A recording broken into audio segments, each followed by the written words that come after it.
Hey there, story lovers. This is Arise Harry, and we're bringing you an epic adventure. What if Harry could enter people's dreams at age 9 and destroyed Voldemort's mind from within? Hit like, subscribe, and let's begin this journey. Chapter 1. The boy who wandered. The cupboard under the stairs smelled like dust and old shoes and the particular mustiness that comes from a space never meant for sleeping. Harry Potter knew every inch of it. The rough wood grain above his nose where a knot in the timber looked like a screaming face. The crack in the wall near the floor where cold air whistled through in January and warm air oozed in August. The way the single bare bulb, when Aunt Petunia remembered to replace it, threw shadows of spiders across the slanted ceiling like a puppet show nobody asked for. He was 9 years old, and he could not sleep. This was not unusual. Harry often couldn't sleep. The Dursleys went to bed at 10:30 like clockwork. Vernon's heavy tread on the stairs, the groan of the banister, the toilet flushing twice because Vernon always flushed twice, and then the creak of the master bedroom door. Petunia followed 5 minutes later, her footsteps so light they barely registered. Then Dudley, who crashed into his room like a small rhinoceros and was snoring within 60 seconds, the sound traveling down through the floor and into Harry's cupboard like a distant, rhythmic earthquake. Harry lay on his thin mattress and stared at the knot in the wood. He'd been having the dreams for 3 weeks now. Not his dreams. That was the thing. Harry had plenty of his own dreams, running from Dudley's gang, flying on a motorcycle through clouds, a green flash of light that he could never quite remember after waking. Those were normal. Those were his. But 3 weeks ago, something had changed. He'd been lying exactly like this, listening to the house settle, and sleep had come over him the way it always did, slowly, reluctantly, like a cat deciding whether to sit in your lap. And then he'd been standing in a candy shop. Not just any candy shop. The most enormous, ridiculous, impossible candy shop he'd ever imagined. Shelves stretching to the ceiling, every kind of sweet Harry had ever seen through shop windows and 1,000 he hadn't. Chocolate rivers running between the aisles. A mountain of toffees in the corner that reached so high it disappeared into pink clouds. And Dudley was there. Dudley, in the middle of it all, grabbing fistfuls of everything. Shoving sweets into his mouth with both hands, chocolate smeared across his face, laughing that high, piggy laugh of his. He was wearing a crown. An actual golden crown, tilted sideways on his fat head, and as Harry watched, a parade of smaller children marched past carrying silver platters loaded with more sweets, more cake, more everything. Harry had stood there, bewildered, and Dudley hadn't noticed him at all. Harry had tried to speak, tried to say, "Dudley, what is this?" But no sound came out. He'd reached for a shelf to steady himself, and his hand passed through it like smoke. Then Dudley looked up. Looked right at him. And his face changed, the greedy joy crumbling into something Harry had never seen on his cousin's face before. Fear. "You can't be here," Dudley said, and his voice sounded strange, echoey, like he was speaking from the bottom of a well. "You're not allowed in here. This is mine." Harry woke up in his cupboard with his heart hammering. He'd told himself it was just a dream. A weird dream, the kind you get when you go to bed hungry, which Harry did more often than not. He told himself that, and he almost believed it. Until the next night, when he fell asleep and found himself in Aunt Petunia's kitchen. Not the real kitchen. Petunia's kitchen, the one in her head. Everything was gleaming white and chrome and twice the normal size. The countertop sparkled. The floor shone. Every surface was so clean it hurt to look at. And Petunia stood in the middle of it, arranging flowers in a vase with hands that shook slightly, humming to herself. But the windows were wrong. Every window in the kitchen looked out onto darkness, not nighttime darkness, but thick, pressing blackness, the kind that seemed to want to get in. And Petunia kept glancing at the windows while she arranged her flowers, and every time she looked, her humming got a little louder, a little more forced, as though she were trying to drown something out. Harry moved closer. He could see, reflected in the window glass, that the darkness had a shape. Something was out there. Something was pressing against the glass with long, pale fingers. Petunia dropped a flower. "Not again," she whispered. "Not again, not again, not," the window cracked. Harry woke up gasping, drenched in sweat that soaked through his thin pillowcase. That was the night he knew something was happening to him. Something that didn't work like anything else in his life. Something that scared him more than Vernon's temper, more than Dudley's fists, more than the locked cupboard door. He was going into other people's dreams. 3 weeks of this had taught Harry a few things. He couldn't control when it happened. Sleep took him and deposited him wherever it wanted, like a bus with no fixed route. One night it was Dudley's dream, the next it was Petunia's, and twice it had been Vernon's, which was worse than either of the others. Vernon dreamed about golf. That was the safe version. Vernon on a perfect green course, the sun shining, every swing perfect, the ball soaring in a beautiful arc while invisible people applauded. But Vernon also dreamed about the drill company, and those were different. In those dreams, Vernon sat at a long table in a boardroom, and the people around the table had no faces, just smooth, flesh-colored ovals where features should be, and they were all looking at him.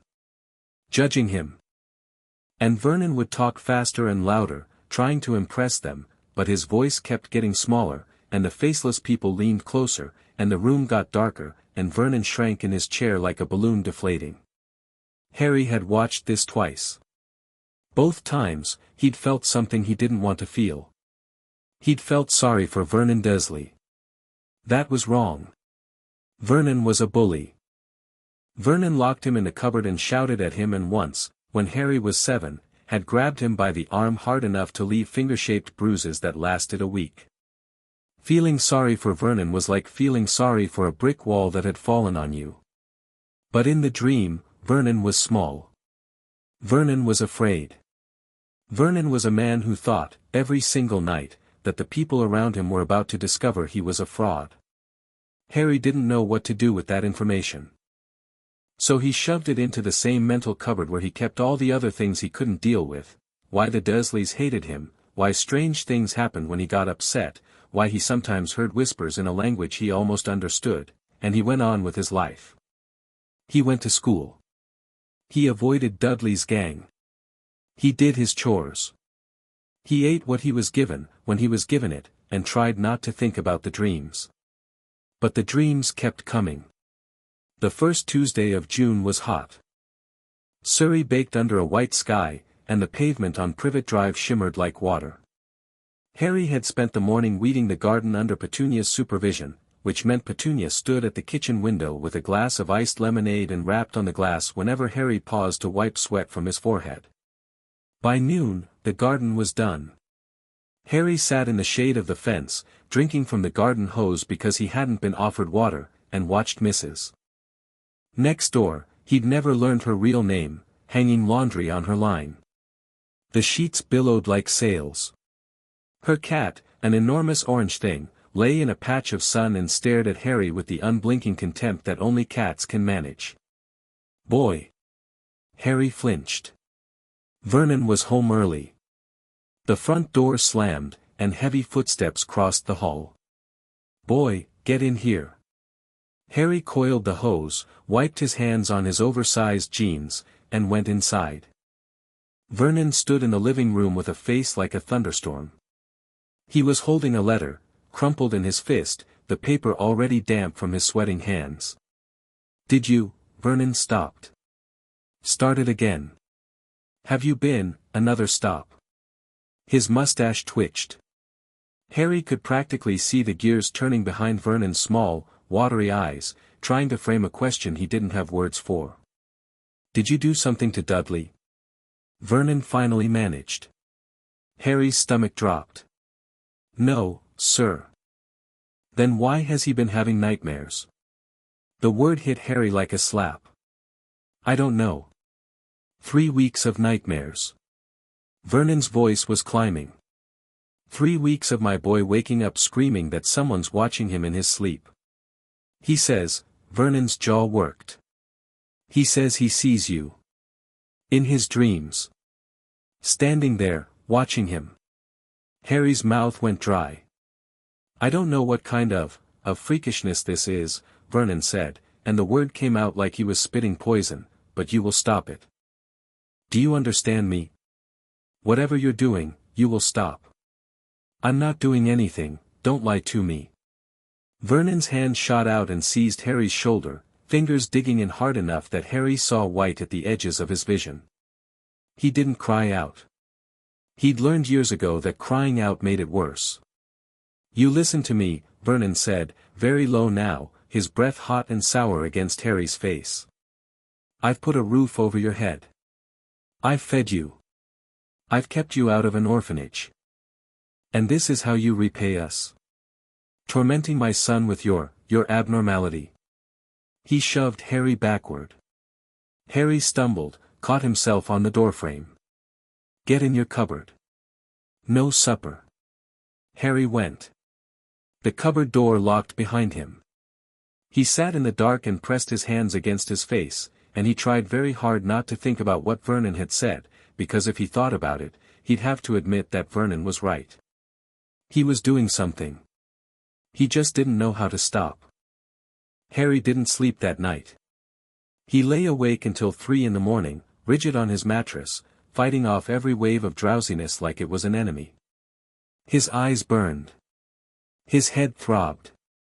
But every time sleep reached for him, he jerked himself back, because he didn't know where he'd end up, and he couldn't bear the thought of landing in Dudley's candy shop dream again and seeing that look of fear on his cousin's face.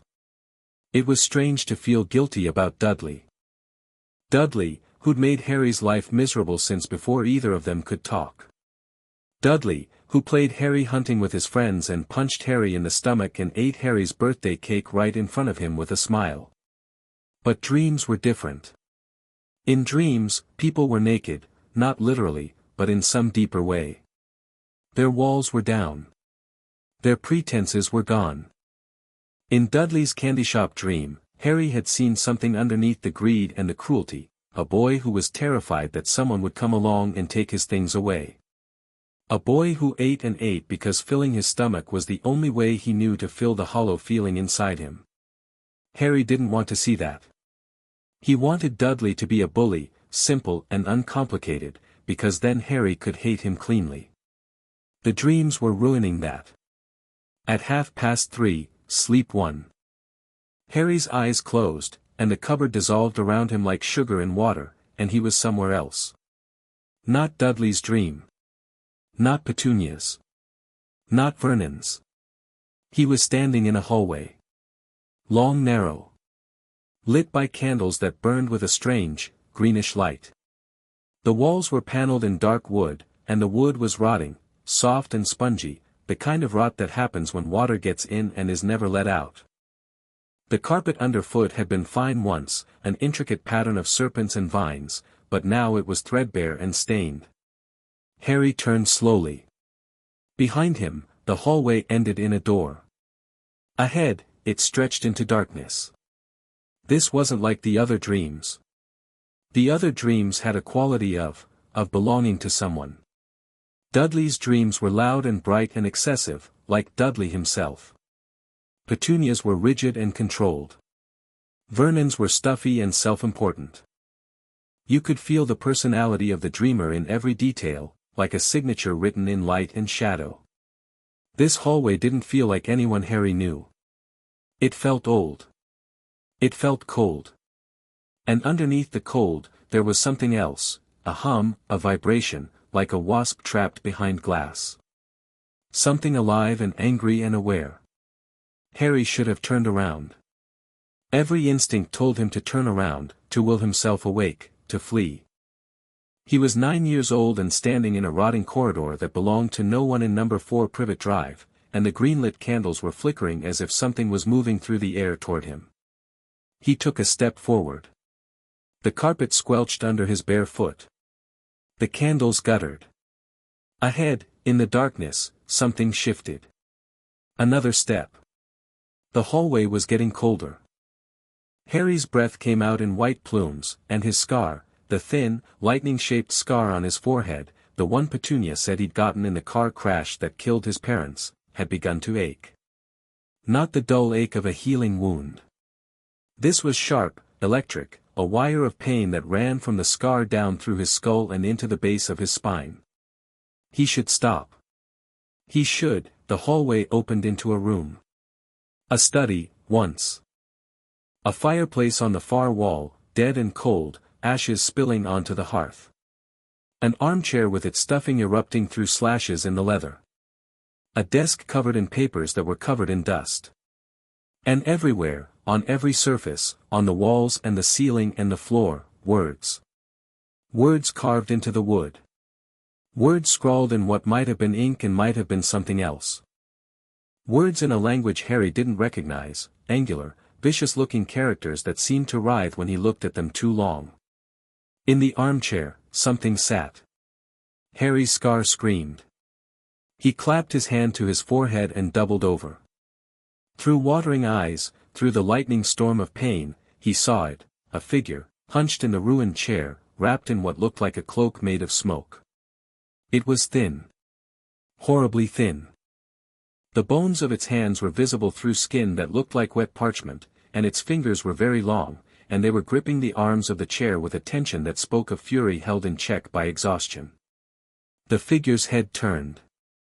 Harry saw the eyes first. Red. Not red like bloodshot, not red like irritation. Red like embers. Red like the heart of a fire that has been burning for a very long time and has consumed everything around it and is now feeding on itself. The face around those eyes was barely a face. The features were blurred, indistinct, as if someone had started to draw a person and given up halfway through. A suggestion of a nose, flat, slitted. A mouth that was too wide. Skin so pale it was almost translucent. The figure smiled. Well, it said. How unexpected. The voice was a whisper. Not quiet, a whisper. The kind of sound that is a whisper by nature, that couldn't be loud even if it tried. It slithered through the air and wound around Harry like a snake. Harry straightened up. The pain in his scar was blinding, but he forced himself to stand, forced himself to look at the thing in the chair. Who are you? He asked. The figure tilted its head. The red eyes narrowed. And then it laughed, a soft, papery sound, like dead leaves scraping across stone. You don't know, it said. You genuinely don't know. How delightful. Harry took a step back. His foot found the edge of the doorway. This is a dream. Yes. Whose dream? The figure's smile widened. Too wide.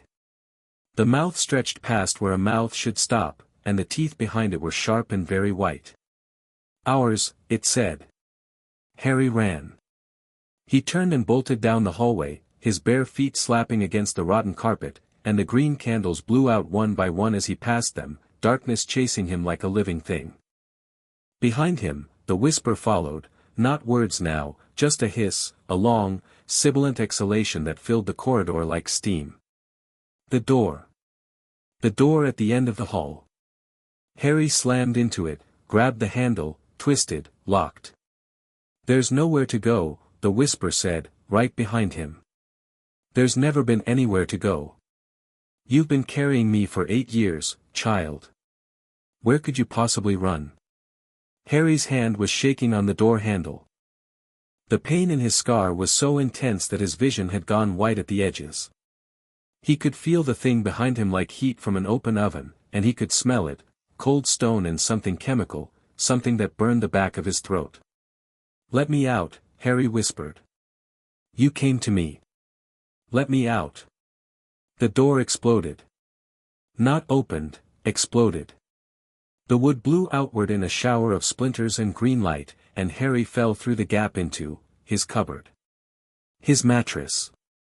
His blanket. The dark, safe, dusty dark of the cupboard under the stairs. Harry lay on his back, gasping. His scar was bleeding. He could feel the blood running down his temple and into his ear, hot and thick, and his whole body was shaking so hard the mattress springs were rattling. Above him, the knot in the wood stared down like a screaming face. Harry pressed his hand against his scar and stared back. "What are you?" he whispered to the ceiling. The ceiling didn't answer. But somewhere deep inside his head, in a place he hadn't known existed until 3 weeks ago, something shifted. Something coiled and settled and went still. Harry didn't sleep again that night. The next morning was a Saturday, which meant Harry cooked breakfast. He stood at the stove in Dudley's fourth largest t-shirt, which hung to his knees like a dress, and fried bacon and eggs and sausages while his hands trembled and the grease spat at his wrists. Vernon sat at the kitchen table behind the Daily Mail. Petunia was fussing over Dudley, who was shoveling cereal into his mouth with the mechanical intensity of a construction vehicle. "More bacon," Vernon said without looking up. Harry put more bacon in the pan. The grease popped. A drop landed on the back of his hand, and he bit down on his lip to keep from making a sound. "Mum," Dudley said through a mouthful of Frosties, "I had the dream again." Harry's hand jerked. Grease splattered across the stovetop. Petunia's face went tight. "Popkin, we talked about this. There's nothing in your dreams that can hurt you." But he was there. Dudley pointed his spoon at Harry's back. "He was in my dream again. He was watching me." Vernon's newspaper lowered. His eyes fixed on Harry with a look that could have peeled paint. "I wasn't," Harry said quickly. "I was asleep. I was in my cupboard all night." "Don't speak unless you're spoken to," Vernon said. Harry shut his mouth. He turned back to the stove and stared at the bacon and tried to breathe evenly. Behind him, Petunia was murmuring to Dudley, soothing nonsense words, and Vernon's newspaper rustled as he raised it again, but Harry could feel the suspicion radiating off both of them like heat from the burners. "They think I'm doing it on purpose," he thought. "They think I'm choosing to do this." He wished he could tell them the truth, that he had no idea how it was happening, that he didn't want to see their dreams, that last night he'd gone somewhere far worse than Dudley's candy shop and seen something that made Dudley's nightmares look like cartoons. He wished he could ask them about the scar, really ask, not accept the car crash story he'd never believed, because whatever he'd seen in that rotting hallway, whatever that red-eyed thing was, it had something to do with the scar. He was certain of it. The pain had come from the scar. The connection led through the scar. The thing in the chair had said, "You've been carrying me for 8 years, and Harry had had the scar for exactly 8 years, ever since the night his parents died. But he couldn't ask the Dursleys about any of this. He couldn't ask the Dursleys about anything. The word magic was forbidden in this house, and anything that couldn't be explained by normal, decent, sensible means was locked away and never discussed, and Harry himself was the biggest thing that couldn't be explained, which was why he lived in a cupboard. So he fried the bacon and said nothing. After breakfast, Vernon announced he was taking Dudley to the cinema. Petunia had a garden club meeting. Harry was to stay home, finish his chores, and not touch anything, go anywhere, or do anything freakish. The front door closed. The car pulled away.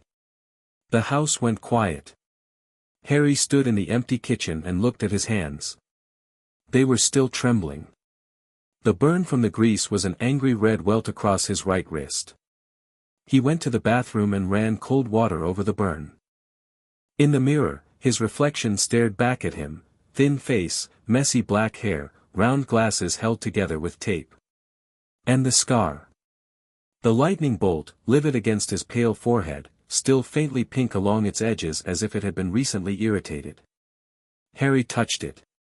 The skin was warm, warmer than the rest of his forehead, and when he pressed his finger against it, he felt a distant pulse. Not his own heartbeat.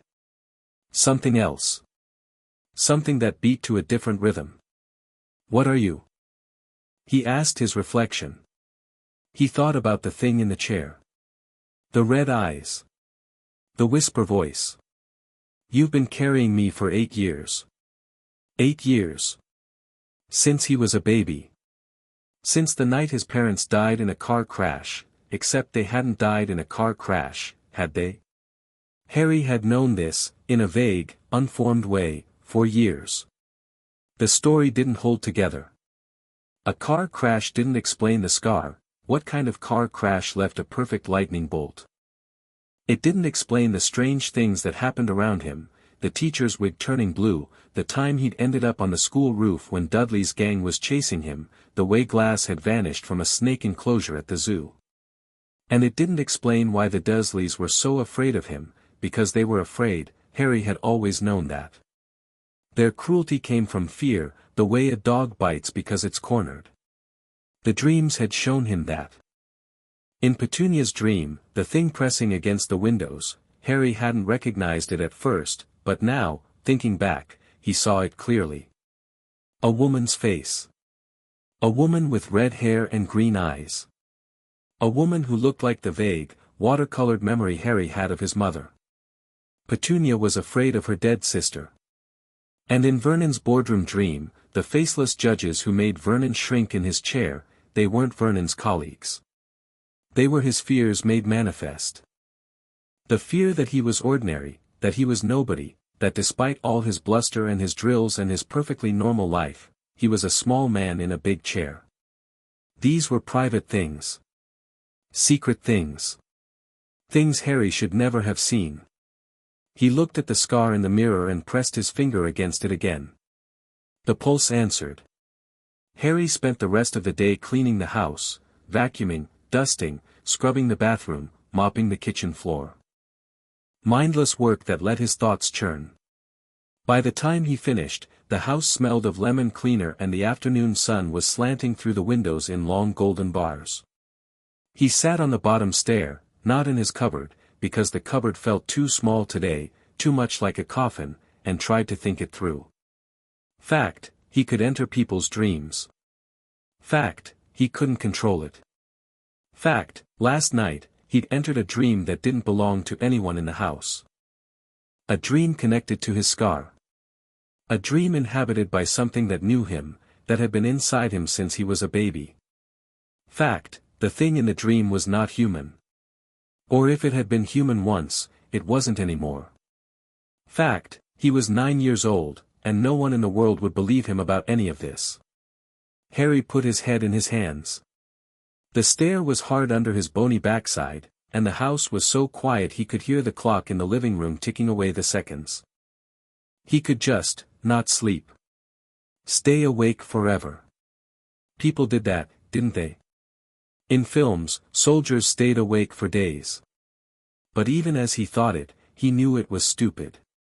He was already exhausted from last night. His eyes were gritty, his head was cotton-wooled, and the edges of the world had that slightly fuzzy quality that came from running on empty.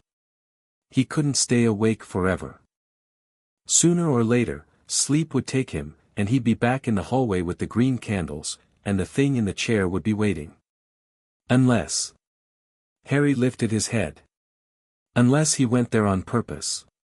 The thought made his stomach clench. But alongside the fear, there was something else, a flicker of something harder, something that had been forged in 9 years of locked cupboards and missed meals and being told he was worthless. Stubbornness.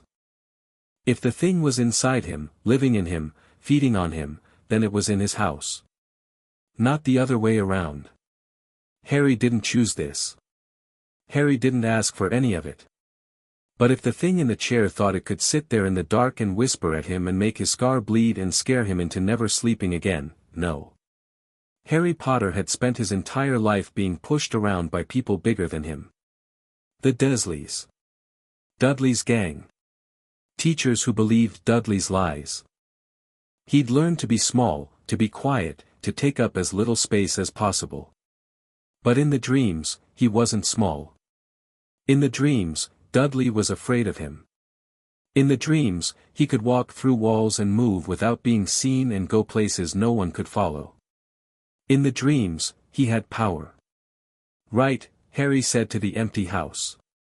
Okay. He went to his cupboard. He lay down on his mattress. He pulled his thin blanket up to his chin and stared at the knot in the ceiling.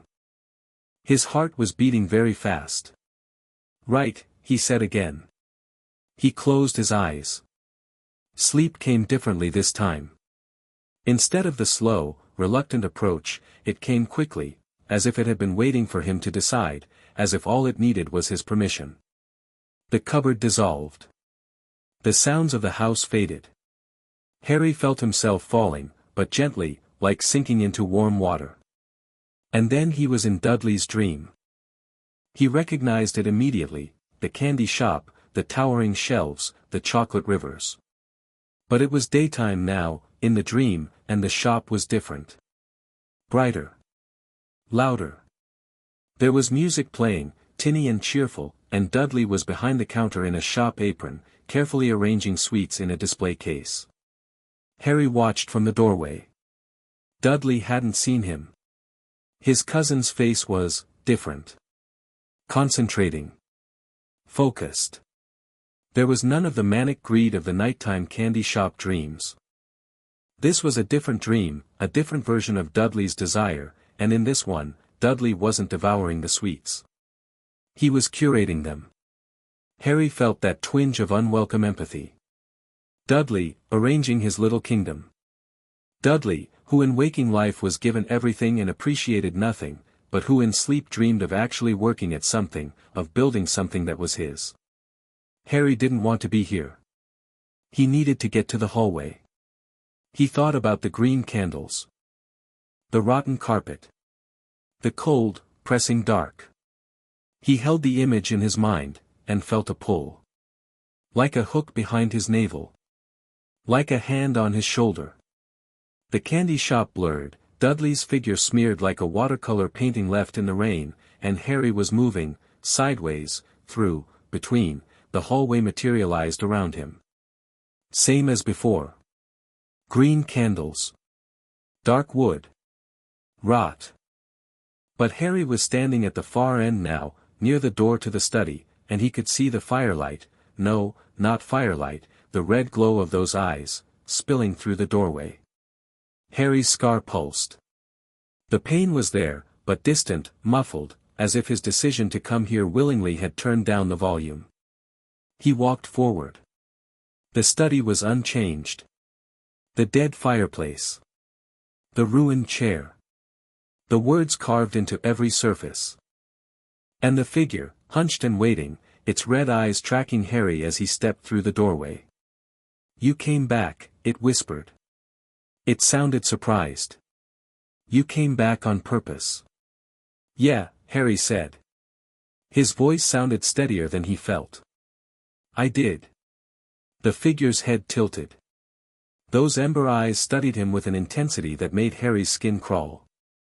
"Why?" "Because you're in my head. And I want to know why." Silence.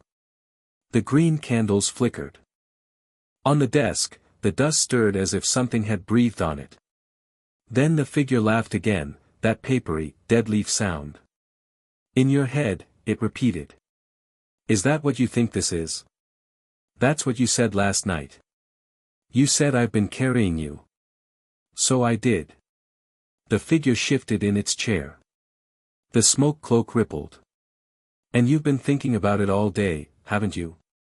Running it over and over in that small, underdeveloped mind of yours, trying to make it make sense." Harry said nothing.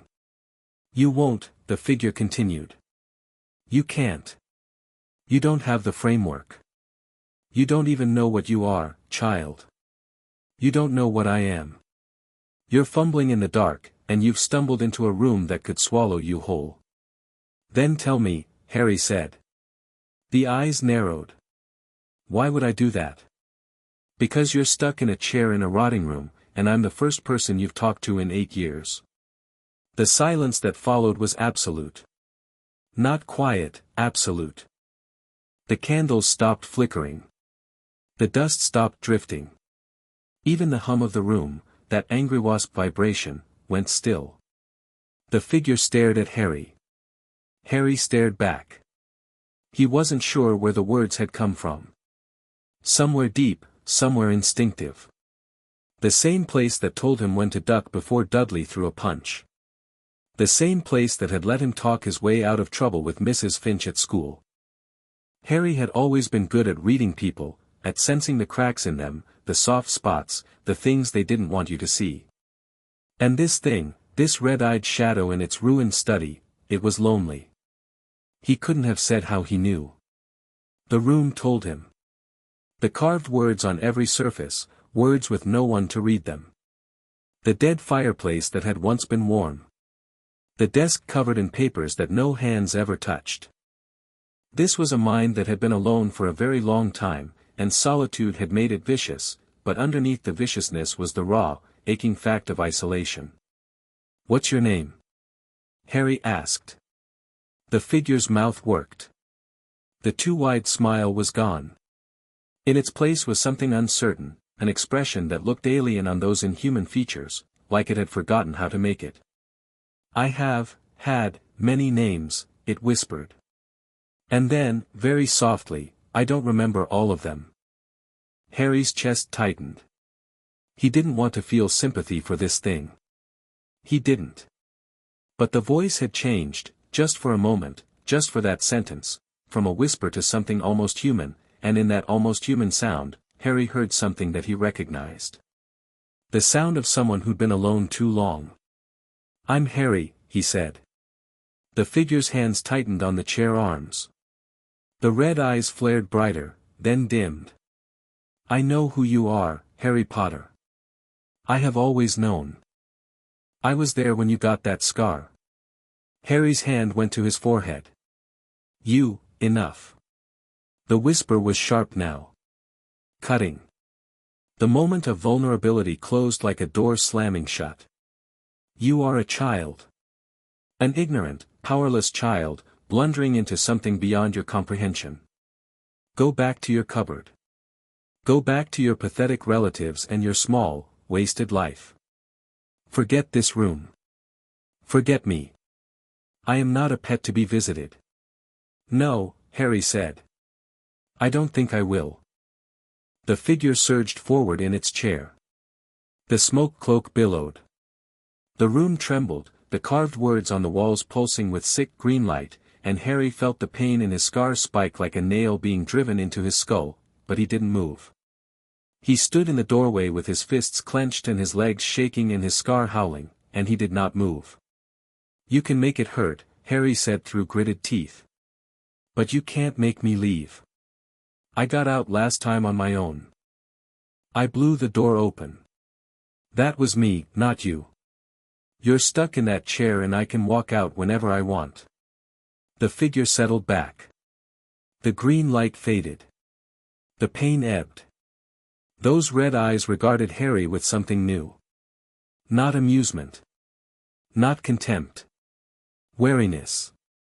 "Perhaps," it whispered, "you are less pathetic than I assumed." "Thanks," Harry said. "Coming from a bloke who lives in a rotten room inside a 9-year-old's head, that means a lot." Silence. Then, unbelievably, the figure made a sound that might, from a great distance, with considerable generosity, be described as a laugh. Not the dead leaf laugh from before. Something shorter.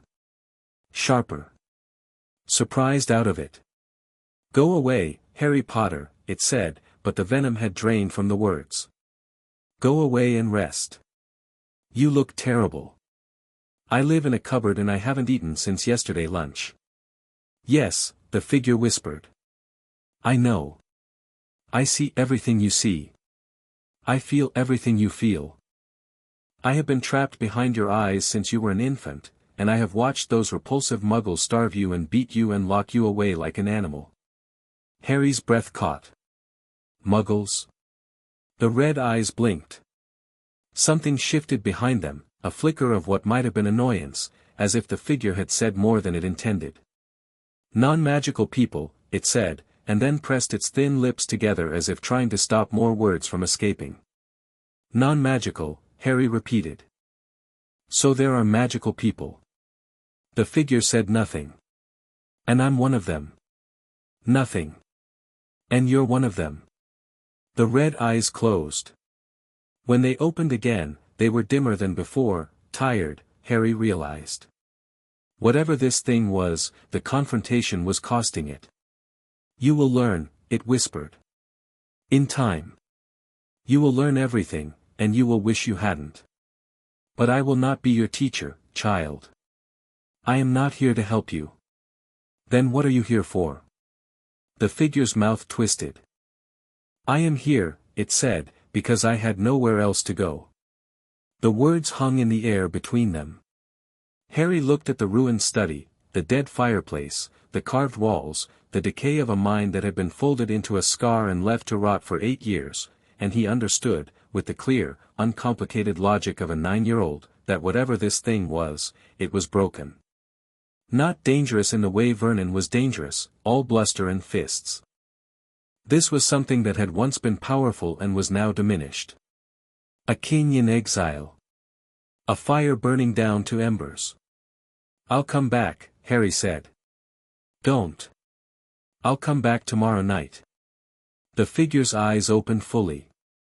The red flared, and then, just as quickly, died. You are either very brave or very foolish. Everyone tells me I'm foolish, Harry said. So probably that. He turned and walked back down the hallway. The green candles lit as he passed them this time, one by one, as if welcoming him rather than chasing him. The door at the end of the hall was intact again, no sign of last night's explosion, and when Harry put his hand on the handle, it turned easily. He stepped through. And woke up in his cupboard. The house was still empty. Afternoon sunlight leaked through the crack under the door. Harry lay on his mattress and stared at the ceiling and thought about red eyes and rotten rooms and a voice that said I am here because I had nowhere else to go. His scar pulsed. Once. Twice. Then it went still. The Dursleys came home at 6.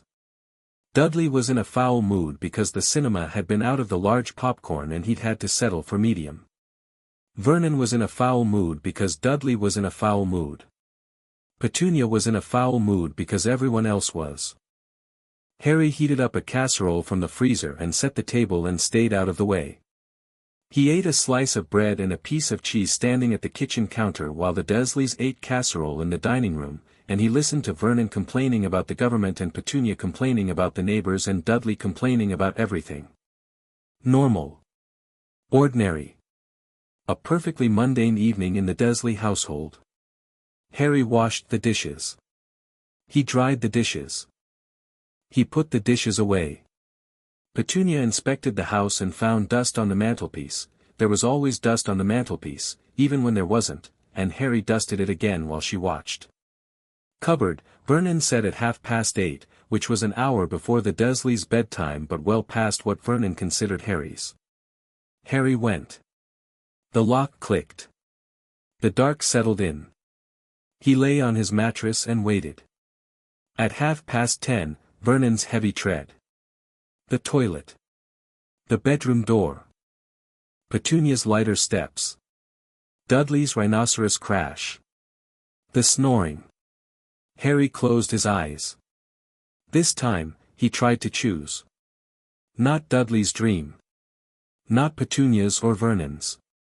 He thought about Mrs. Figg, Arabella Figg, who lived 2 streets over and sometimes watched Harry when the Dursleys went out.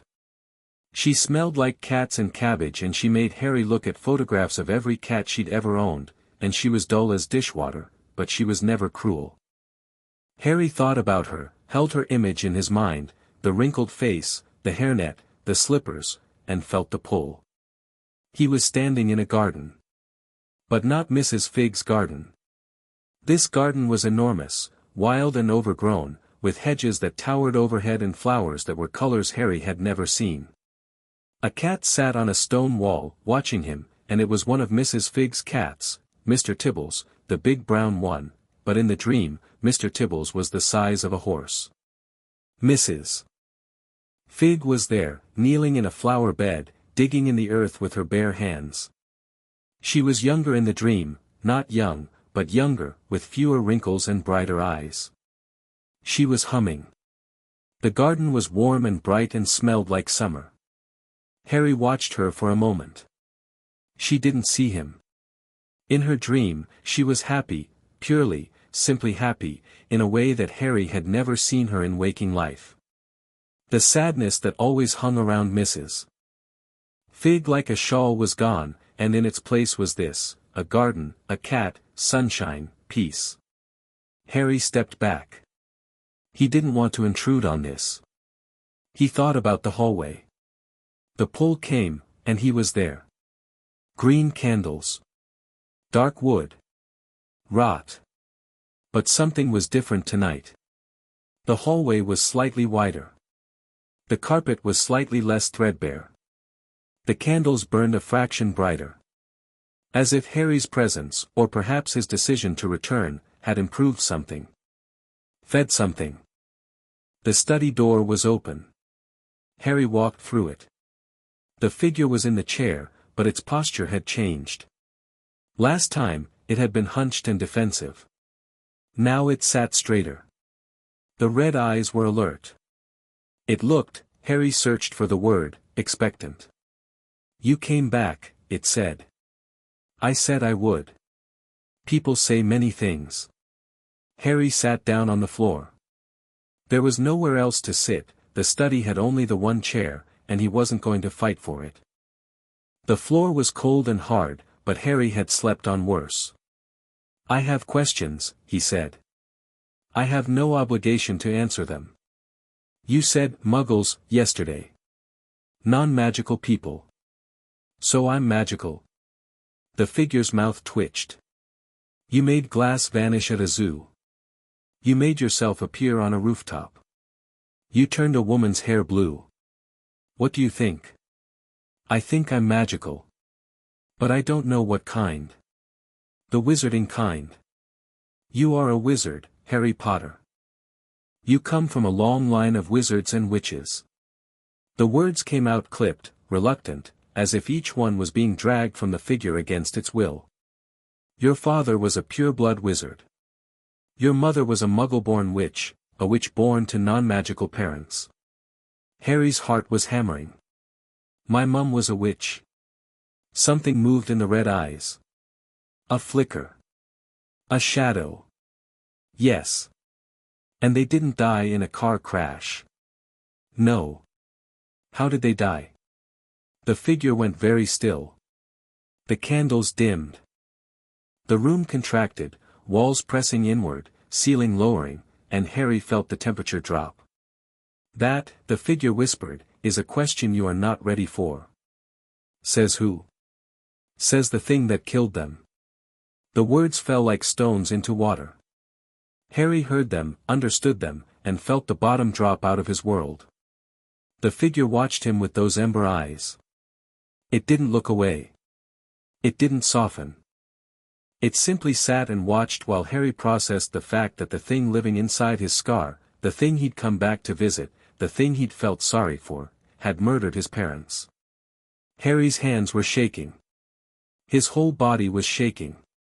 The room was shaking, the walls cracking, the carved words splintering, the candles guttering, and Harry realized that the room was shaking because he was doing it. His emotions were bleeding into the dreamscape, warping it, tearing it apart. "There it is," the figure said softly. "There's the anger. I wondered when it would come." "You killed them," Harry said. His voice was barely a whisper. "You killed my mum and dad. I killed many people's mothers and fathers. I killed many people. The figure paused. Those red eyes dimmed. "I was very good at it."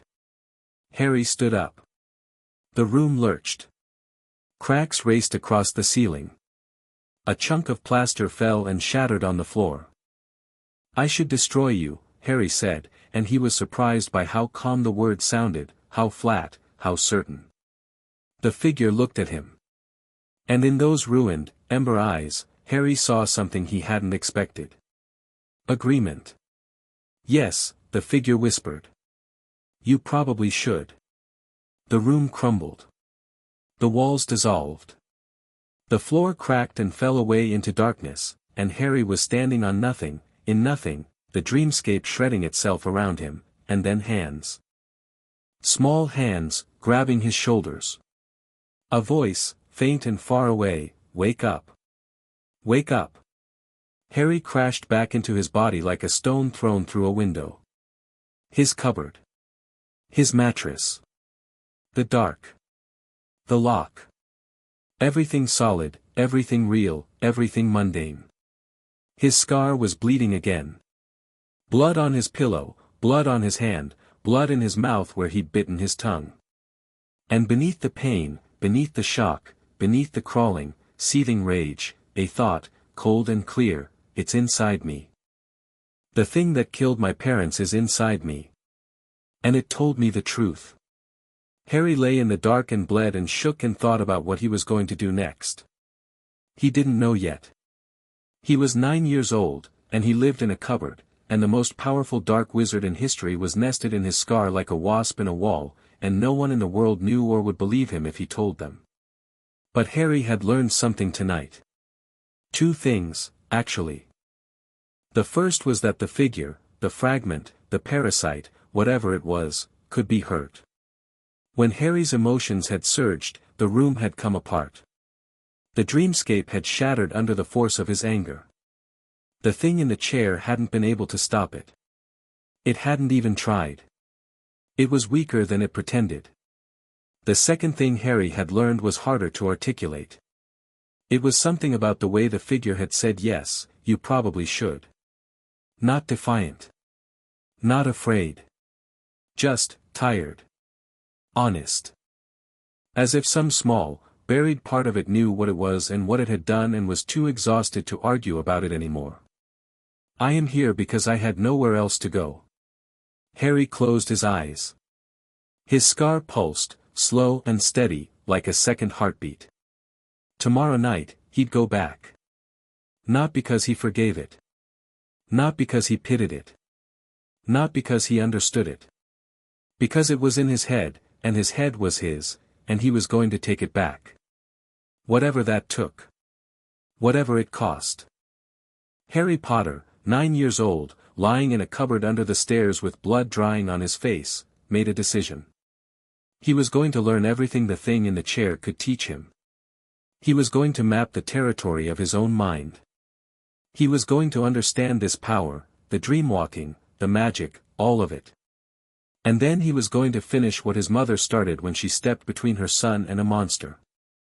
The clock in the living room struck midnight. Harry lay in the dark and planned. Chapter 2, Mapping the Dark. The summer stretched out like a sentence with no end.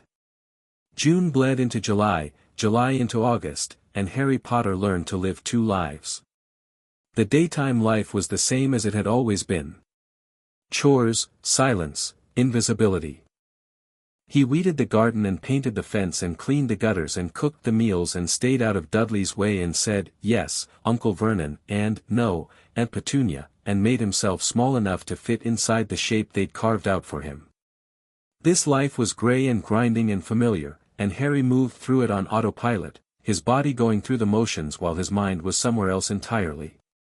Because the nighttime life, that was where he lived now. Every night, after the Dursleys went to bed, after the house settled into its chorus of creaks and snores, Harry closed his eyes and stepped out of his body like a man stepping out of an old coat. The cupboard dissolved.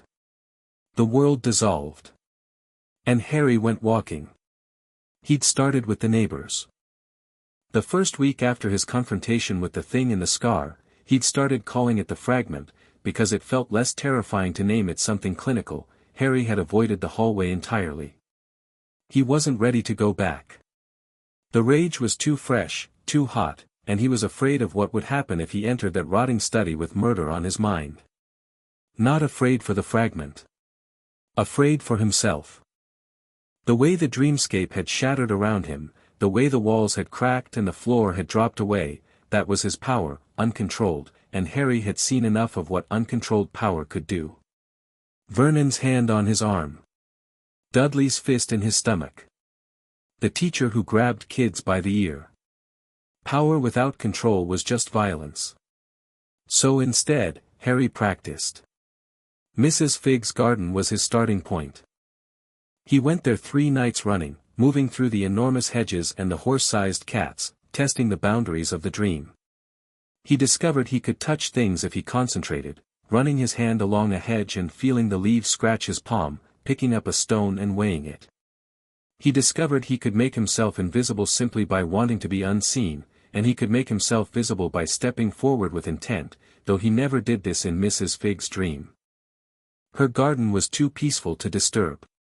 On the fourth night, he reached further. He thought about the family at number 6, the Pattersons, a young couple with a baby, and felt the pull, and landed in a dream that was mostly anxiety. The father was at work, but the office kept rearranging itself, desks multiplying and doors leading nowhere, and he couldn't find the meeting room, and he was late, and the baby was crying somewhere in the walls. Harry watched from a corner, invisible, cataloging details. The dreamer's panic shaped the architecture. The more afraid Mr. Patterson became, the more labyrinthine the office grew. When his anxiety peaked, the walls started closing in. Harry reached out, not physically, but mentally, the way he reached when he wanted to move between dreams, and pushed. Gently. He imagined the walls easing back. He imagined a door appearing in the right place, a door with a sign that said meeting room, and he held the image in his mind and pushed it into the fabric of the dream. The door appeared. Mr. Patterson saw it, rushed through it, found his colleagues waiting, and the dream settled. The anxiety drained. The baby stopped crying. Harry stood in the corner, heart pounding, and stared at the door he'd made. He could change things. He could reach into someone else's dream and change it. The possibilities of this crashed over him like a wave, and he had to sit down, or whatever the dream equivalent of sitting down was, and just breathe. By mid-July, Harry had visited the dreams of every person on Privet Drive. He kept a notebook. Not a real notebook, the Dursleys would have found it, asked questions, taken it away. A mental notebook, organized and precise, the kind of record-keeping that came naturally to a boy who'd spent years memorizing which floorboards creaked and which cupboard shelves held forgotten food and exactly how long it took Vernon to walk from the front door to the kitchen. The notebook contained rules. Harry thought of them as the rules of dreamwalking, and they were built from trial and error, night after night. Rule 1: Every dreamer's mind has a landscape. This was the big one. The shape of the dream wasn't random. It grew from the dreamer's personality, their fears, their desires, their memories. Dudley's candy shop. Petunia's sterile kitchen. Vernon's boardroom. Mrs. Fig's garden. The landscapes were consistent. Harry could return to the same dream on different nights and find the same basic architecture, though the details changed. Rule 2: The dreamer controls the dream, but they don't know it. Dreamers shape their own landscapes unconsciously. Their emotions drove the weather, the lighting, the population of the dream. A happy dreamer made bright, warm spaces. An anxious dreamer made mazes. An angry dreamer made storms. But the dreamers themselves didn't realize they had this power. They experienced the dream as something happening to them, not something they were creating. Rule 3: Harry could change things, but it cost him. When he'd made the door for Mr. Patterson, he'd felt a drain, like running hard, a breathless, shaky feeling that lingered after he woke up. The bigger the change, the bigger the cost. Moving a chair in someone's dream was easy. Changing the weather was hard. Altering the dreamer's emotional state, pushing calm into panic, or vice versa, was the hardest of all, and left Harry so exhausted that he sometimes slept through his alarm and earned a cuffing from Vernon for being late with breakfast. Rule 4: Dreamers could see him, but only if he let them, or if they were looking. Most people dreamed with their attention focused inward. Harry could stand 3 feet away and they'd never notice. But some dreamers were more aware than others. Dudley, for whatever reason, always sensed Harry's presence, even when Harry was trying to be invisible. And Mrs. Fig, Harry had noticed this on his 5th visit, sometimes turned her head in his direction and squinted, as if she'd caught movement in the corner of her eye. Rule 5: He could move between dreams at will. This was the discovery that changed everything. Harry didn't need to wake up and fall back asleep to switch from one dream to another. He could simply think about the person whose dream he wanted to enter, feel the pull, and let it carry him. It was like changing channels on a television. One moment he was in Mr. Patterson's office maze, the next he was in old Mrs. Pocus's dream of a seaside holiday, the next he was in the postman's recurring nightmare about dogs. Rule 6, the fragment was always there. This was the rule Harry didn't like to think about. No matter whose dream he was in, no matter how far from Privet Drive his mind wandered, he could feel it. A weight at the back of his skull. A warmth behind his scar. A faint, sibilant whisper just below the threshold of hearing. The fragment was always present, always watching through Harry's eyes, and there was nothing Harry could do to block it out. It hadn't spoken to him since the night of the revelation. Harry hadn't gone back to the hallway. But the fragment was there, patient and silent, waiting. It could wait. Harry wasn't ready yet. The last week of July arrived with a heat wave that turned Privet Drive into a skillet. The pavement shimmered. The gardens wilted. Even Dudley, who normally spent every waking moment terrorizing the neighborhood with his gang, was too hot to do more than lie on the sofa in front of the television with an electric fan pointed at his face, eating ice lollies and sweating. Harry's birthday passed without notice, as it always did. He turned 10 on the 31st of July. No card, no cake, no presents. He cooked Dudley's favorite dinner, steak and chips and treacle tart, and washed up afterward and went to his cupboard and lay in the dark and thought, 10.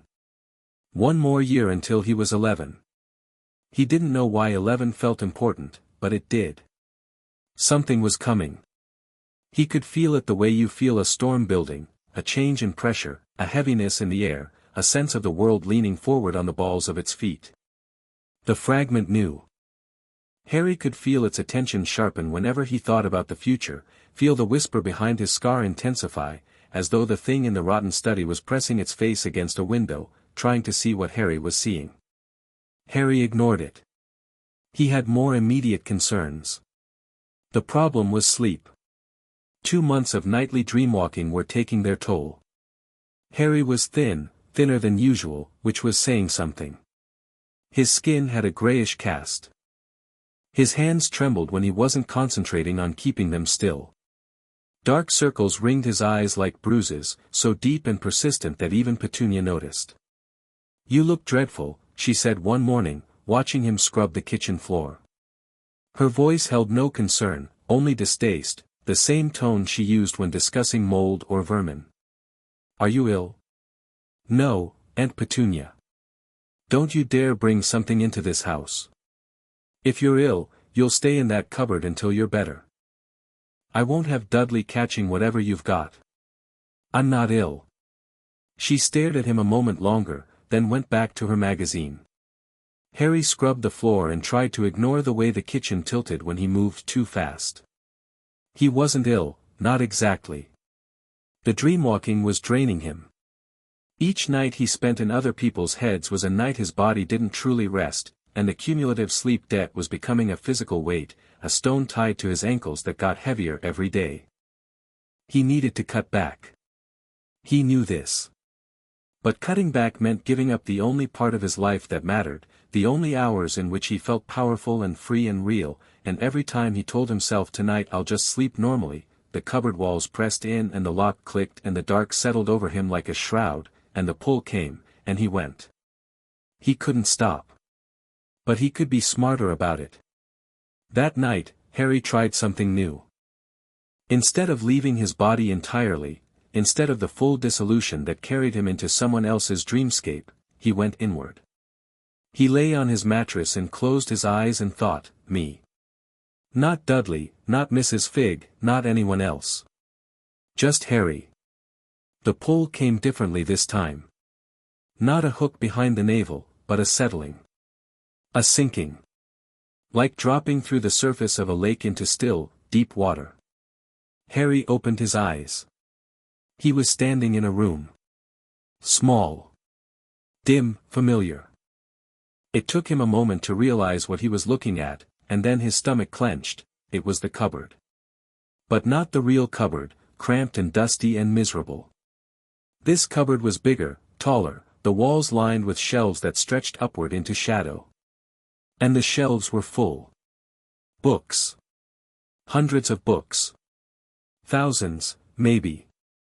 Harry stepped closer and read the spines, except they didn't have titles. They had labels, handwritten in Harry's own cramped scrawl, and Petunia's dream map. Vernon's Fears. Dudley's Candy Shop, versions 1 to 17. Mrs. Fig's Garden.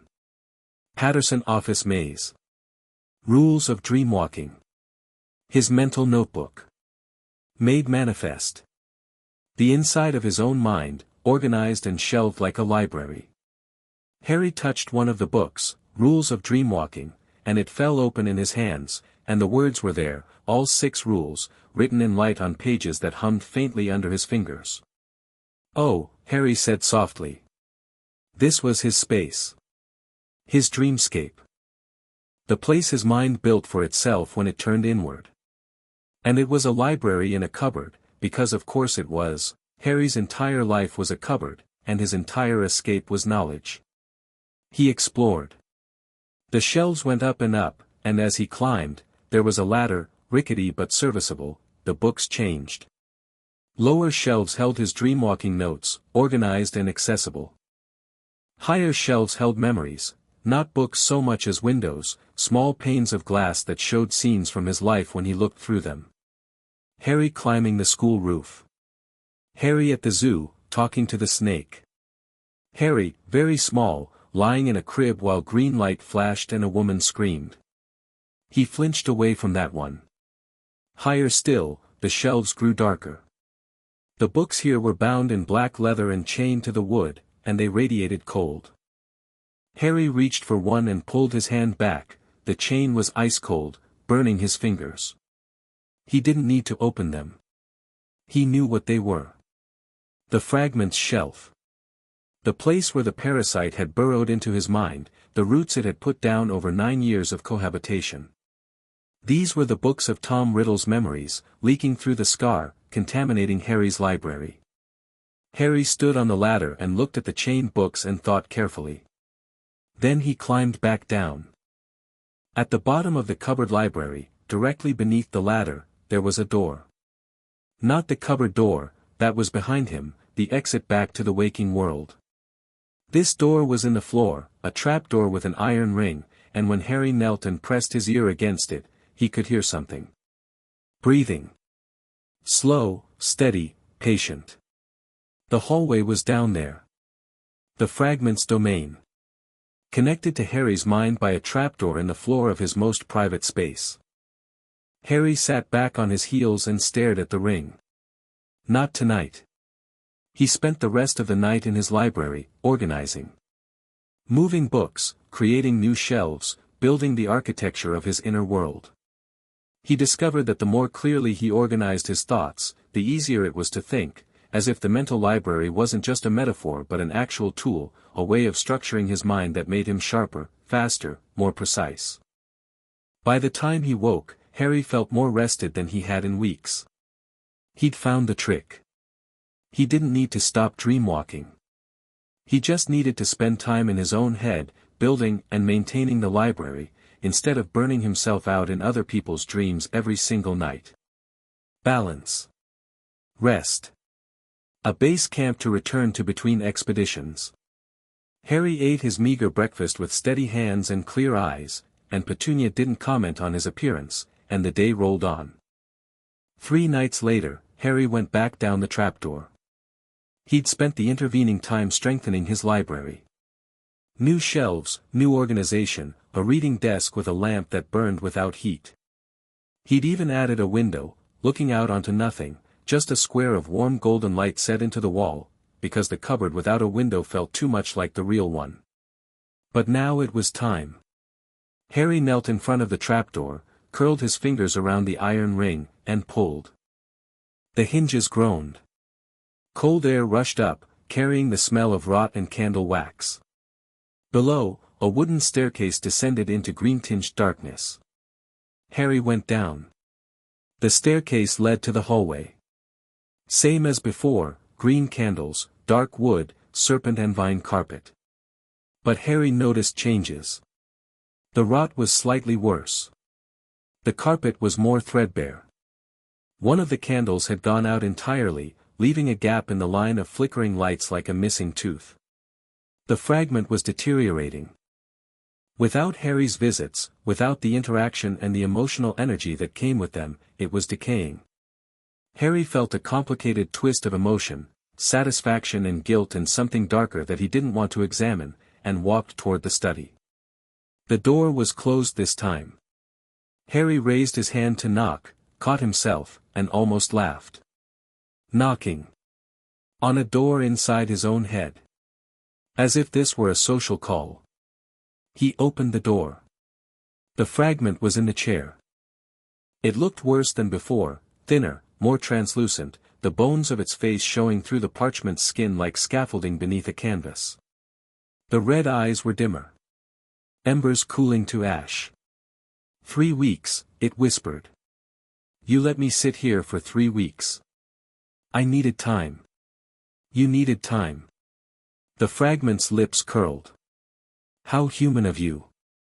Harry sat on the floor. He crossed his legs and looked up at the figure in the chair and said, You killed my parents. We've established this. My dad first. Then my mum. The red eyes flickered. You've been reading the black books. Harry had, in fact, tried to read the chained books on the high shelf. He'd only managed to crack one open, the chains resisting, the cold burning his hands, but the fragment of memory inside had been enough. A door blasted open. A man with messy black hair, reaching for a wand that wasn't there. A flash of green light. A body falling. I saw him die, Harry said. I saw you kill him. The fragment said nothing. He didn't even have his wand. You killed him and he didn't even have his wand in his hand. He was a fool, the fragment whispered. He had time to run. He chose to stand. He chose to protect his family. Yes. And it accomplished nothing. I stepped over his body and went up the stairs. Harry's fingernails were digging into his palms. He could feel the dreamscape trembling at the edges, his anger trying to bleed through, trying to crack the walls again. He breathed. He thought of his library. He thought of shelves and books and golden lamplight. The trembling stopped. You tried to kill me, Harry said. After you killed my mum. You pointed your wand at me and used the same curse. The killing curse. Avada Kedavra. Yes. But it didn't work. The fragment's hands tightened on the chair arms. Harry heard the leather creak. No. Why not? I don't know. The words came out like they'd been pulled with pliers. I have spent 9 years in this rotting prison and I do not know. The curse rebounded. It struck me instead of you. It should have killed me, but I was, a pause. The red eyes dimmed further. Protected. In ways you are too young to understand.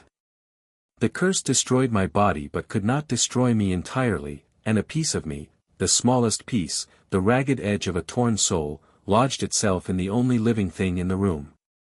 Me. You. Harry absorbed this. A torn soul. A piece of soul, embedded in his scar like shrapnel. He understood, with the clarity that came from weeks of organizing his mental library, that this was what the fragment was, not a whole person, not a ghost, not a memory. A shard. A splinter of someone who had been so broken that pieces of them fell off like shattered glass. What's your name? Harry asked. I told you. I have had many names. Tell me one. The fragment studied him. Those cooling ember eyes searched his face, for what, Harry didn't know. Threat? Manipulation? Simple curiosity? Tom, it said at last. My name, my first name, the one I was given, not the one I chose, was Tom. Tom, Harry repeated. It was such an ordinary name. A next-door neighbor name. A name for a man who worked in an office and came home to a wife and a dog in a semi-detached house. Not a name for a monster. The name I chose, the fragment continued, and there was something almost dreamy in its voice now, as if it were remembering a time long before the rotting study and the ruined chair, was Voldemort. The word hit Harry like a physical blow. He didn't know why, he'd never heard it before, but it landed in his chest and detonated, and he felt the dreamscape shudder, and the candles flared, and for a moment the study was brilliantly, painfully bright. Voldemort, Harry said. The fragment, Tom, Voldemort, watched him with an expression that was almost hungry. You feel it. The name carries weight. Even here, even as a fragment, it carries weight. It means something. It means, flight from death. In French. The thin mouth twisted. I was very dramatic as a young man. Harry stared at him. Then, despite everything, despite the murdered parents and the shattered soul and the 9 years of parasitic cohabitation, he laughed. It was a short laugh, more startled than amused, but it was real, and the fragment's eyes widened at the sound. Flight from death, Harry said. That's what you were afraid of? Dying? I was afraid of nothing. You named yourself after being afraid of dying. That's literally what the name means. You just told me. The fragment's mouth opened. Closed. The ember eyes flared, and then, incredibly, dimmed again in what might have been embarrassment. You are an infuriating child, it whispered. Yeah, I get that a lot. They sat in the rotten study, the murderer and the orphan, and something shifted between them. Not forgiveness, Harry was nowhere near forgiveness, might never be near forgiveness, and the fragment wasn't asking for it. Not friendship. Not trust. But the beginnings of a strange, uncomfortable, necessary honesty. Harry needed information. The fragment had it. The fragment needed interaction, needed someone to talk to, needed the energy of connection to keep from decaying into nothing. Harry had that to offer. It was a transaction. Nothing more. But it was a start. Tell me about dreamwalking, Harry said. Is it normal? For wizards. The fragment shifted in its chair. 3 visits in, a pattern had formed. Harry came down the trapdoor, sat on the floor, and asked questions. The fragment answered some and deflected others. It was like pulling thread from a spool that kept snagging. It is not normal, the fragment said. There are wizards who practice legilimency, the art of reading minds. Some can enter the thoughts of others, see their memories, sense their emotions. But this is done while the target is awake. What you do, entering dreams, moving between sleeping minds, reshaping the dreamscape, this is something else entirely. What is it? Oniromancy. Dream magic. It is ancient and exceedingly rare. The last known practitioner was a Greek witch named Morphiae, and she died in the 4th century. How do you know about it? I know about everything. The fragment paused. I was the most accomplished student Hogwarts had seen in a century. I read every book in the library, including those that were forbidden. I studied every branch of magic. I sought out secrets that had been buried for centuries. Because you were afraid of dying. Because I wished to be powerful. The red eyes flared. Fear of death was merely the catalyst. Power was the goal. Always. Harry filed this away. Power as a goal in itself, he understood the appeal, in the abstract. He'd spent 9 years powerless. The dreamwalking had given him his first taste of what it felt like to be capable, effective, in control. He could see how someone could become addicted to that feeling. He could also see where it led. To a rotting study in the scar of a 9-year-old boy. How does oniromancy work? Harry asked. Why can I do it? I have a theory. The fragment leaned forward. When the killing curse rebounded, when my soul tore and a fragment lodged in your scar, it created a connection. A bridge. My magic and your magic, fused at the point of impact. My abilities included legilimency. Yours, it seems, includes something deeper. The fusion may have amplified certain tendencies. Pushed your natural talents in a direction they might not otherwise have gone. So you gave me this power. I gave you nothing. The whisper sharpened. The power is yours.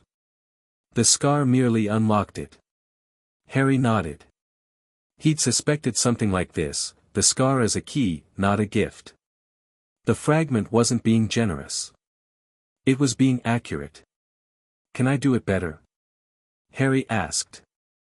Can I go further? Into the dreams of people I've never met? People who aren't nearby? The fragment studied him with an intensity that made Harry's skin prickle. Why do you want to know? Harry met those red eyes. Because if I can walk through anyone's dreams, I can go anywhere. I can learn anything. I can find out what's happening in the wizarding world without waiting for someone to come tell me. The fragment was quiet for a long time. The candles flickered. The carved words on the walls pulsed softly, like a heartbeat. Yes, it said finally. In theory. Oniromancy is not limited by distance. Dreams exist on a plane adjacent to physical reality, call it the veil of sleep, if you want a name for it.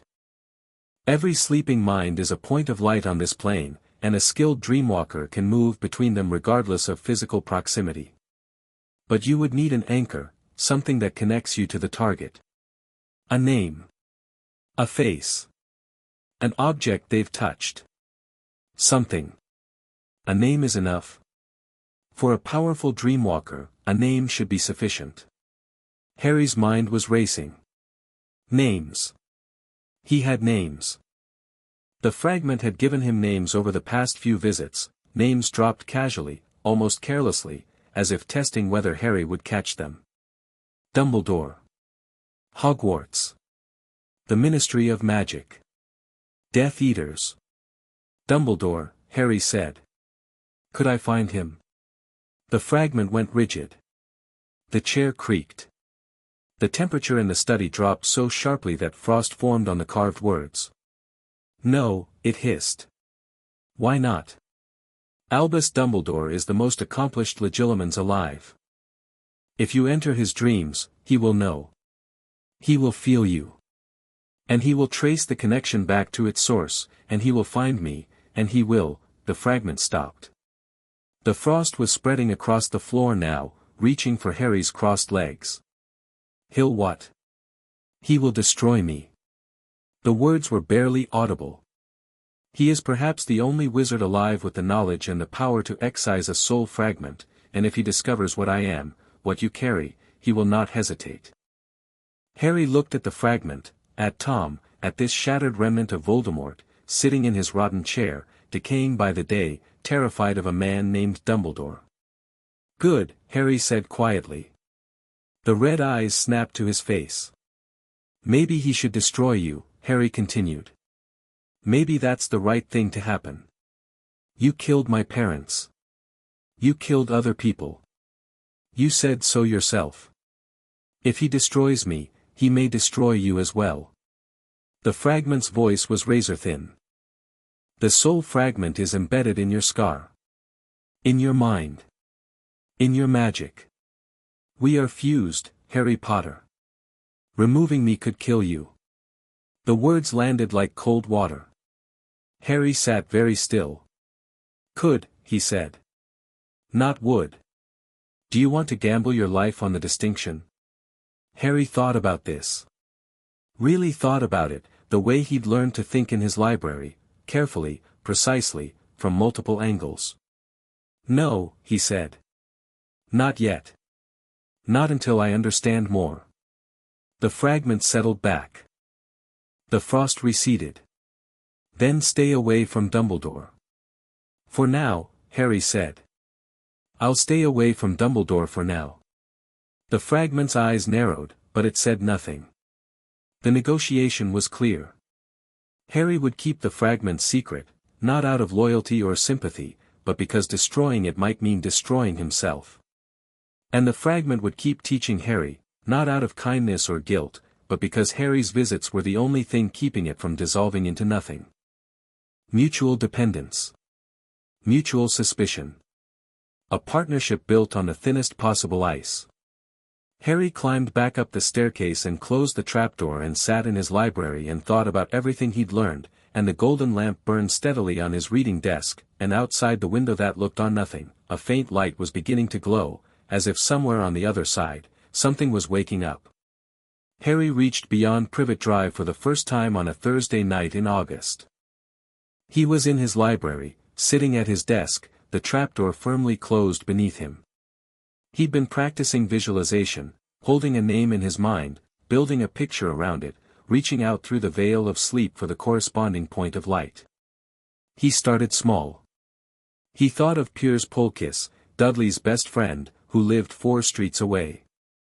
Harry had never been inside Piers's house, had barely spoken to him except to be punched, but he knew the name and the face, a boy who looked like a rat, thin and sharp-featured, with a laugh like breaking glass. Harry thought Piers Polkiss and reached.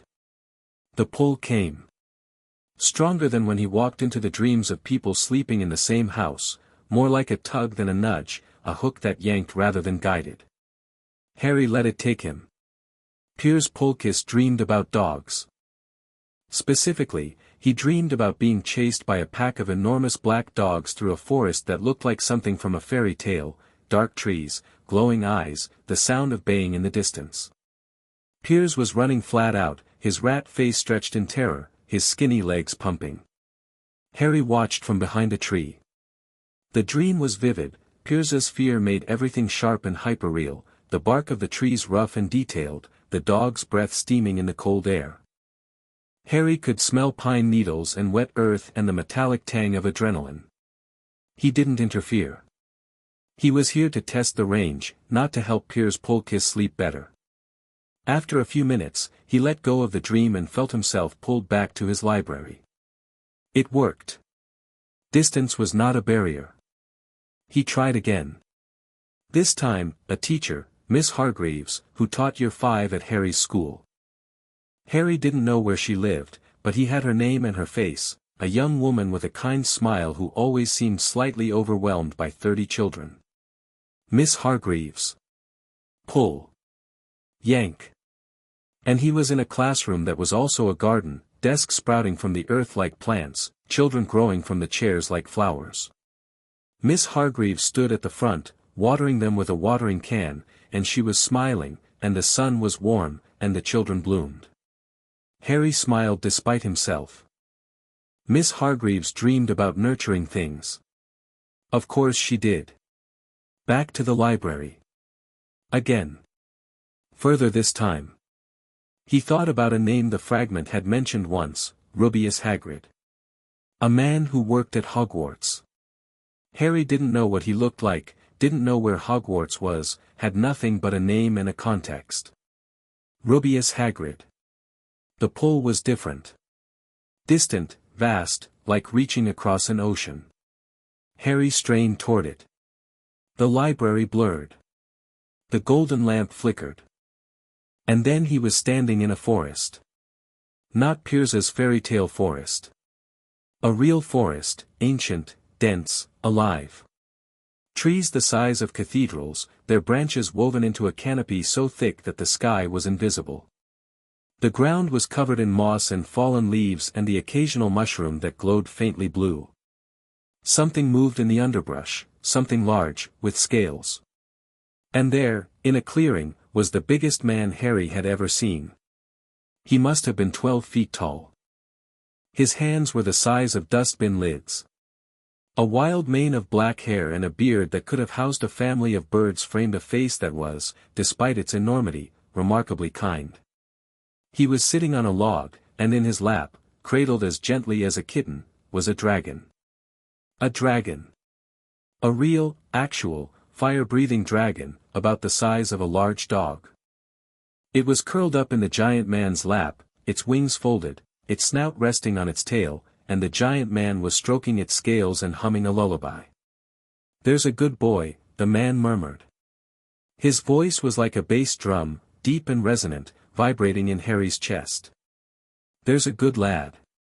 Sleep now. Hagrid's got ya." Harry stood at the edge of the clearing and stared. This was a wizard's dream. A real wizard. And the wizard dreamed of dragons and forests and gentleness, of being big enough to protect the things he loved.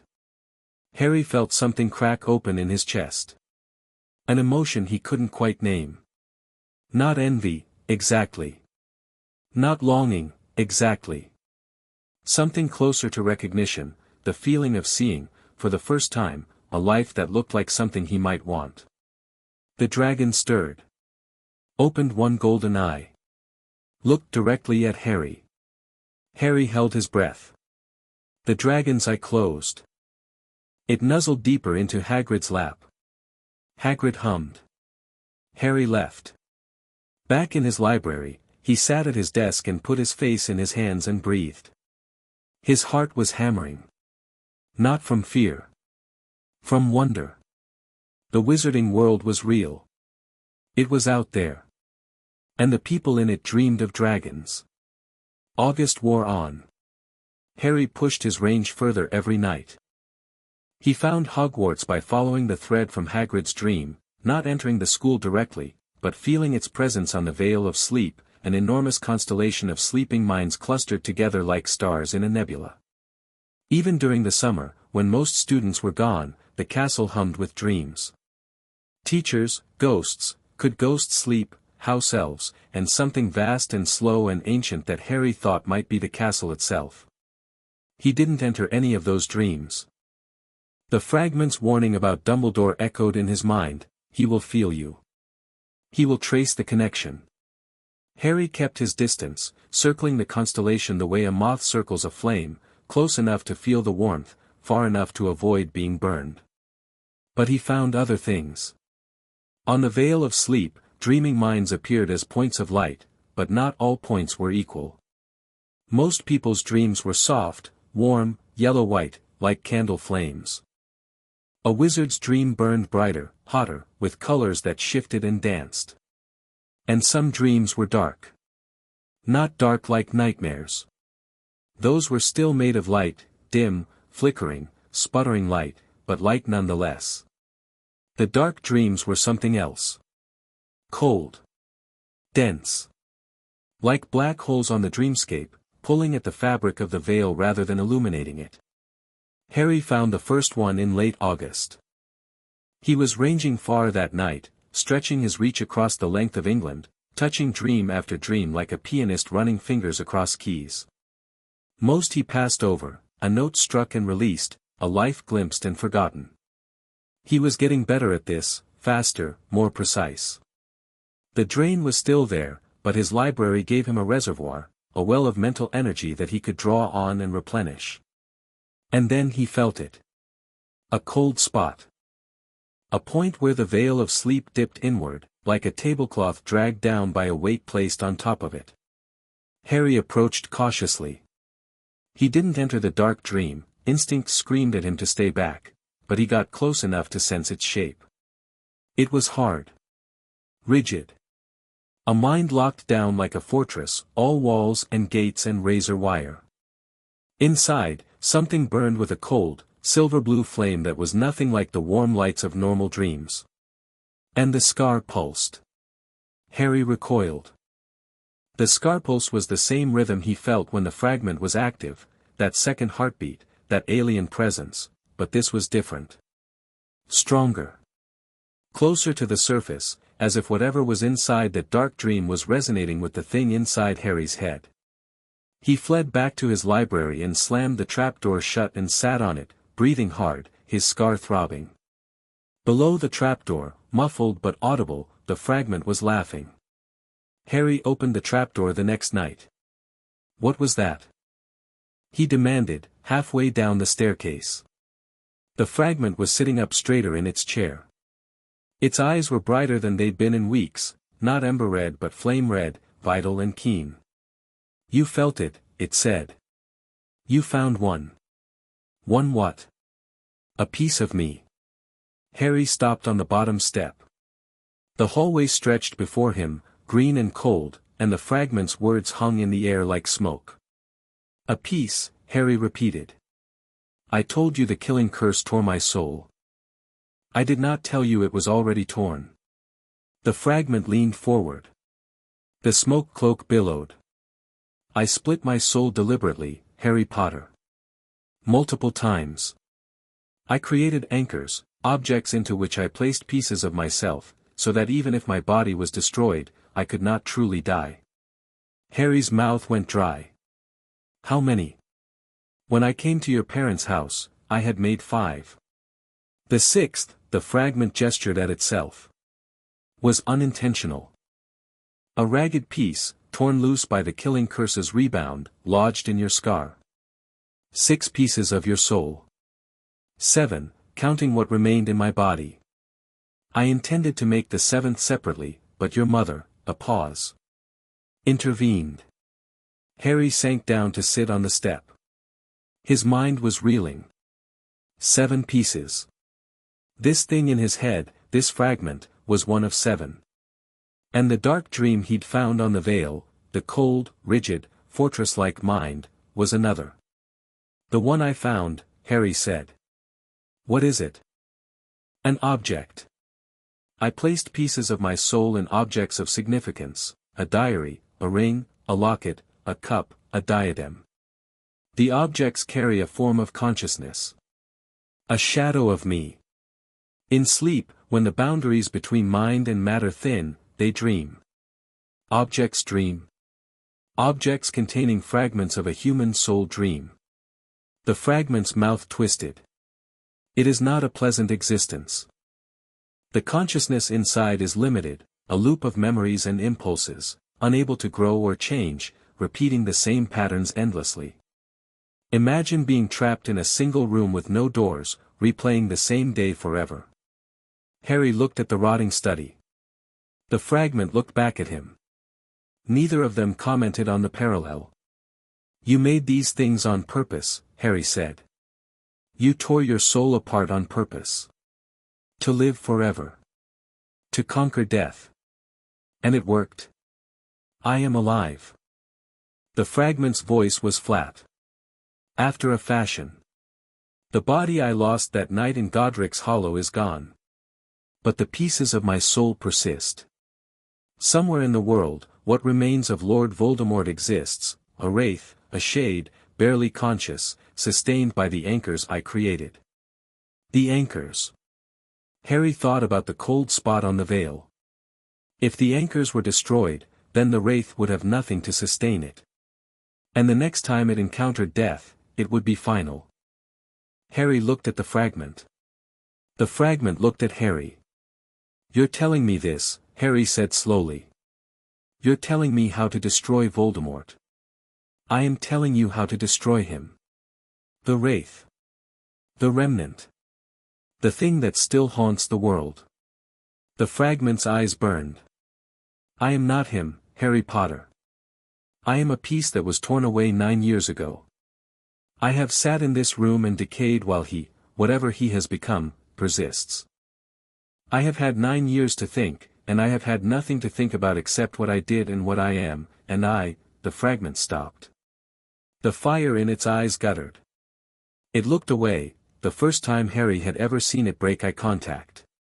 I am tired, it whispered. I am very, very tired.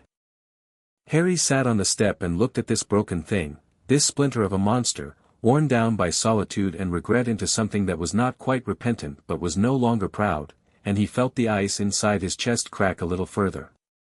Teach me, Harry said. Teach me everything. How to find the anchors. How to reach them through dreams. How to destroy them. The fragment turned back. Its eyes found Harry's. It will take time, it said. I've got a year before Hogwarts. You know about Hogwarts? You talk in your sleep. Harry smiled grimly. I hear everything that leaks through the scar. I've known about Hogwarts for weeks. The fragment stared at him. And then it made that sound again, the short, sharp, surprised almost laugh. You are remarkable, it said. I despise you for it, but you are remarkable. Teach me. The fragment extended one skeletal hand. Not for Harry to shake, the gesture was different, palm up, fingers spread. An offering. Touch my hand, it said. And I will show you what I know.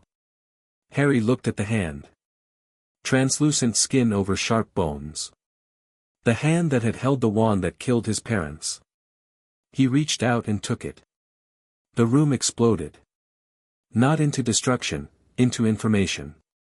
A torrent of images, sounds, sensations, knowledge, pouring through the point of contact like water through a broken dam. Harry saw Hogwarts, the real Hogwarts, not the distant constellation on the Vale, but the castle as Tom Riddle had known it. Corridors and classrooms and a room that appeared only when you needed it. He saw a diary with a black cover. A ring with a cracked stone. A locket with a serpentine S. A cup with a badger engraved on it. A tiara, a diadem, that sparkled with cold intelligence. He saw where they were hidden. A cave by the sea. A shack in the woods. A vault in a bank guarded by dragons. A room full of lost things. He saw spells. Not how to cast them, the fragment couldn't teach him wand magic without a wand, but the theory, the principles, the architecture of enchantments. Protective spells layered around each anchor like concentric walls. Curses that would kill the unwary. Traps that exploited greed, fear, desire. And underneath it all, running through the torrent like a dark current, he felt the fragment's mind, the vast, fractured, brilliant, broken mind of Tom Marvolo Riddle, and it was nothing like he'd expected. Not pure evil. Not simple hatred. It was a cathedral with a cracked foundation, a library with half the books burned, a symphony played on a shattered instrument. There was genius in there, real genius, the kind that sees connections others miss and asks questions others don't dare. And there was damage, deep, structural, load-bearing damage, the kind that comes from growing up unloved and learning, very early, that the only reliable source of safety is power. Harry saw a boy in an orphanage. A boy who could make things move with his mind and talk to snakes and was afraid, desperately, consumingly afraid, that he was nobody. That he was nothing. That he would die alone in a narrow bed and be forgotten, and the universe would go on without noticing he'd been there. A boy in a cupboard who thought he was nothing. Harry gasped and yanked his hand back. The torrent cut off. The study stabilized. The fragment slumped in its chair, diminished, as if the transfer had cost it something vital. Harry sat on the step and shook and tried to process what had just been poured into his head. He couldn't. Not all of it. Not yet. The knowledge was there, filed automatically by his library, sorted onto new shelves that hadn't existed a minute ago, but the emotional weight of it was too much to carry all at once. Go, the fragment whispered. It sounded exhausted. Go and rest. Organize what I've given you. Come back when you're ready. Harry climbed the stairs on legs that felt like water. He closed the trapdoor. He sat at his desk in the golden lamplight and put his head on his arms and breathed. On the new shelves, hundreds of books glowed faintly, waiting to be read. Harry had a year. 11 months until Hogwarts. 11 months to learn what the fragment had shown him, to map the locations of the soul anchors, horcruxes, the proper term, freshly filed in his mental library, and to figure out how to destroy them. He was 10 years old. He lived in a cupboard. And he was going to dismantle the Dark Lord's immortality, one piece at a time, from the inside of a dream. Harry opened the first book and began to read. September. October. The days shortened and the nights lengthened and Harry lived for the dark hours. His daytime self was unchanged, quiet, obedient, invisible. He went to school and sat in the back and got middling grades, because excellent grades made the Dursleys suspicious and poor grades earned punishment, and the safe path was the middle. He came home and did his chores and ate his scraps and went to his cupboard. But his nighttime self was evolving. The library grew. What had been a single cupboard-sized room was now a sprawling complex, shelves stretching in every direction, rooms branching off from rooms, a map room where Harry tracked the dreamscapes he'd visited, a workshop where he practiced manipulating dream matter, a war room where he planned. The war room was new. Harry had built it in October, after his 5th visit to the fragment study, after the 5th transfer of knowledge. It was a simple space, a table, chairs, a large map pinned to the wall. The map showed England, Scotland, Wales, and the locations of the Horcruxes as the fragment remembered them. 5 points on the map.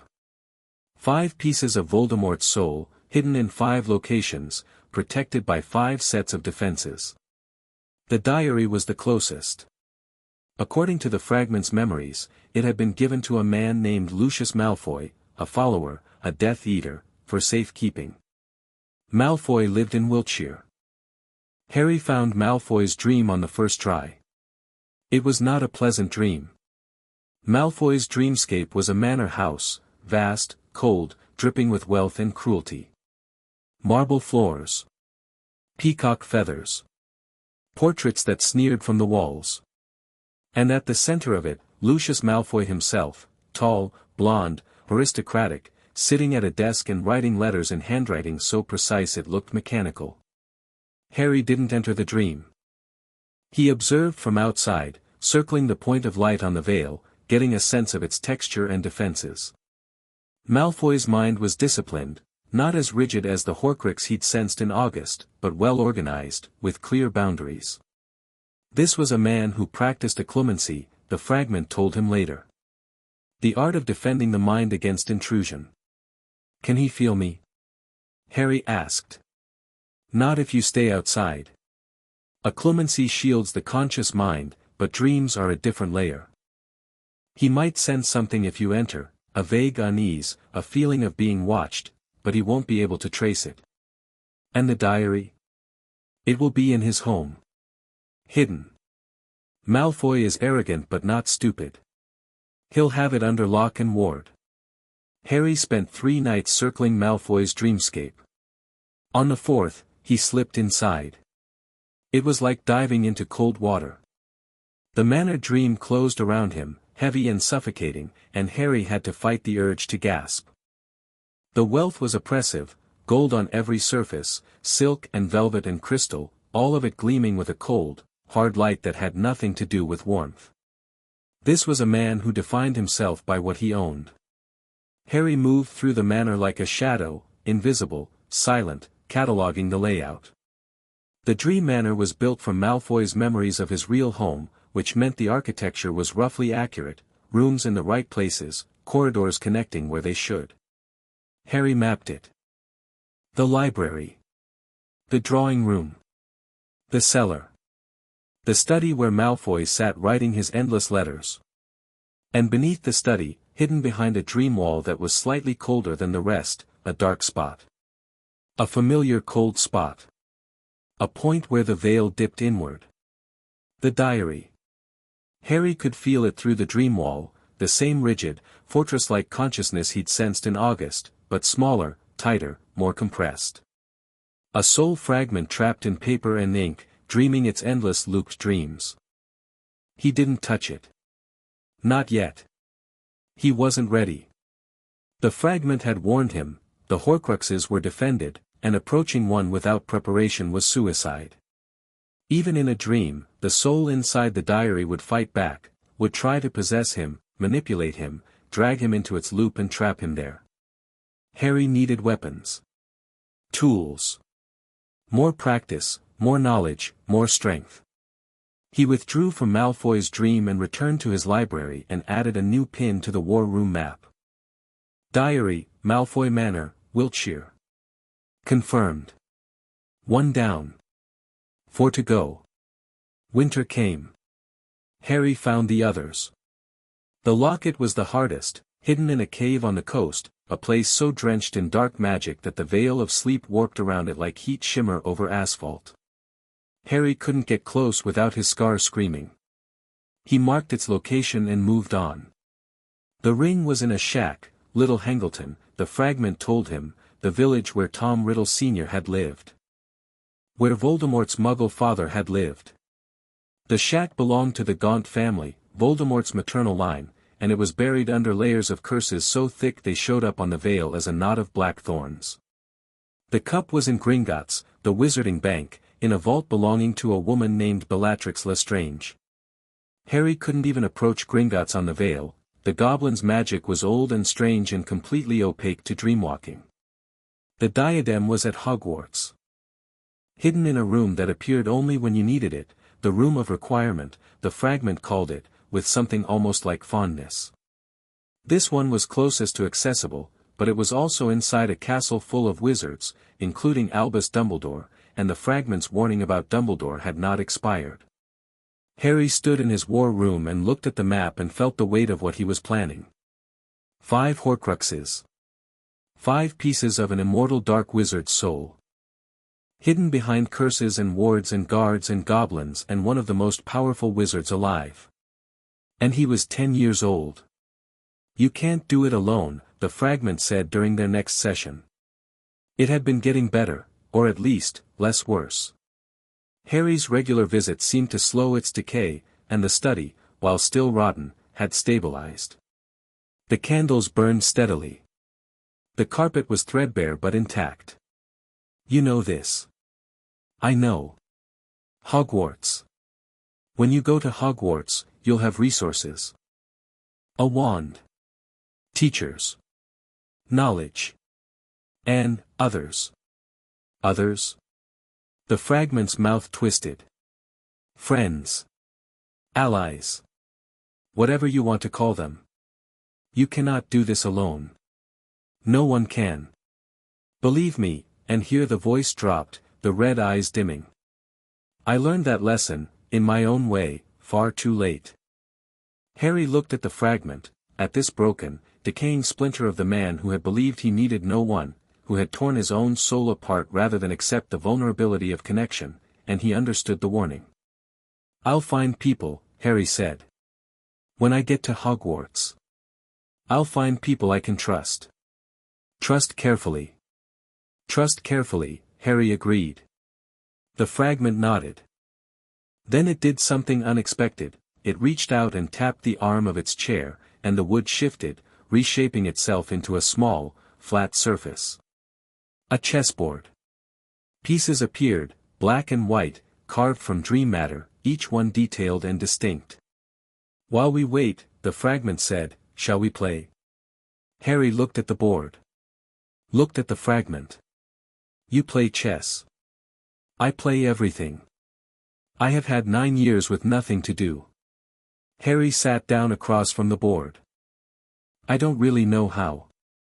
Then I'll teach you. They played.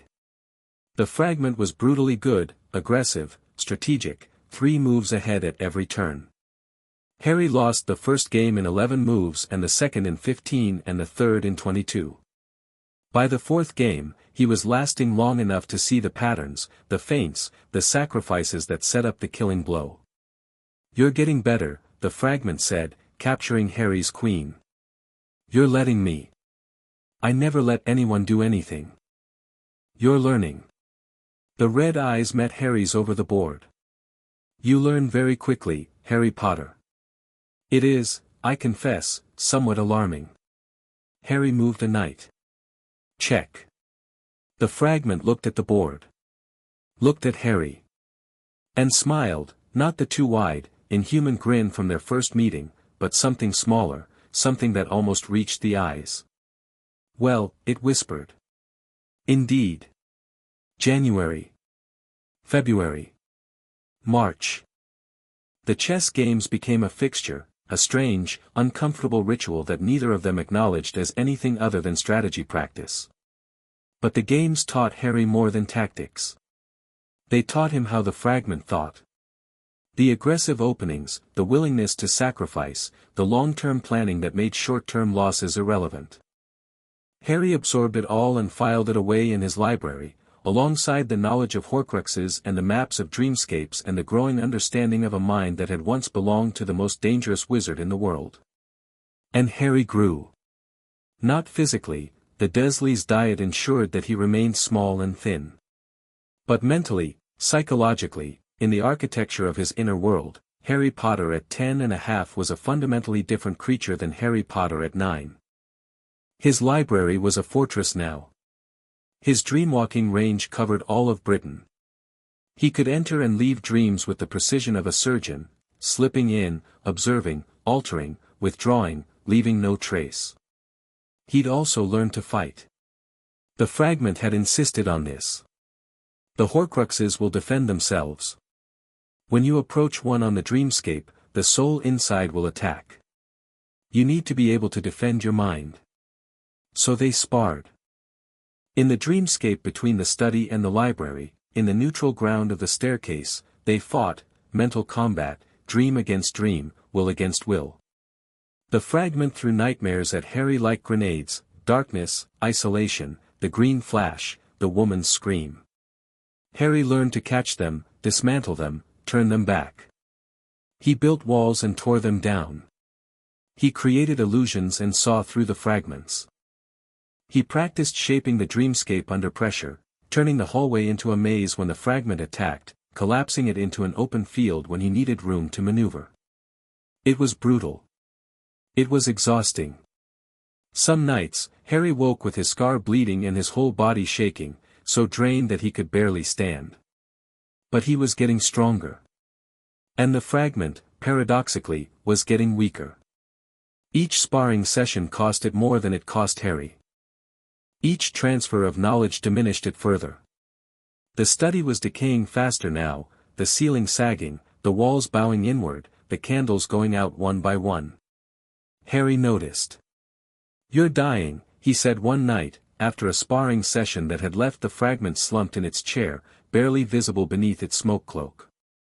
"I told you. I am a fragment. I was never meant to last. But you're dying faster. Because of what you're giving me." The red eyes opened. Dimmer than ever. "Yes." "Why?" The fragment was quiet for a long time. When it spoke, its voice was barely a breath. "Because you are going to do what I could not." A pause. "What I would not." "You are going to destroy what I created. You are going to undo the thing I was most proud of, my conquest of death, and you are going to do it because it is the right thing to do, and the voice broke. Not dramatically. Not with a sob or a gasp. It simply cracked, like old wood under too much weight, and stopped. "I never did anything because it was right," the fragment whispered. "I did things because I could. Because I was afraid. Because power was the only language I knew. And now I am a splinter in a child's scar, teaching that child how to kill me, and it is the first thing I have done in my existence that feels silence." "Good," Harry offered. "Purposeful," the fragment corrected. "Don't romanticize me, Harry Potter. I am not good.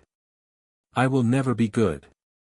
But I can be useful, and I can choose what I am useful for, and I choose this." Harry looked at the dying thing in the chair and felt something he was finally willing to name. Grief. Not for Voldemort. Not for the monster who had killed his parents and terrorized the wizarding world. But for Tom, for the boy in the orphanage who had been afraid, and brilliant, and alone, and who had made choice after choice after choice in the direction of darkness because no one had ever shown him another way. Harry couldn't save Tom. Tom was past saving. The fragment was dying, and when it was gone, it would be gone, and that would be a mercy as much as a loss. But Harry could carry what Tom had taught him. The knowledge. The strategy. The chess games. And the warning. The warning of what happens when a brilliant, frightened child grows up without love. "Thank you," Harry said. The fragment closed its eyes. "Don't thank me. Beat me. Destroy every anchor I ever made. And when you meet the wraith, the thing I became, end it. I will. Promise me." "I promise." The fragment nodded. The red eyes closed. The smoke cloak settled.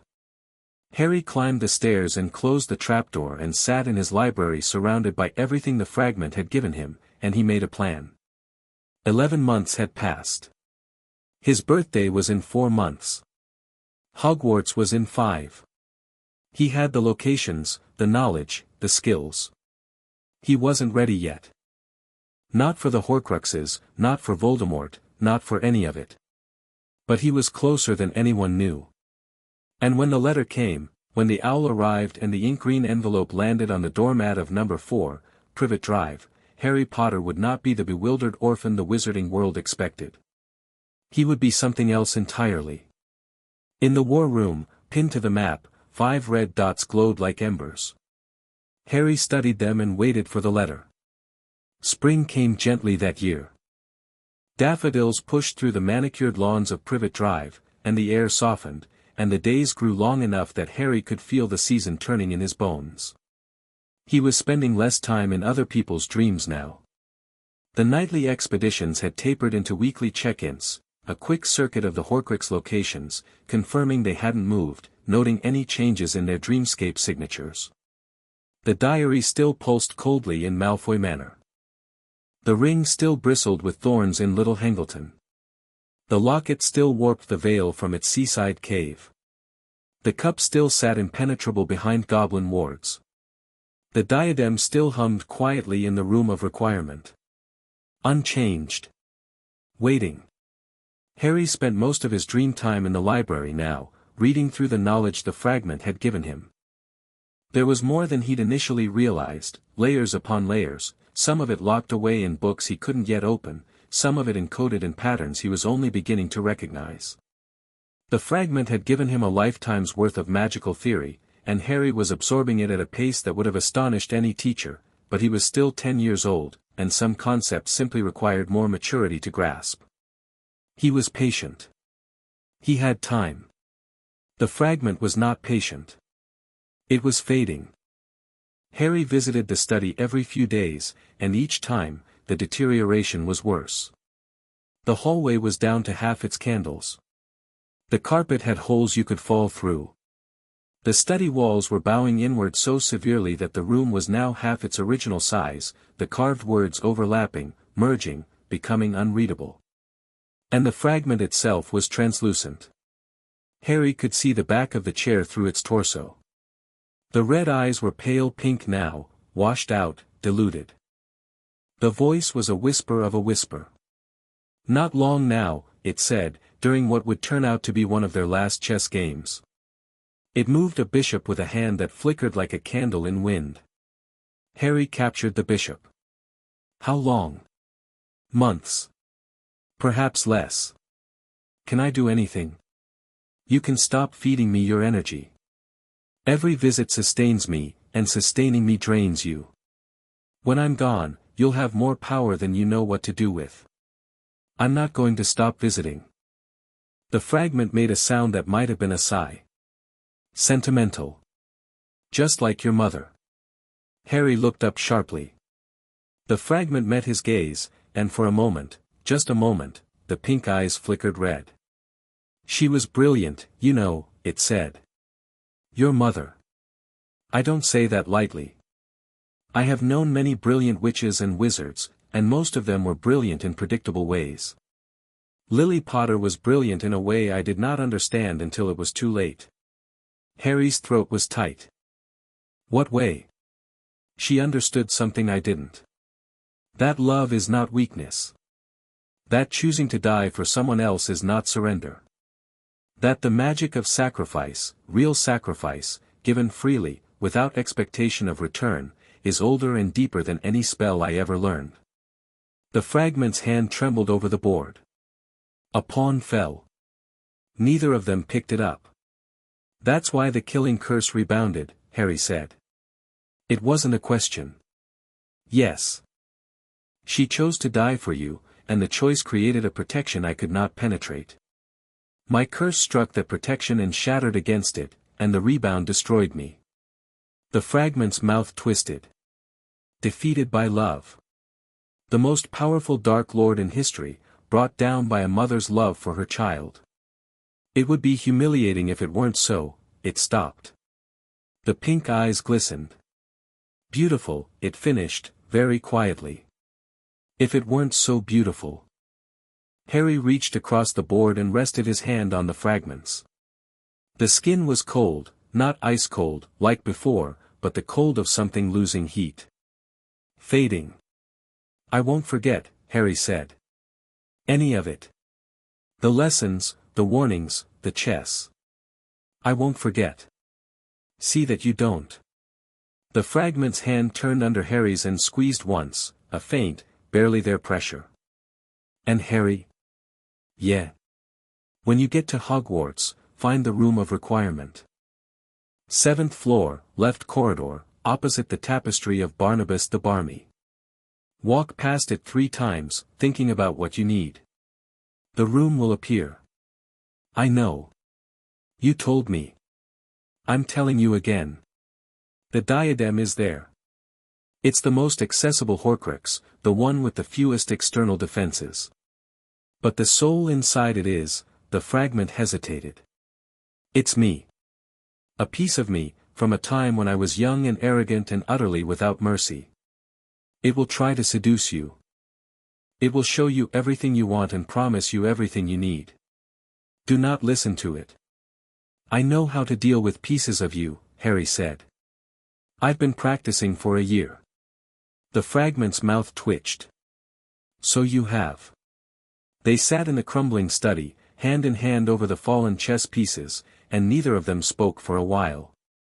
The candles burned. The carved words pulsed. Outside, in the hallway, the dark pressed in. Good night, Tom, Harry said. Good night, Harry. Harry climbed the stairs. He closed the trapdoor. He did not look back. In the library, the golden lamp burned steadily, and the shelves were full, and the war room waited. For months until the letter. Harry sat at his desk and opened a book and began, once more, to prepare. Chapter 3, The Letter and the Giant. The letter arrived on a Tuesday. Harry was frying eggs when it came through the mail slot, a soft thwop against the doormat, barely audible over the sizzle of the pan, and Vernon's morning commentary on the state of the world, which he delivered to no one in particular while hidden behind the Daily Mail. Posts here, Dudley, Vernon said, because fetching the mail was one of those character-building tasks that Vernon assigned exclusively to Harry until Dudley demanded it, and Dudley had demanded it last week because Harry had received a catalogue addressed to occupant, and Dudley didn't want to miss anything. Dudley heaved himself up from the table. He'd grown again over the winter, wider rather than taller, straining the seams of his school uniform, and waddled into the hall. Harry heard him scoop up the post. Heard the shuffle of envelopes. And then silence. A specific kind of silence.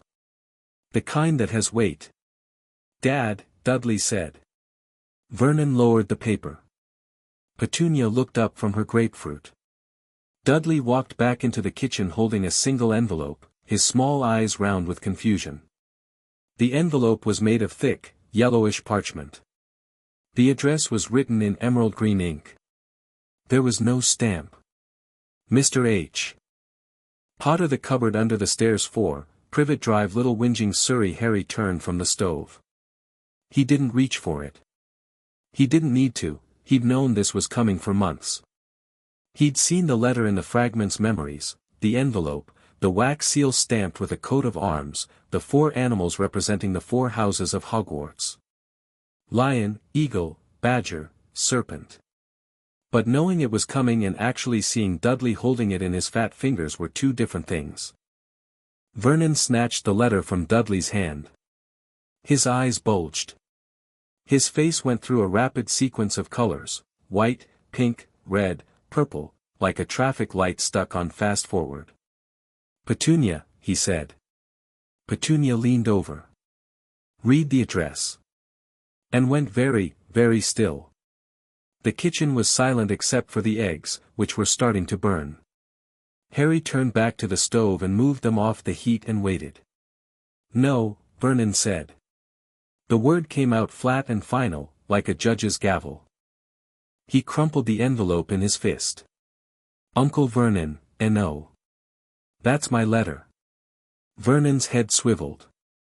The purple had reached his ears, spreading down his neck, pulsing visibly in the vein at his temple. There is no letter. You received nothing.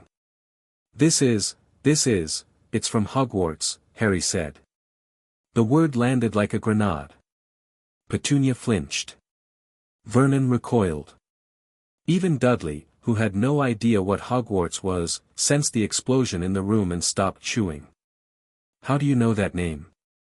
Petunia whispered. Her face was bloodless. Her hands gripped the edge of the table so hard her knuckles gleamed white. Harry looked at his aunt. He'd seen her dreams for over a year now, the sterile kitchen, the darkness pressing against the windows, the red-haired woman's face in the glass. He knew what Petunia was afraid of. He knew about the letter Petunia herself had written as a child, begging Dumbledore to let her attend Hogwarts too, and the gentle rejection that had broken something inside her. He knew that Petunia's hatred of magic was, at its root, the hatred of someone who had been excluded from a world she desperately wanted to be part of. He could have said any of this. He could have cracked her open right there at the breakfast table. Instead, he said, "My mum went there." Didn't she?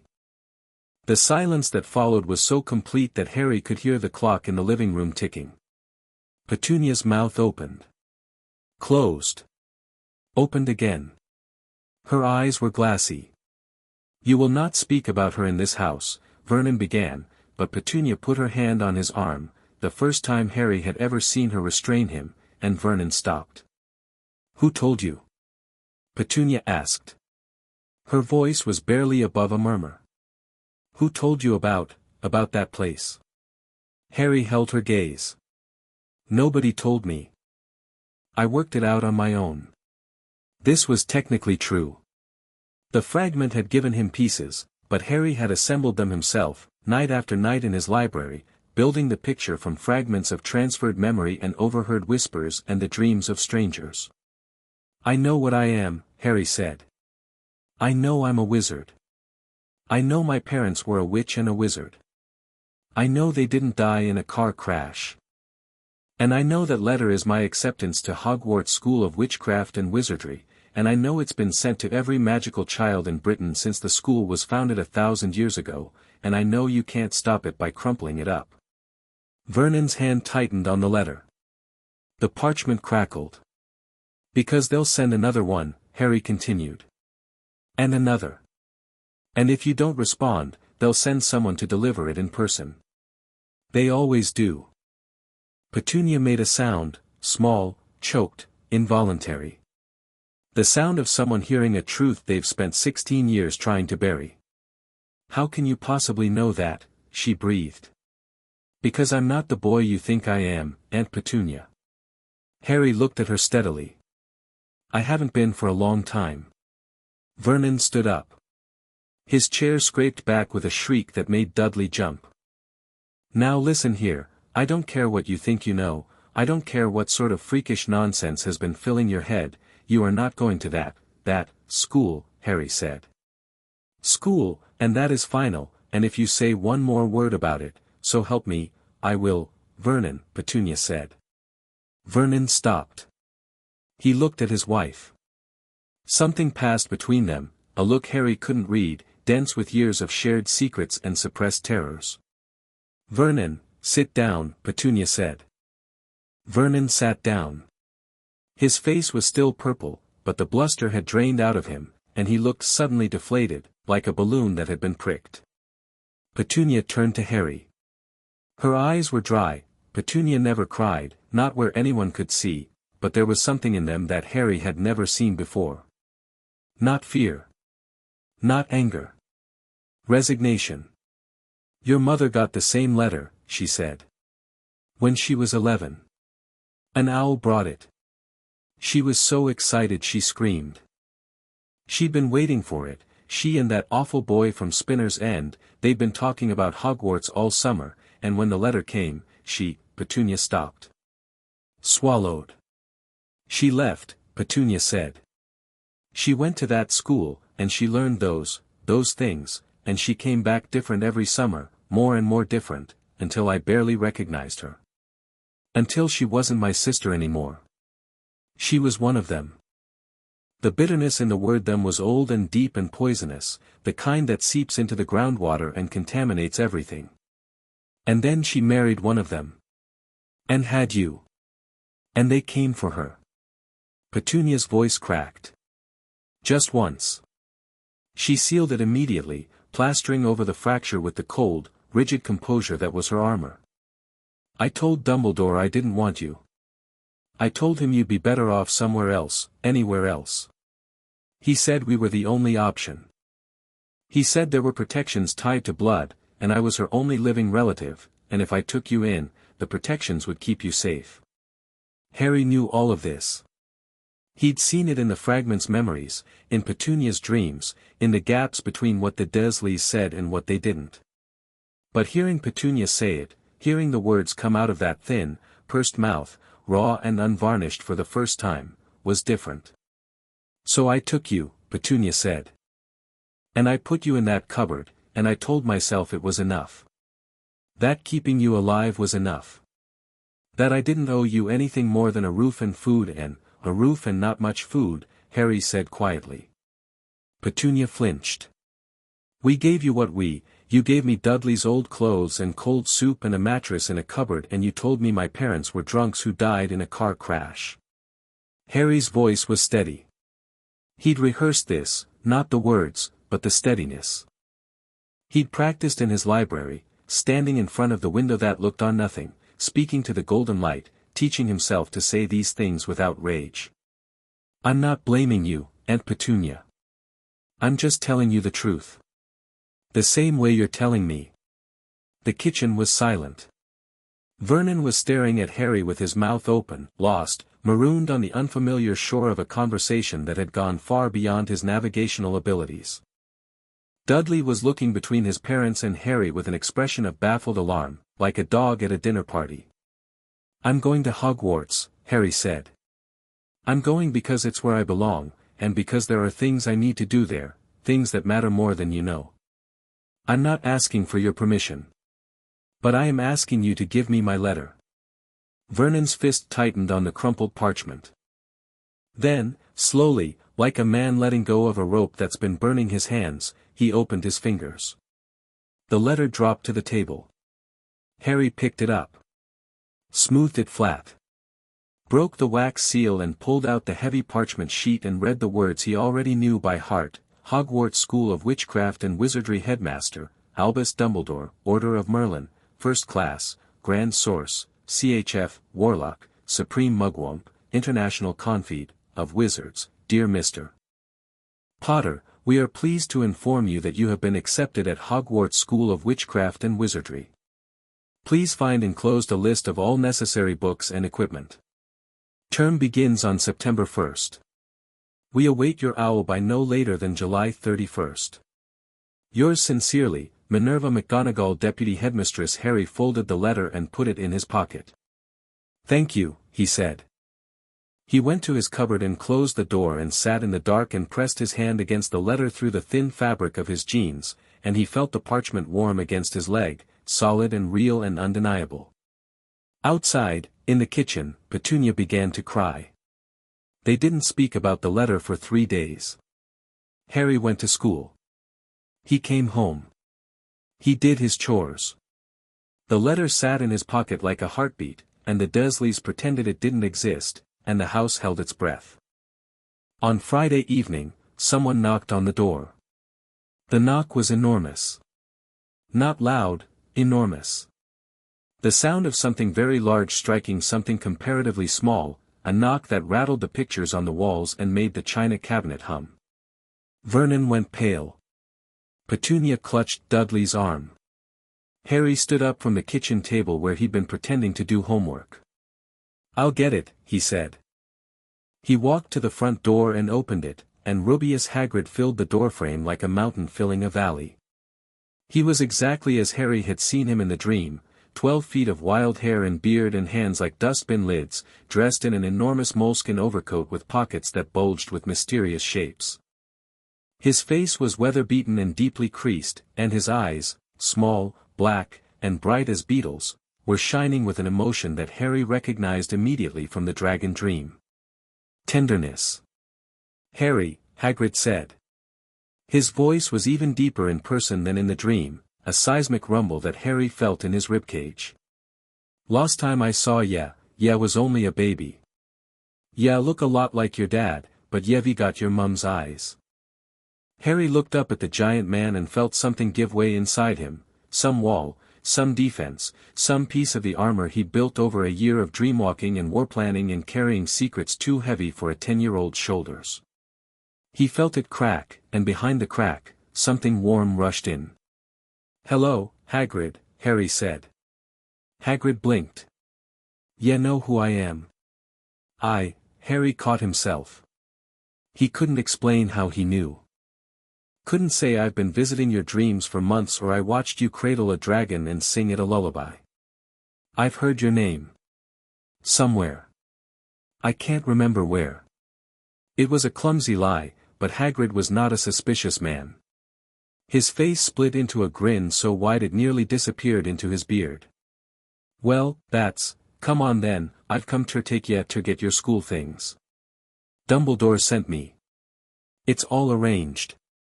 Behind Harry, Vernon appeared in the hallway. His face was purple again. "Now see here," Hagrid looked over Harry's head at Vernon. Just looked. The full weight of 12 feet and several hundred pounds of Rubeus Hagrid, compressed into a single, steady gaze. Vernon deflated. "Right," Vernon said weakly. "Well. Fine. Just fine. New yet see reason," Hagrid said cheerfully. He put a hand on Harry's shoulder, gently, so gently, the massive fingers resting with the lightness of a man used to handling creatures more fragile than himself, and steered him toward the garden path. Harry looked back once. Petunia was standing in the kitchen doorway. Her arms were folded, her lips pressed thin, her posture rigid. But her eyes followed Harry all the way to the gate. London was loud and bright and overwhelming after the muted beige of Privet Drive, and Harry took it in through the window of the bus Hagrid had hailed with a wave of his pink umbrella.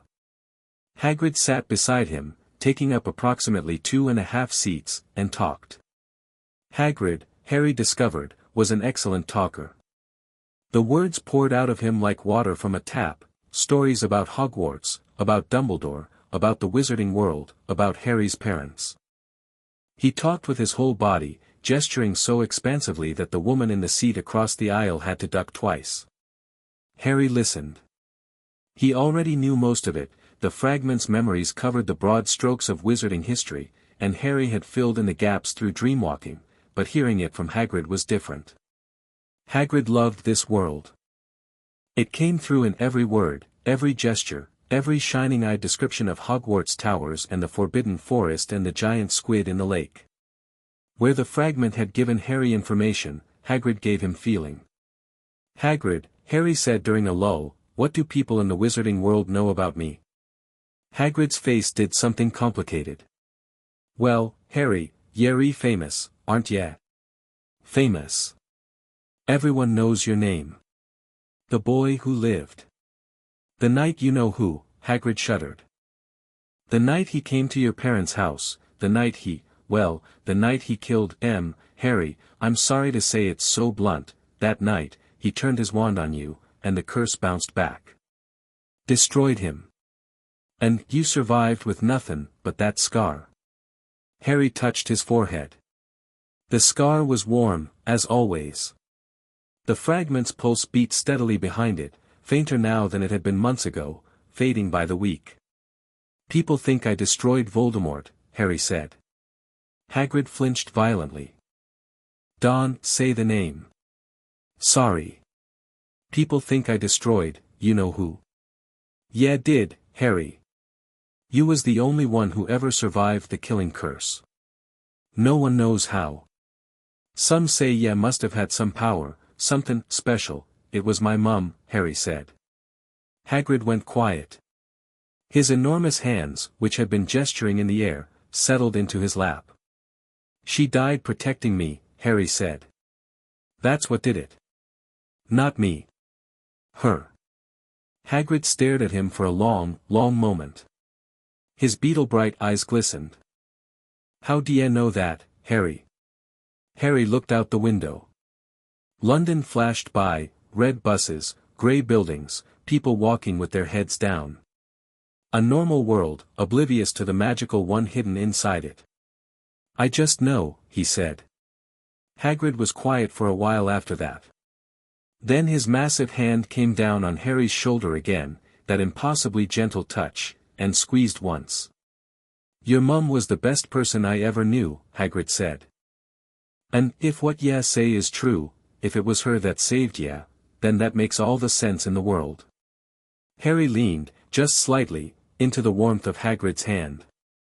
He hadn't been touched gently since, had he ever been touched gently?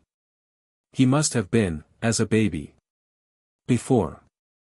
The bus turned a corner, and Hagrid said, "Ah, here we are," and the world changed. The leaky cauldron was invisible to muggles and unremarkable to wizards, a grimy pub squeezed between a bookshop and a record store, its doors so dark and dingy that your eyes slid right past it. But Harry felt it before Hagrid pointed it out. The dreamscape signature of the pub was unmistakable, a warm, golden glow on the veil, dozens of sleeping and waking minds clustered together, saturated in magic so old it had soaked into the walls like smoke. Harry could feel magic. He'd discovered this months ago, the byproduct of a year spent on the Vale of Sleep, sensing dreamscapes, reading the magical signatures of wizards and horcruxes and enchanted objects. His magical senses had developed far beyond what a normal 11-year-old should possess. He could feel the wards on the leaky cauldron's door like a faint vibration in his teeth. He could sense the enchantments on the building itself, preservation charms, muggle-repelling hexes, a notice-me-not that was so elegantly crafted it was almost invisible even to his heightened perception. He said none of this. He followed Hagrid through the door and into the pub. The interior was dark and shabby and wonderful. Candles on the tables.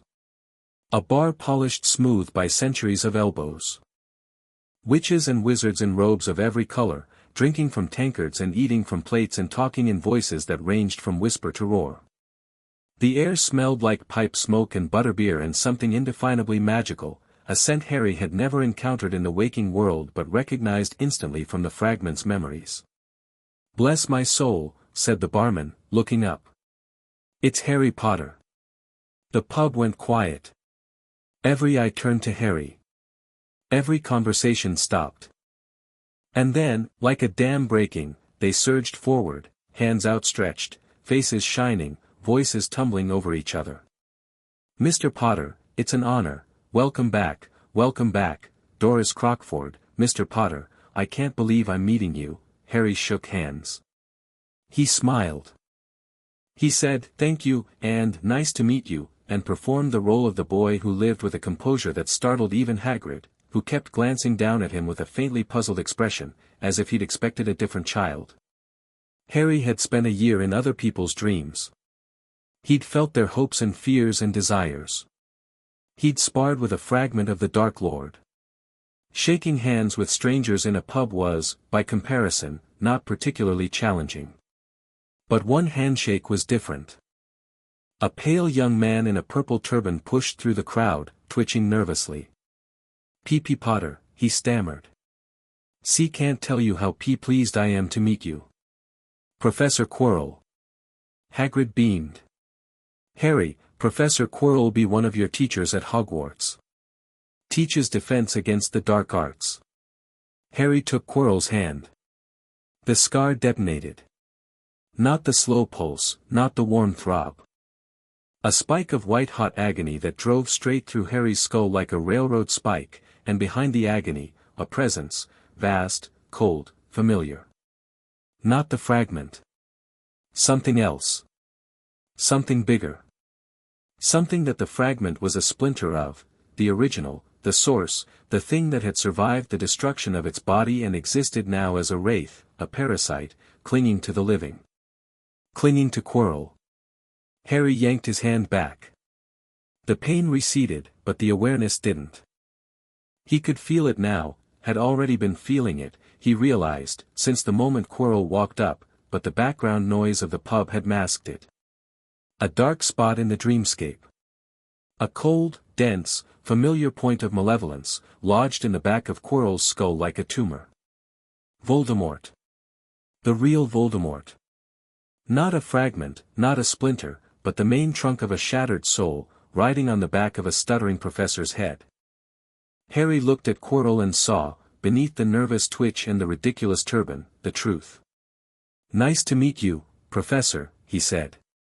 His voice was steady. His hand, hidden against his thigh, was shaking. Quirrell smiled a thin, trembling smile and disappeared into the crowd. "Yeah, all right, Harry." Hagrid was peering down at him. "You've gone a bit pale." "I'm fine. Just, overwhelmed." "Course ya are. Come on, let's get moving. Lots to do." Hagrid led him through the pub and out the back door and into a small, walled courtyard. He tapped a specific brick with his umbrella, and the wall opened, and Diagon Alley unfolded before them like a pop-up book.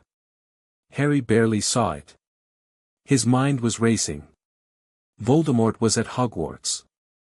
Voldemort was inside a professor. The wraith that the fragment had described, the bodiless remnant sustained by Horcruxes, had found a host, and that host was going to be teaching defense against the dark arts to children. Harry walked through Diagon Alley in a daze, nodding at Hagrid's commentary, filing away the sights and sounds and smells of the wizarding world's greatest shopping street while his mind worked furiously in the background. This changed things. This changed everything. He'd planned to spend his first year at Hogwarts settling in, making friends, quietly locating the diadem in the room of requirement. A slow, careful approach. Patient. Strategic. But Voldemort was already there. And Voldemort, even diminished, even parasitic, was dangerous, not to Harry specifically, not yet, not until Voldemort realized what Harry was, but to everyone around him. To students. To teachers. To the school itself. Harry couldn't be patient anymore. He needed to be fast. Gringotts was a marble palace staffed by goblins, and Harry's vault contained a small fortune in gold that no one had ever told him about. He stood in the underground chamber, lit by the guttering torch in Hagrid's hand, and looked at the piles of gold galleons and silver sickles and bronze nuts, and he felt nothing. Not excitement, not relief, not greed. The money was useful. It would buy his school supplies. Beyond that, it was metal in a cave. What Harry noticed, what made his pulse quicken, was the magic. Gringotts was drenched in it. The walls hummed with enchantments so old and so layered that Harry's magical senses were nearly overwhelmed. Goblin magic was different from wizard magic, denser, more physical, bound to metal and stone rather than wood and word. Harry could feel it pressing against his mind, and he understood, viscerally, why the fragment had said the cup in Bellatrix Lestrange's vault was the hardest Horcrux to reach. He couldn't dreamwalk into Gringotts. The goblin wards were absolute. But standing here, in the physical building, feeling the magic firsthand, his mind was already working on the problem, turning it over, looking for angles. Later. That was a problem for later. Harry filled a bag with gold and climbed back into the cart, and the mad, rattling ride through the underground tunnels gave him a few minutes to think while Hagrid turned green beside him. Something else had happened on the way down. Hagrid had made a stop, Vault 713, a high-security vault with a door that had no keyhole, only a goblin's touch. Inside was a single object, a small, grubby package wrapped in brown paper. Hogwarts business, Hagrid had said. Very secret. Harry hadn't asked questions. But he'd felt the package, felt it on the veil, a warm, bright signature that was nothing like the cold density of a Horcrux. Whatever was in that package was powerful, valuable, and very much wanted. By Dumbledore, apparently. And, Harry suspected, by the thing on the back of Quirrell's head.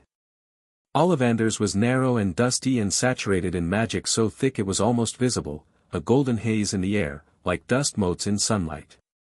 Mr. Ollivander was a wisp of a man with silver eyes that seemed to look through Harry rather than at him. "I wondered when I'd be seeing you, Mr. Potter," he said. It seems only yesterday your mother was here, buying her first wand. 10¼ inches, willow, swishy. Nice wand for charm work. Harry stood still while Ollivander circled him like a jeweler examining a stone. Your father, on the other hand, favored a mahogany wand. 11 inches. Pliable. A little more power and excellent for transfiguration. The tape measure was measuring Harry's arm span on its own, which would have startled him if he hadn't spent a year inside the dreams of wizards. I say, Mr. Potter, Ollivander murmured, which is your wand arm? Right. Boxes came down from shelves. Wands were pressed into Harry's hand, beechwood and dragon heartstring, maple and phoenix feather, ebony and unicorn hair. Each one felt wrong in a way Harry could sense before he'd even waved it. Not just wrong, incompatible. The magic didn't connect. It was like trying to plug a lamp into the wrong socket. Ollivander's silver eyes were getting brighter with each failed attempt. He was enjoying this. Tricky customer, he said. Not to worry, we'll find the right match. Harry reached out with his dreamwalker senses, feeling for, he didn't know what. A resonance. A connection. Something that matched the particular frequency of his magic. There. On a high shelf. A box, dusty and forgotten, radiating a quiet, steady warmth. That one, Harry said, pointing. Ollivander followed his gaze. His silver eyes widened. Surely not, he climbed a ladder, retrieved the box, and opened it. Inside, on a bed of faded velvet, lay a wand, holly, 11 inches, with a single phoenix feather visible at its core through the polished wood. Harry took it. The moment his fingers closed around it, the magic connected, not like a plug into a socket, but like a river meeting the sea. A rush of warmth from fingers to shoulder. Golden sparks erupting from the wand tip. The haze of magic in the shop intensifying, swirling, celebrating. And the scar pulsed. Once. Twice. 3 times. The fragment's heartbeat, recognizing something. Curious, Ollivander whispered. Very curious. What's curious? I remember every wand I've ever sold, Mr. Potter. Every single wand. It so happens that the phoenix whose tail feather is in your wand gave another feather, just one other. It is very curious indeed that you should be destined for this wand, when its brother, why, its brother gave you that scar. Harry looked at the wand in his hand. Holly and phoenix feather. Brother to the wand that had killed his parents. He already knew this. The fragment had told him. But standing here, holding the actual wand, feeling the magic humming through it like a voice calling his name, the knowledge became real in a way it hadn't been before. The wand chooses the wizard, Ollivander said. And I think we must expect great things from you, Mr. Potter. After all, he who must not be named did great things, terrible, yes, but great. Harry looked up at the old wandmaker. We don't get to choose the tools we're given, he said. Just what we do with them. Ollivander stared at him for a long moment. Then his thin mouth curved into something that wasn't quite a smile. Indeed, Mr. Potter. Indeed. The weeks between Diagon Alley and September 1st passed in a strange, suspended state. Harry packed his trunk, new robes, new books, a cauldron, a telescope, ingredients for potions. The Dursleys gave him a wide berth, treating him with the careful avoidance of people who have discovered they're sharing a house with something they don't understand and can't control. Harry spent those weeks in his library. He reorganized the war room. The map now showed not just the Horcrux locations but Hogwarts itself, a floor-by-floor layout assembled from the fragment's memories, annotated with notes about secret passages, hidden rooms, and the movement patterns of professors. He added a new pin, Quirrell/Voldemort, placed squarely in the defense against the dark arts office. He studied the fragment's memories of Hogwarts obsessively. The classes, the teachers, the political dynamics between the houses. The fragment, Tom Riddle, had been a Slytherin, sorted into the house of ambition and cunning, and his memories of the school were colored by that perspective. Harry absorbed the bias and corrected for it, cross-referencing with what Hagrid had told him and what he'd picked up from the dreams of Hogwarts staff during his long-range explorations. He visited the fragment 3 times during those weeks. Each visit was shorter than the last. The study was barely a room now, the walls had collapsed inward until it was more of a closet, the ceiling so low that the fragment had to hunch in its chair. The candles were down to 2. The carved words were gone, the walls too degraded to hold them. The fragment was nearly transparent. Not long, it whispered during the last visit, and its voice was so faint Harry had to lean close to hear. A few weeks, perhaps. Maybe less. You'll still be here when I get to Hogwarts. I'll try. Try hard. The ghost of a smile. I have never been accused of insufficient effort. They didn't play chess. There wasn't room for a board. They sat in the shrinking dark, Harry on the floor and the fragment in its chair, and they were quiet together, and the silence was not uncomfortable. Harry, the fragment said. Yeah. The wraith. In Quirrell. It will sense you. It may already have sensed you, through the scar. It will know what you are, not the details, but the shape. It will know that you are connected to it. It will be curious. It will probe. I know. Do not let it into your dreams. Your library is strong, but the wraith is stronger than I am, stronger than I ever was. It is the core.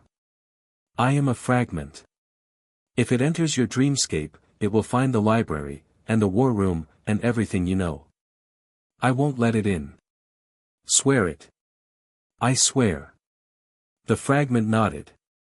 The pink eyes dimmed. The smoke cloak settled. One more thing, it whispered. Yeah. I was wrong. About everything. About power, about death, about love. I was wrong, and the cost of being wrong was, a breath. A long, rattling breath. Everything.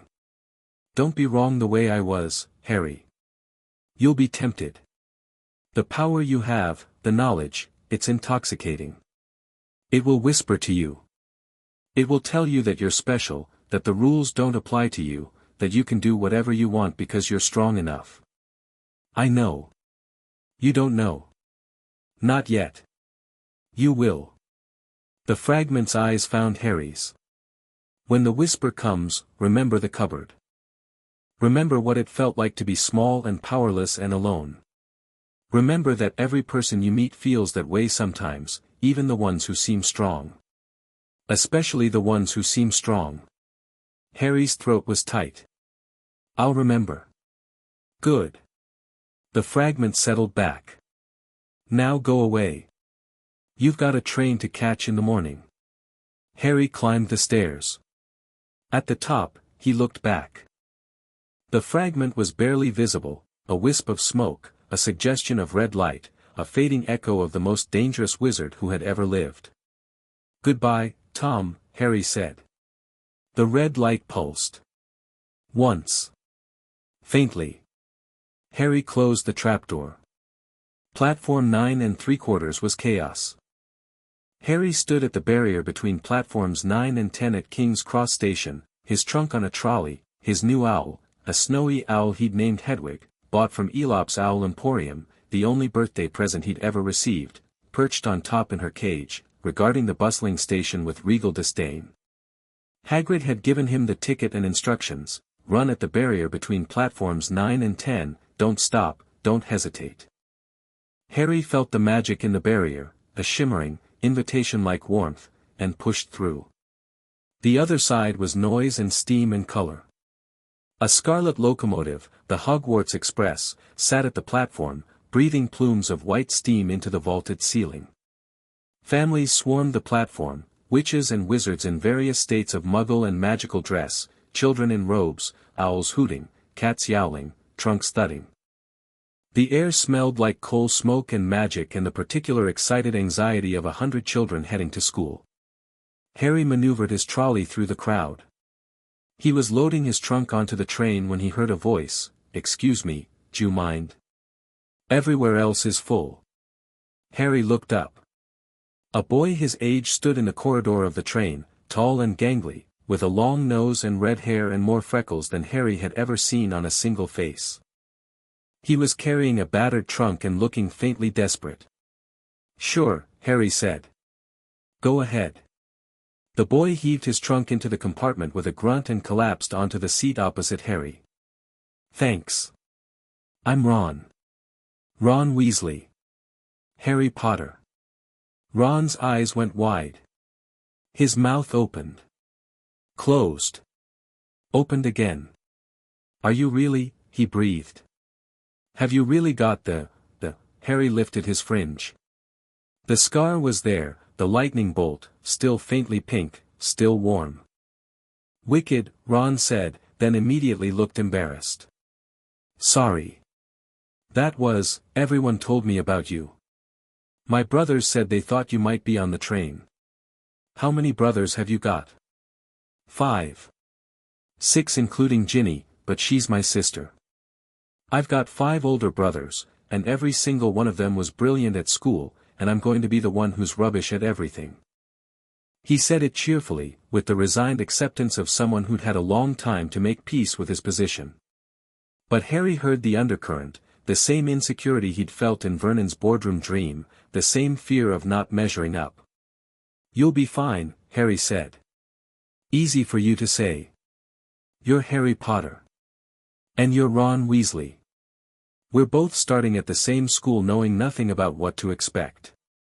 That makes us equal." Ron considered this. His freckled face rearranged itself into a grin, wide, warm, slightly lopsided. Yeah. Yeah, I suppose it does." The train lurched. The platform slid away. Through the window, Harry saw a plump red-haired woman waving frantically and a small red-haired girl running alongside the train with tears on her cheeks. Ron waved back, embarrassed and fond. "My mum," Ron said. "And Ginny. She wanted to come this year but she's too young."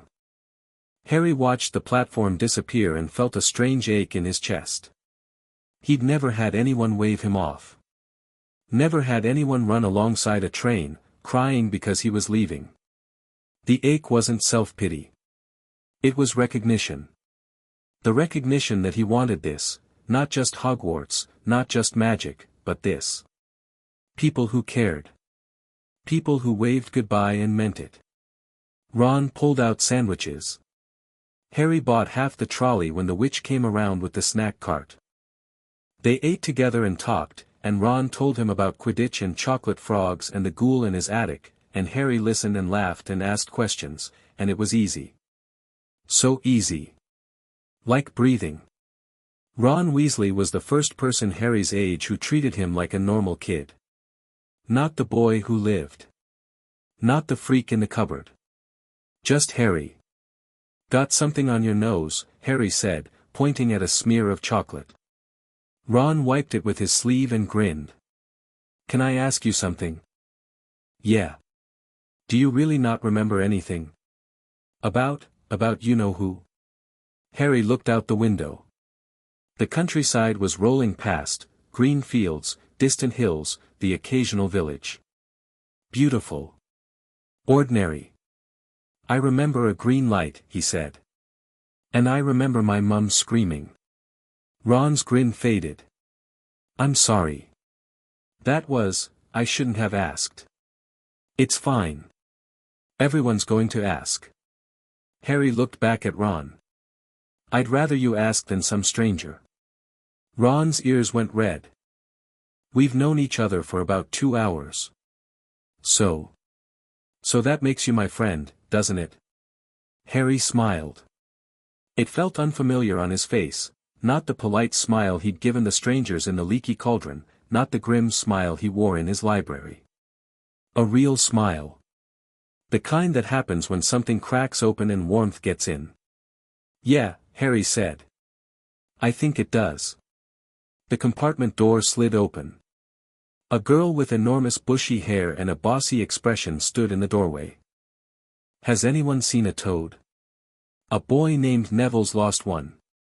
No toads in here, Ron said.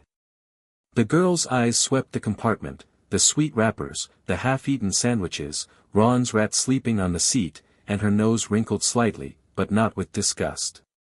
With assessment. She was cataloging, Harry realized. Filing information. Reading the room. He recognized the habit. He did it himself. I'm Hermione Granger, she said. And you are? Ron Weasley. Harry Potter. Hermione's eyes went wide, but only for a moment. She recovered faster than Ron had, and the look she gave Harry was not the starstruck gaze he'd gotten from the pubgoers in the Leaky Cauldron. It was interested. Evaluating. As if Harry Potter were a particularly challenging textbook she was looking forward to reading. I've read about you, of course, she said. You're in modern magical history and the rise and fall of the dark arts and great wizarding events of the 20th century. Am I? You didn't know. I'd have found out everything I could if it was me. She paused. Though I suppose the muggles you lived with wouldn't have had those books. Harry looked at Hermione Granger, at her eager eyes and her bushy hair and her obvious, barely contained intelligence, and felt a flicker of something. Not the warm, easy camaraderie he'd found with Ron. Something sharper. More electric. This girl was going to figure him out. Not today. Not tomorrow. But sooner or later, Hermione Granger was going to look at Harry Potter and see the gaps, the things he knew that he shouldn't, the composure that didn't match his age, the 1,000-yard stare that sometimes settled over his features when he thought no one was watching, and she was going to start asking questions. Harry looked forward to it. Nice to meet you, Hermione, he said. Would you like a chocolate frog? She sat down. The sorting hat was old and patched and frayed, and it sang a song about the 4 houses that Harry already knew by heart from the fragment's memories. But what Harry hadn't expected, what the fragment's memories hadn't prepared him for, was how the hat felt when it was placed on his head. It was like having someone walk into his library. Not aggressively. Not forcefully. The hat's consciousness was gentle, ancient, vast, and infinitely patient, like a river worn smooth by centuries of flowing. It slipped into Harry's mind as easily as water through fingers, and Harry felt it moving through his thoughts, his memories, his carefully organized shelves of knowledge. And then it stopped. Oh my, said a voice in Harry's head. Not the fragment's whisper. Something older, warmer, infinitely more surprised. Harry sat on the stool in the great hall, the hat covering his eyes, and felt the sorting hat of Hogwarts go very, very still inside his mind. What have we here? Harry didn't try to hide anything. He'd considered it, had spent nights in his library debating whether to build walls, to present the hat with a sanitized version of his mind, but had decided against it. The hat had sorted 1,000 years of students. It would see through any facade Harry could construct. Better to be honest. You've been busy, the hat said. Very busy indeed. A dreamwalker. I haven't seen one of those in, well, it's been centuries. And this, the hat had found the trapdoor. A soul fragment. A piece of Voldemort, living in your scar. And you've been, communicating with it? Learning from it? Harry thought, very clearly, yes. And it's dying? Yes. The hat was quiet for a long moment. In the great hall, Harry could hear whispers, the students were getting restless, wondering why his sorting was taking so long. You know about the Horcruxes, the hat said. It wasn't a question. Yes. And you intend to destroy them? Yes. You're 11 years old. I know. Another pause.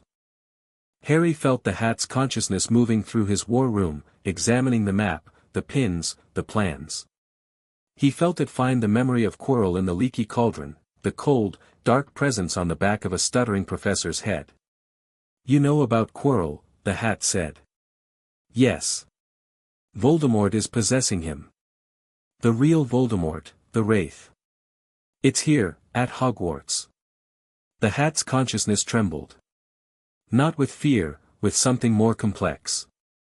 Concern, perhaps. Or the weight of knowing something terrible and being bound by ancient magic to keep it secret. I cannot tell Dumbledore what I see in your mind, the Hat said. The sorting is sacrosanct. What passes between Hat and student is confidential. I know. But I can tell you this, Albus Dumbledore already suspects something is wrong with Quirrell. He is not a fool. He is watching. Good. And I can tell you something else. The Hat's voice changed, became warmer, more personal, as if speaking from its own experience rather than from ancient obligation. You are carrying a very heavy burden for a very young person. The knowledge, the plans, the fragment in your scar, it would break most adults. It has not broken you. And the reason it has not broken you is not your power or your intelligence, impressive as both are. It's your heart. Harry felt something tighten in his chest. You felt sorry for the thing that killed your parents, the Hat said. You played chess with it. You said goodbye to it. That capacity, that stubborn, inconvenient, profoundly human capacity for compassion, is the most important thing about you, Harry Potter. Don't lose it. Harry thought, I'll try. Now then. The Hat's voice shifted back to business. Where to put you? You do well in any house, frankly. The courage is Gryffindor, the intellect is Ravenclaw, the cunning is certainly Slytherin, and there's a loyalty in you that Hufflepuff would prize. Where do you want to go? Harry thought about Ron, sitting at the Gryffindor table, craning his neck to watch the sorting. He thought about the fragment's warning, find people you can trust. He thought about the year ahead, Voldemort and Quirrell, Horcruxes to find, a war to fight in the spaces between sleep and waking. He thought about his mother, who had been a Gryffindor. Who had stood between her son and a monster. Who had chosen courage when it cost everything. Gryffindor, Harry thought. Are you sure? Slytherin would give you tools, Gryffindor. The Hat hesitated one last moment. Then, Gryffindor. The great hall exploded. The Gryffindor table erupted in cheers. Ron was on his feet, pumping his fist. The twins, Fred and George Weasley, Harry remembered from Ron's descriptions, were chanting, "We got Potter. We got Potter." Harry took off the hat and walked to the Gryffindor table on legs that were steadier than they had any right to be. Ron grabbed his hand and shook it, grinning so wide his face seemed in danger of splitting, and the other Gryffindors pounded his back and shouted his name, and Harry sat down in the middle of the noise and the warmth and the welcome and felt, for the first time in his life, like he might belong somewhere. The hat, sitting on its stool, was placed back on its shelf by Professor McGonagall. As she carried it away, Harry could have sworn he saw the rip near the brim twitch, like a mouth forming a smile. The sorting continued. Hermione Granger became a Gryffindor. Neville Longbottom, the boy who'd lost his toad, became a Gryffindor. A pale, pointed boy named Draco Malfoy, and Harry clocked the name immediately, filing it next to Diary, Malfoy Manor on his mental map, became a Slytherin. The feast appeared. Mountains of food, more than Harry had ever seen, golden plates and crystal goblets filling themselves from nowhere. Ron attacked a chicken leg. Hermione examined a bread roll with the intensity of a scientist studying a specimen. Harry ate slowly, savoring every bite, because he'd spent 10 years eating scraps and the abundance of the Hogwarts table felt like a miracle. At the high table, Dumbledore watched. Harry could feel the headmaster's gaze, a light, curious pressure, like a hand resting on his shoulder. Not intrusive. Not probing. Just, attentive. Dumbledore was a tall, thin, ancient man with a silver beard that could have tucked into his belt, half-moon spectacles perched on a crooked nose, and eyes that twinkled with a light Harry's dreamwalker senses identified immediately as barely restrained magical power. The man was a bonfire. The brightest point of light Harry had ever sensed, brighter even than the Hogwarts constellation on the Vale. And next to Dumbledore, at the far end of the high table, Quirrell sat with his turban and his stammer and the thing on the back of his head. Harry looked at Dumbledore. Dumbledore looked back. Their eyes met, and Harry felt nothing. No probe. No intrusion. Just a look. An old man's eyes meeting a young boy's, across a crowded hall, with a weight of knowledge and sorrow and hope that needed no magic to convey. He knows, Harry thought. Not everything. Not the details. But he knows something is different about me. Harry held the gaze for a moment. Then he looked away, back to Ron, who was telling a story about his brother Charlie and a dragon, and Harry laughed at the right moments and ate his treacle tart and let the warmth of the Gryffindor table wash over him. Beneath the table, hidden in his lap, his wand hummed softly in his pocket. And behind his scar, fainter than ever, the fragment's heartbeat pulsed once. Still there. Barely. But still there. Hold on, Harry thought. Just a little longer. I need you to hold on. The pulse came again. Faint. Fading. But present. The first night at Hogwarts, Harry lay in a four-poster bed in Gryffindor Tower with crimson hangings and a mattress so thick and soft it felt like sleeping on a cloud, and he stared at the canopy above him and listened to the breathing of four sleeping boys, Ron, Neville, Seamus Finnegan, Dean Thomas, and he felt the castle. Hogwarts was alive. Not metaphorically. The stone hummed with magic so old and so deep it was indistinguishable from consciousness. The castle breathed. The castle watched. The castle dreamed. And it amplified everything. Harry's dreamwalking senses, which he'd honed over a year of practice in the mundane environment of Privet Drive, were suddenly operating at a level he hadn't imagined possible. Every sleeping mind in the castle was visible to him, bright, distinct, individual. The students in their dormitories, dreaming of home and adventure and the fears of a new school. The professors in their quarters, dreaming of lessons and research and old regrets. The house elves in the kitchens, dreaming small, warm, contented dreams of work and service. And beneath it all, thrumming like a bass note in a symphony, the castle itself. Ancient. Vast. Aware. Harry closed his eyes and sank into his library, and the library was larger than he'd ever seen it. New rooms had appeared, rooms he hadn't built, rooms that seemed to have grown from the library's foundations like branches from a tree. The golden lamp on his desk burned brighter. The shelves stretched further. The window that looked on nothing now looked on something, a vast, dark landscape dotted with points of light, like a sky full of stars. The Vale of Sleep, seen from inside Hogwarts, was magnificent. Harry sat at his desk and breathed and felt the power humming through him, the castle's magic, feeding his own, amplifying his abilities beyond anything he'd experienced. He was stronger here. Faster. More precise. And more visible. The thought sobered him. If the castle amplified his abilities, it might also amplify his presence on the Vale. Dumbledore might sense him. Quirrell, Voldemort, might sense him. He needed to be careful. More careful than ever. Harry closed his eyes and reinforced his library's walls. Thicker. Stronger. Layered with everything the fragment had taught him about mental defense. The library became a fortress, warm and golden inside, cold and impenetrable outside. A place where Harry could work and plan and dream without being detected. Then he opened the trapdoor. The staircase was almost gone. The steps were crumbling, the walls dissolving, the green light at the bottom barely visible. Harry descended carefully, testing each step before putting his weight on it. The hallway was a corridor of shadows. 3 candles left. The carpet was dust. The walls were bare, no wood, no paneling, just rough stone, like the bones of a building stripped of its flesh. The study was a closet. The chair was a stool. And the fragment was a ghost.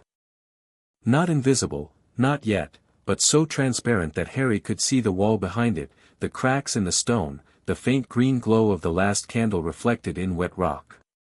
The red eyes were barely pink. The smoke cloak was wisps. "You made it," Harry said. He sat on the floor. There was barely room for both of them. "I told you I'd try."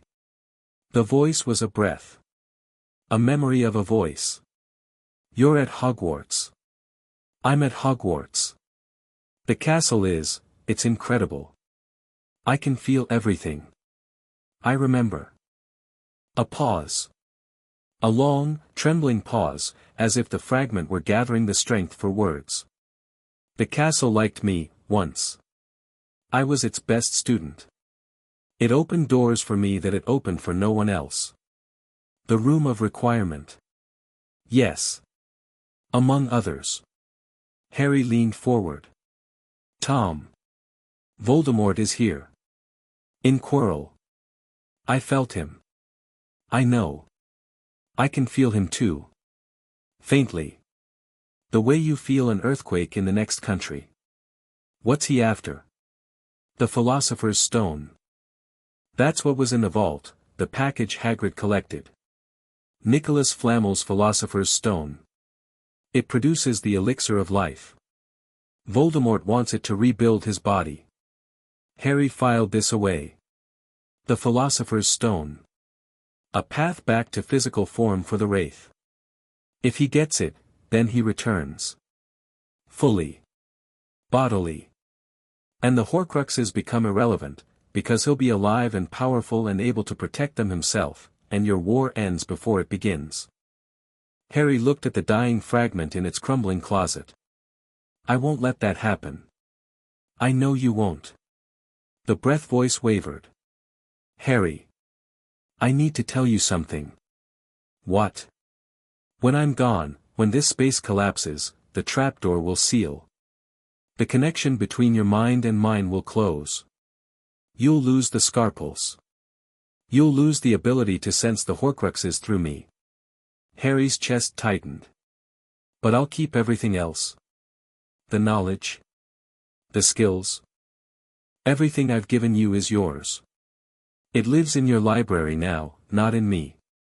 But the direct connection, the bridge between your mind and the Horcrux network, that dies with me. How long do I have?" The fragment's eyes, barely pink, barely visible, met Harry's. "Days. Perhaps a week. The castle's magic is accelerating the process. It recognizes me as foreign. It's pushing me out." Harry's hands clenched. He'd known this was coming. He'd been preparing for it for months. But knowing and experiencing were, as always, two completely different things. "Then I need to find the diadem," Harry said. "Now. Before you fade. While I can still sense it through you." The fragment nodded. The movement was barely perceptible, a slight inclination of a head that was more shadow than substance. "Room of requirement. 7th floor. Walk past 3 times thinking, I know. The soul inside the diadem will fight you. It will, I know, Tom. You've told me. I've practiced." Harry reached out and put his hand where the fragment's hand should be. His fingers passed through, almost. At the very edge of contact, he felt the faintest resistance. Like pressing against a soap bubble. "I'll handle it." The fragment closed its eyes. "I believe you." Harry climbed the stairs for the last time. At the top, he closed the trapdoor and pressed his palm flat against the wood. Below, so faintly he almost imagined it, a pulse. Hold on, Harry thought. Just a few more days. Please. No answer. But the pulse came again. Once. Like a heartbeat. Harry stood up, crossed his library, and began to plan the most dangerous thing he'd ever attempted. The next 3 days were a blur of classes, corridors, and stolen moments of preparation. Harry attended his lessons and performed exactly as expected, competent but not exceptional, interested but not obsessive. He turned in adequate homework and asked appropriate questions and gave no one any reason to look at him twice. Except Hermione. Hermione looked at him constantly. She sat next to him in charms and across from him in transfiguration and behind him in potions, which was taught by a hook-nosed, black-robed professor named Snape who looked at Harry with a hatred so pure and so personal that Harry could feel it on the veil like heat from a furnace. Snape's dreams, Harry would later discover, were a landscape of regret and bitterness centered on a woman with red hair and green eyes. But that was a problem for another day. Hermione watched Harry the way a naturalist watches an unfamiliar species, with intense, focused curiosity and a notebook always at hand. "You already knew how to do that," she said after charms on the second day. They were walking to lunch, Ron between them, and Harry had just successfully levitated a feather on his first try, a feat that had taken other students the entire lesson. "Beginner's luck," Harry said. "No. You knew the wrist movement before Flitwick demonstrated it. I saw you start the motion before he showed us." Ron glanced between them. "She's like this about everything," he muttered. "Yesterday she corrected Binns on the date of the Goblin Rebellion of 1612. It was 1612, not 1613, Hermione said automatically, and then frowned at Harry. "Don't change the subject." Harry looked at her. At those sharp brown eyes, that relentless intelligence, that determination to understand everything she encountered. The fragment had told him to find people he could trust. Ron was warmth and loyalty and an anchor to normality. Hermione was something else, a weapon. A mind sharp enough to cut through any problem, tenacious enough to chase any answer to its source. He was going to need her. Not today. But soon. "I read ahead," Harry said. "Over the summer. I bought extra books in Diagon Alley." Hermione's eyes lit up. "Which ones?" "I read Hogwarts, a history and a history of magic and magical theory," and she was still listing titles when they sat down to lunch. Ron caught Harry's eye over a pile of sandwiches and mimed a slow, agonized death by boredom. Harry kicked him under the table. On the third night, Harry made his move. He waited until the tower was asleep. Ron's snoring, not as thunderous as Dudley's, but considerable, filled the dormitory. Neville muttered in his sleep about his toad. Seamus and Dean were silent. Harry slipped out of bed. He didn't need to be physically present for what he was about to do, he could find the room of requirement through the dreamscape. But he wanted to see it. Wanted to stand in it with his own feet on the floor and his own hands on the diadem. This was too important for dreams. The castle at night was a different creature. The corridors were lit by moonlight streaming through tall windows, and the portraits on the walls slept in their frames, snoring softly. Mrs. Norris, the caretaker's cat, prowled the halls like a furry sentinel, but Harry had mapped her patrol routes from the dreams of Argus Filch and knew exactly when each corridor would be clear. He reached the 7th floor in 12 minutes. Left corridor. The tapestry of Barnabas the Barmy, who was depicted attempting to teach trolls ballet, hung on the wall opposite a stretch of blank stone. Harry walked past the blank wall. "I need the room where things are hidden." Turned. Walked back. "I need the room where things are hidden." Turned. Walked again. "I need the room where things are hidden." A door appeared. It materialized from the stone like a bubble rising to the surface of water, first a faint outline, then a shape, then a solid, heavy, wooden door with an iron handle. Harry reached for it. The handle was warm. He opened the door and stepped through. The room of hidden things was enormous. Cathedral ceilings, towering columns of discarded objects, aisles stretching in every direction like a maze built from 1,000 years of lost, forgotten, and deliberately concealed items. Broken furniture, old textbooks, shattered crystal balls, rusted cauldrons, moth-eaten robes. A decade's worth of contraband, a century's worth of mistakes, a millennium's worth of secrets, piled and stacked and heaped into a labyrinth that would take days to search. Harry didn't need days.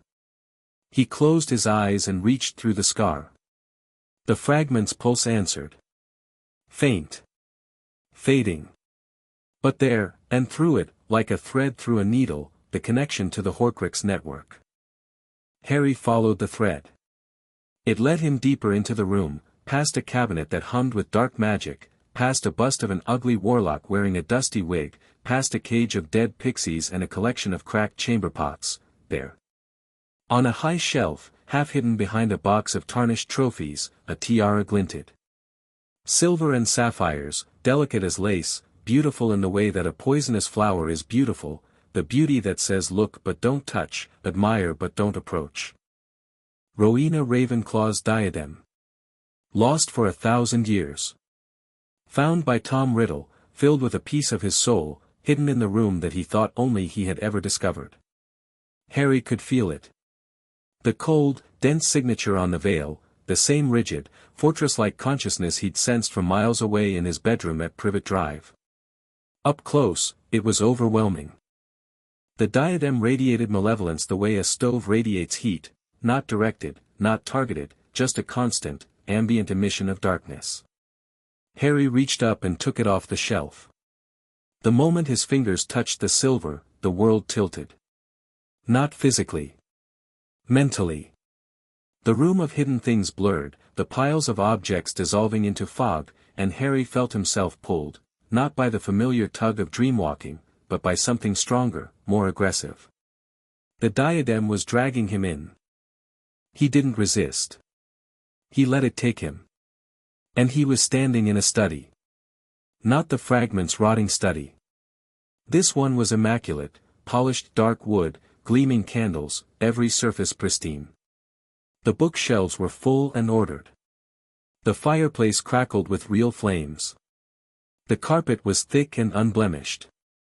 This was Tom Riddle's mind at 16. Young, brilliant, undamaged. Before the murders, before the Horcruxes, before the descent into monstrousness.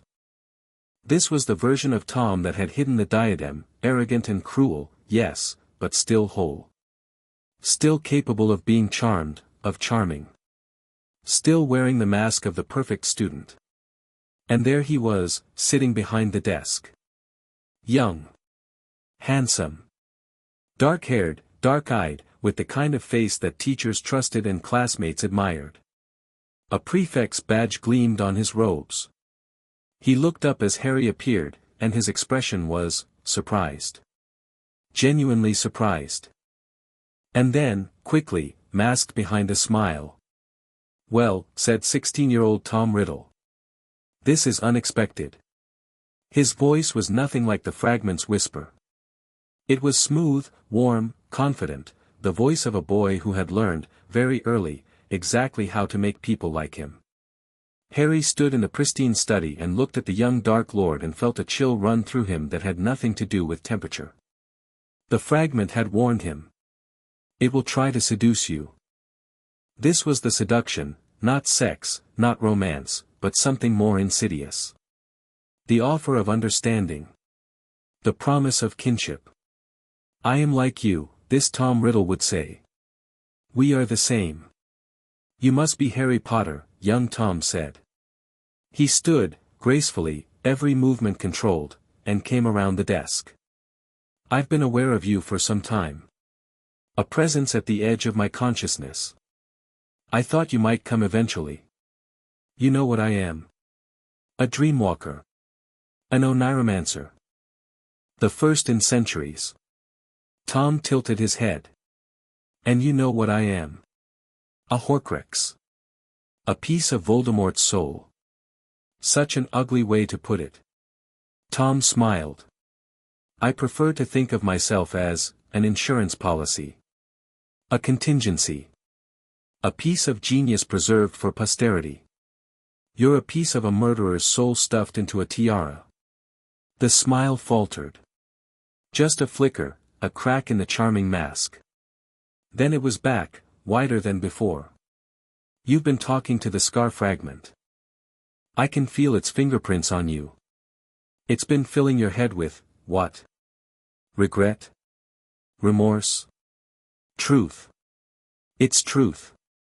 A dying thing's version of truth. A fragment that spent 9 years rotting in a child's head, going mad with isolation and guilt. Tom stepped closer. I am not that fragment, Harry. I am whole. Vital. I remember who I was before the decay set in. And I can offer you something the dying fragment cannot. What? Power. Real power.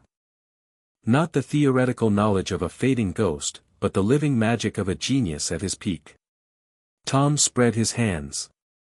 The study brightened. The candles flared. The air hummed with magic, genuine, seductive, intoxicating magic, the kind that whispered more, more, more. I can teach you things the fragment has forgotten. I can make you the greatest wizard of your age. All you have to do is put on the diadem. Harry looked at the silver tiara in his hand. In the dreamscape, it shimmered, calling to him. Put me on, it seemed to say. Let me in. I can give you everything. He thought about the fragment, the real Tom, the dying Tom, the one who played chess and said goodbye and admitted he was wrong about everything. He thought about the cupboard. About being small and powerless and alone. He thought about what the fragment had told him, when the whisper comes, remember the cupboard. No thanks, Harry said. Tom Riddle's mask slipped. The handsome face contorted, not into anger, not immediately, but into confusion. Genuine, baffled confusion. As if Harry had spoken in a language Tom didn't know. No. Tom repeated. No. I don't want your power. I don't want your teaching. I don't want anything you're offering. Harry looked at the pristine study, the immaculate shelves, the perfectly controlled environment of a perfectly controlled mind. Do you know what the difference is between you and the fragment in my scar? Tom's expression hardened. Enlighten me. He was alone for 9 years. 9 years in the dark, with nothing but his own thoughts and a child's mind to look through. And in those 9 years, he learned something you never did.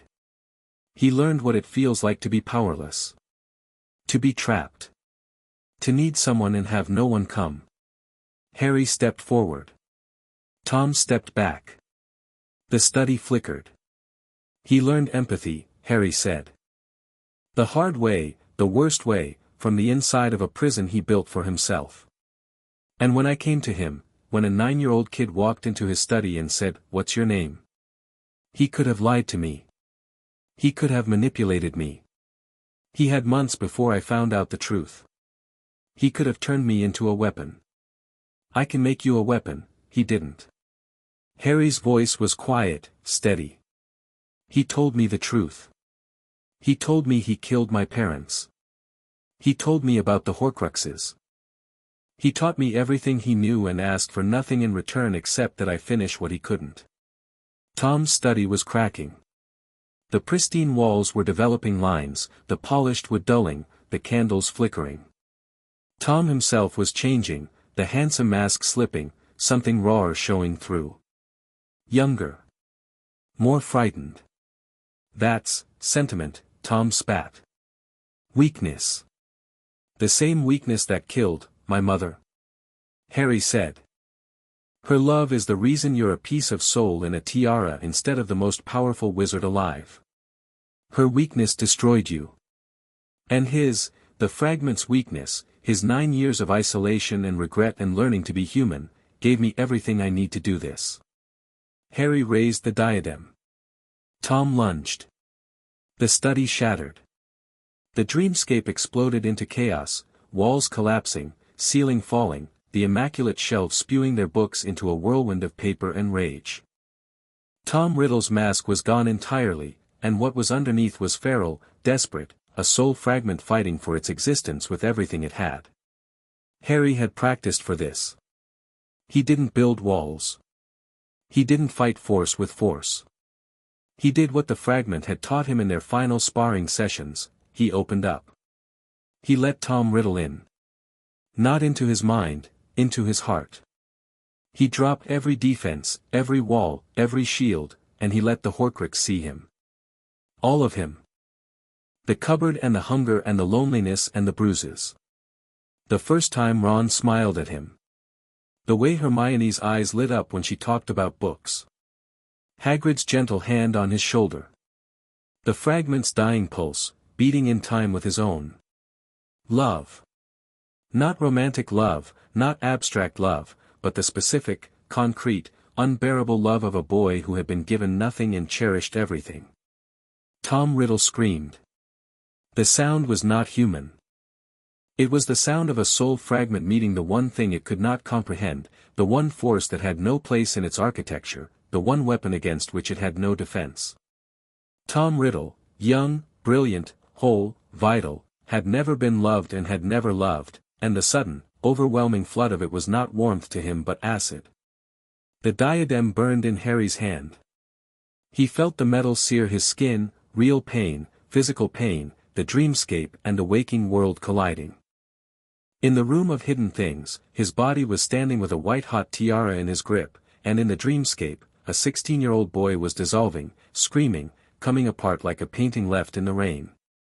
No, Tom reached for Harry, hands grasping, mask gone, nothing left but terror. Please, I don't want to. Harry held on. The diadem cracked. A sound like a gunshot. A flash of black smoke that erupted from the broken silver and twisted in the air like a living thing, writhing, howling. Harry felt the Horcrux die, felt the soul fragment unravel, the consciousness dissolving, the fortress on the Vale collapsing into nothing. Then silence. Harry stood in the room of hidden things, gasping. His right hand was blistered, the skin red and raw where the diadem had burned. The tiara lay at his feet, split clean in two, the sapphires dull and dead, the silver tarnished black. On the veil of sleep, one of the cold, dark points winked out. Harry leaned against a pile of broken furniture and slid to the floor and shook. Not from fear. From the aftershock. From the echo of Tom Riddle's scream. From the knowledge that he'd just destroyed a piece of a human soul, a monstrous, broken, irredeemable piece, but a piece nonetheless, and that it had begged him to stop. His scar pulsed. Once. Twice. The fragment. Still there. Still holding on. Harry pressed his burned hand against his forehead and felt the twin pulses, his heartbeat and the fragments, beating together in the dark room. One down, he whispered. 4 to go. The room of hidden things was quiet around him. 1,000 years of secrets, undisturbed. The broken diadem lay at his feet like a dead thing. Harry picked up the pieces and put them in his pocket and walked back to Gryffindor Tower on legs that barely held him. He climbed into bed. He pulled the curtains shut. He pressed his face into the pillow and breathed. In the dormitory, Ron snored. Neville mumbled. The castle hummed. And Harry Potter, 11 years old, 1 Horcrux down and 4 to go, fell into a dreamless sleep for the first time in 2 years. Chapter 4, The War Behind Closed Eyes. Harry woke to Ron shaking his shoulder and pale morning light filtering through the tower windows. Mate, you're going to miss breakfast. Are you? What happened to your hand? Harry looked at his right hand. The burn was worse than he'd realized in the dark, a raw, weeping blister that covered most of his palm and wrapped around his fingers. The skin was tight and hot, and when he flexed his hand, the pain was immediate and absolute. Burned it, Harry said. On a candle. In the common room. Last night. Ron stared at the burn. That's not a candle burn. That looks like you grabbed a hot iron. It was a big candle. Ron's expression said he didn't believe a word of this, but he was Ron, and Ron had the extraordinary quality of knowing when not to push. He rummaged in his trunk and came up with a grubby handkerchief. Wrap it up. We'll go to Madame Pomfrey after breakfast. I'm fine. Harry, you can see the meat. Harry wrapped the handkerchief around his hand and tried not to wince. The pain was a constant, throbbing presence, like a second heartbeat in his palm. He got dressed one-handed, fumbled with his tie, gave up, and followed Ron down the spiral staircase with his collar open and his hand held close to his body. Hermione was waiting in the common room. Her eyes went to the handkerchief immediately. "What happened?" "Candle," Ron said, in a tone that conveyed everything his words didn't. Hermione looked at Harry. Harry looked back. Her brown eyes were sharp, analytical, running calculations behind them. When did he leave? How long was he gone? What kind of burn looks like that? What lies look like when they're being told? "We should go to the hospital wing," she said. "After breakfast," Harry said. "I'm starving." They went to breakfast. Harry ate left-handed. The great hall was its usual morning chaos, owls swooping down with post, students arguing over marmalade, the ceiling displaying a grey October sky that matched the weather outside. At the high table, Dumbledore was absent. McGonagall sat in his chair, her mouth thin, her eyes scanning the hall with the constant vigilance of a woman responsible for several hundred children. Quirrell was there. Harry felt him the moment he walked in, the cold, dark pressure at the back of his senses, the Voldemort signature emanating from the purple turban-like radiation from a reactor. It was stronger this morning. Sharper. As if something had disturbed it. Harry kept his face neutral and ate his eggs. Had Voldemort felt the diadem die? The fragment had said the Horcruxes were connected, pieces of the same soul, linked by the act of their creation. If one was destroyed, would the others feel it? Would the Wraith? Harry didn't know. The fragment's knowledge on this point was incomplete. The fragment itself had been created accidentally, a byproduct of the rebounding curse, and its understanding of the Horcrux network was theoretical rather than experiential. It knew the anchors existed. It knew their locations. It knew, in broad terms, how they functioned. But the fine details, the moment-to-moment awareness of the soul network, the way one piece felt when another was destroyed, were beyond its knowledge. Harry would have to find out the hard way. He watched Quirrell through the meal. The professor ate with his usual nervous, twitchy manner, fork trembling, head bobbing, eyes darting. But twice, Harry saw him wince. Twice, his hand went to the back of his turban, pressing against it, as if something underneath was causing him pain. Voldemort felt it, Harry thought. He felt the diadem break. The question was, did he know what it meant? Madame Pomfrey was a brisk, no-nonsense witch with a cap and an expression that suggested she'd seen everything twice and was not impressed by any of it.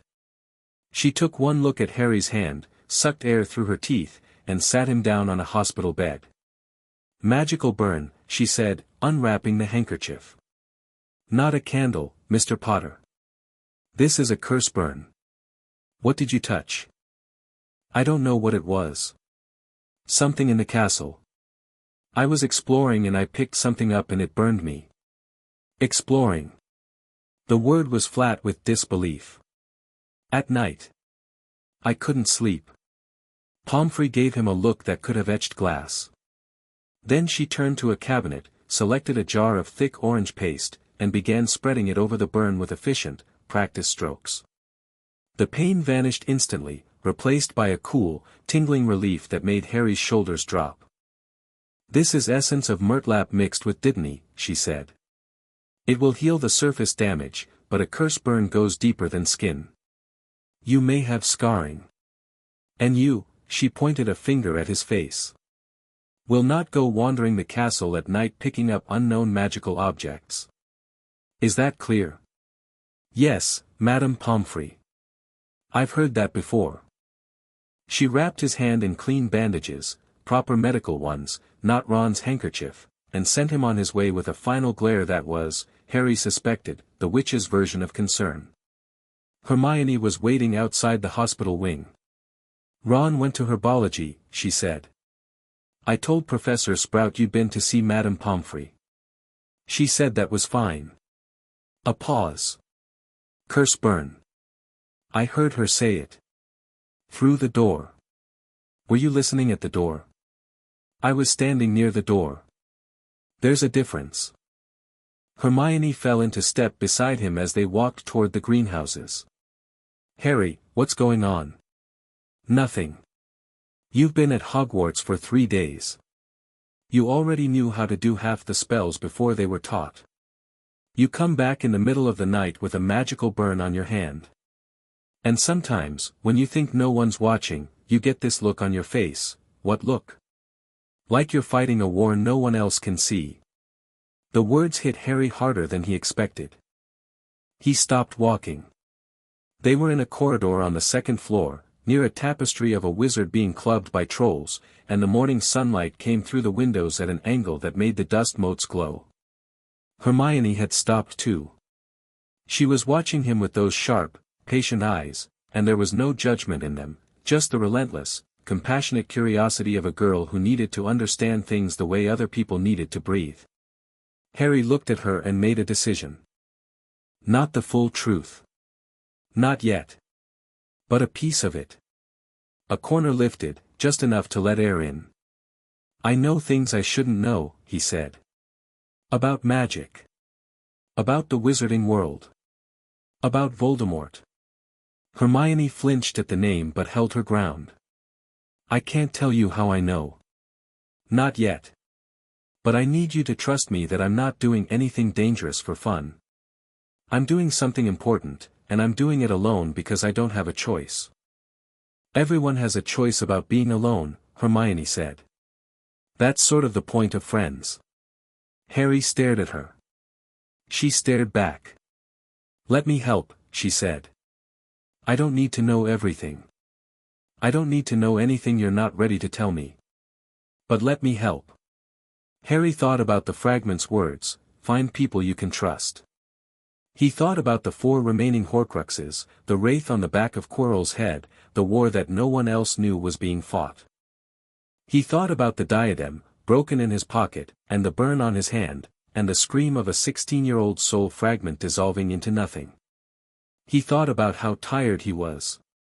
Okay, he said. But not here. And not now. Hermione nodded. She didn't press. She didn't ask a single follow-up question. She simply fell back into step beside him, and they walked to herbology in a silence that was, for the first time, comfortable. October settled over Hogwarts like a damp gray blanket.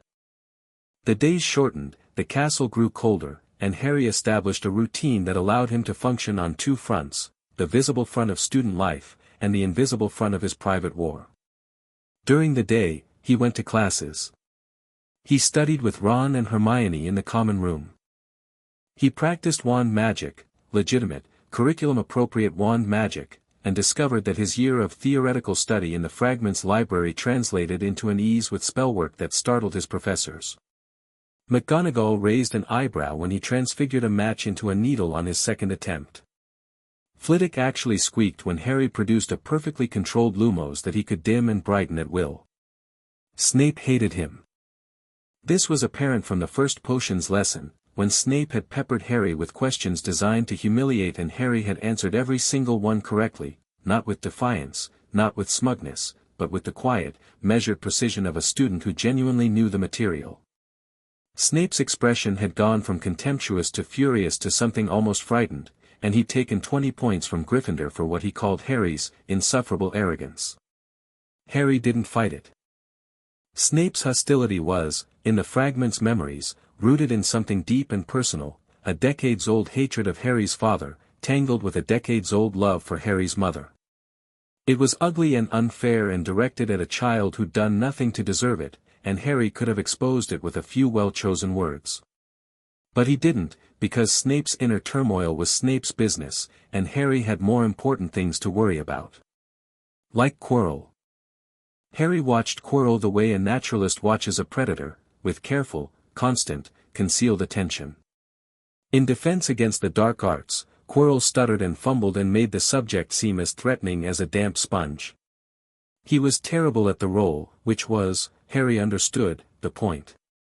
The stuttering incompetence was camouflage, a mask worn over the real Quirrell, the Quirrell who had gone looking for Voldemort and found him and offered his body as a vessel. Harry could feel Voldemort's presence during every defense lesson. It was strongest when Quirrell turned his back to the class, when the turban faced Harry directly, the cold, dark pressure spiked, and Harry's scar ached with a low, persistent throb. Voldemort was aware of him. Not specifically, not with the precision of targeting, more the way an animal senses another predator in its territory. A general alertness. A prickling of instinct. Harry kept his mental defenses locked down.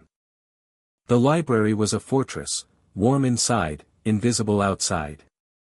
On the veil of sleep, Harry appeared as nothing more than a normal 11-year-old's dreaming mind, bright, unstructured, unremarkable. The camouflage was the fragment's last gift, a technique for masking his true capabilities behind a facade of ordinariness. But at night, behind his curtains in Gryffindor Tower, Harry worked. The diadem's destruction had changed things.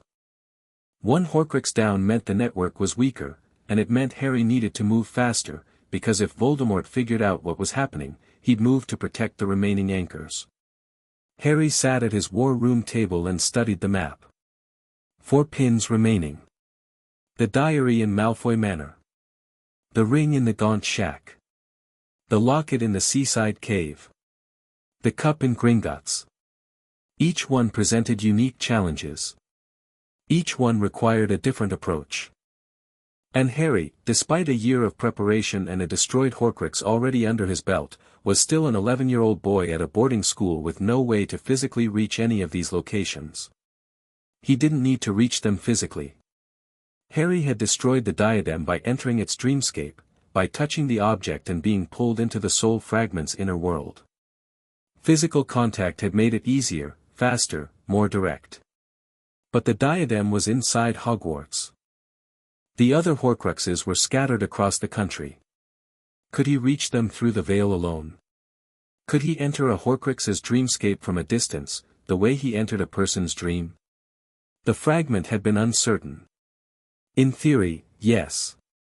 The Horcruxes dream on the veil. You can sense them. But entering is different from sensing. The defenses are not just magical, they're existential. A Horcrux's dreamscape is a closed system. From the outside, breaking in is like trying to force open a door that doesn't have hinges. But Harry had done it with the diadem. He'd touched it and been pulled in. The contact had been the key, the Horcrux's own defenses had opened to draw him in, because the soul fragment inside wanted to interact with him. Wanted to seduce him, manipulate him, consume him. What if he could make the others do the same? Harry sat in his war room and thought about this for a long time. The fragment's pulse, faint and fading behind his scar, beat like a metronome counting down to silence. Halloween arrived with a feast and a troll. Harry had been expecting neither.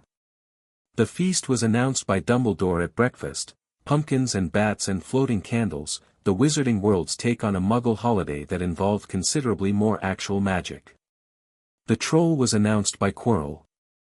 He burst into the great hall during the feast, turban askew, face white, screaming about a troll in the dungeons.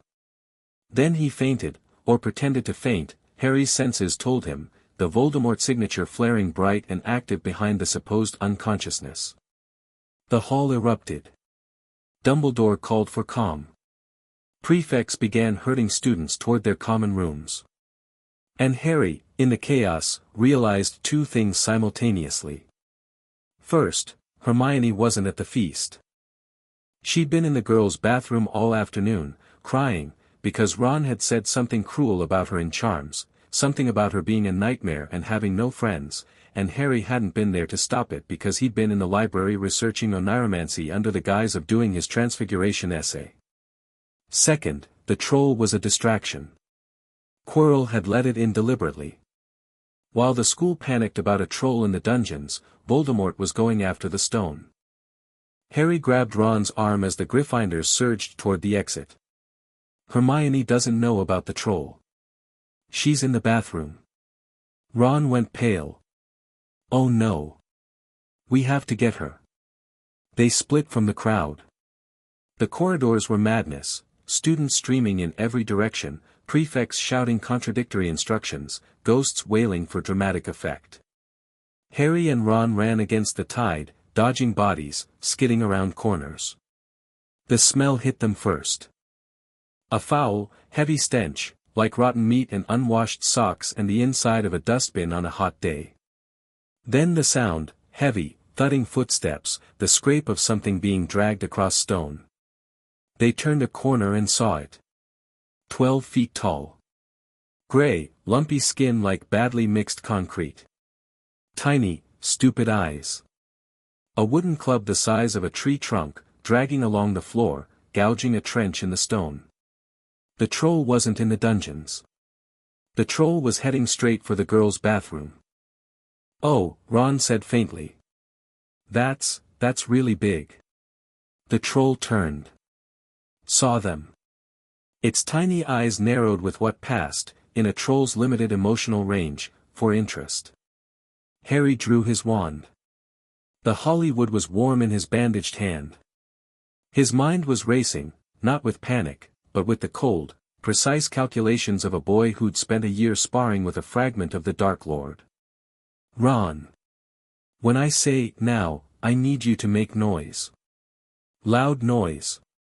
Shout, bang on something, anything." "What are you going to do?" "Something stupid." The troll lumbered toward them. Its club rose. "Now!" Ron yelled. A wordless, terrified, full-throated bellow that echoed off the stone walls and made the troll pause, confused, turning its head toward the source of the noise. Harry ran. Not away. At the troll. Straight at it, ducking under the swinging club, skidding between its legs on the stone floor. He came up behind it, raised his wand, and did something that wasn't in any first-year textbook. He reached into the troll's mind. Not legilimency, he didn't know legilimency, not formally, not the wand and spell version. But dreamwalking had given him an intuitive understanding of consciousness that went beyond any spell. He could feel the troll's mind, small, dim, a candle flame in a fog. Simple impulses. Hunger. Confusion. Anger. Harry pushed. Not hard, just a nudge. A suggestion. Sleep. The troll blinked. Its club lowered. Its eyes, already small and stupid, went glassy. Harry pushed again. Sleep. You're tired. So tired. Close your eyes. The troll swayed. Its enormous body rocked on its feet like a tree in wind. The club slipped from its fingers and hit the floor with a crash that shook the corridor. The troll fell. 12 feet of mountain troll hit the stone floor like a building being demolished, and the impact knocked Harry off his feet and sent Ron staggering into the wall. Dust billowed. The floor cracked. And then silence, broken only by the deep, rumbling snore of a troll in enchanted sleep. Harry lay on the floor and stared at the ceiling and breathed. "Harry," Ron said from somewhere in the dust cloud. "What did you just do?" Before Harry could answer, a door opened.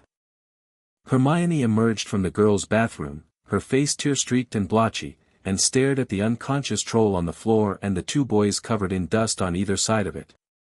"Is that," she said, very carefully, "a troll?" "Was a troll," Ron said. Harry put it to sleep. With his brain. Hermione's gaze snapped to Harry. He could see it happening, the sharp mind engaging, the questions forming, the pieces clicking together.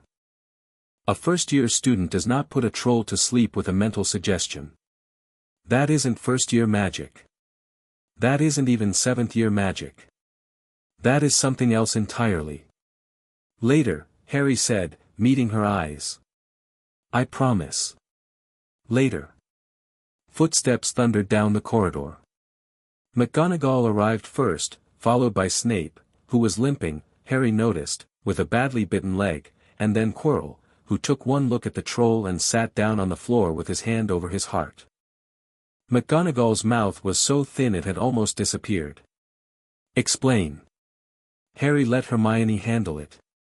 She was, it turned out, an excellent liar when she needed to be. She told McGonagall she'd gone looking for the troll because she'd read about them and thought she could handle it, and Harry and Ron had come to find her.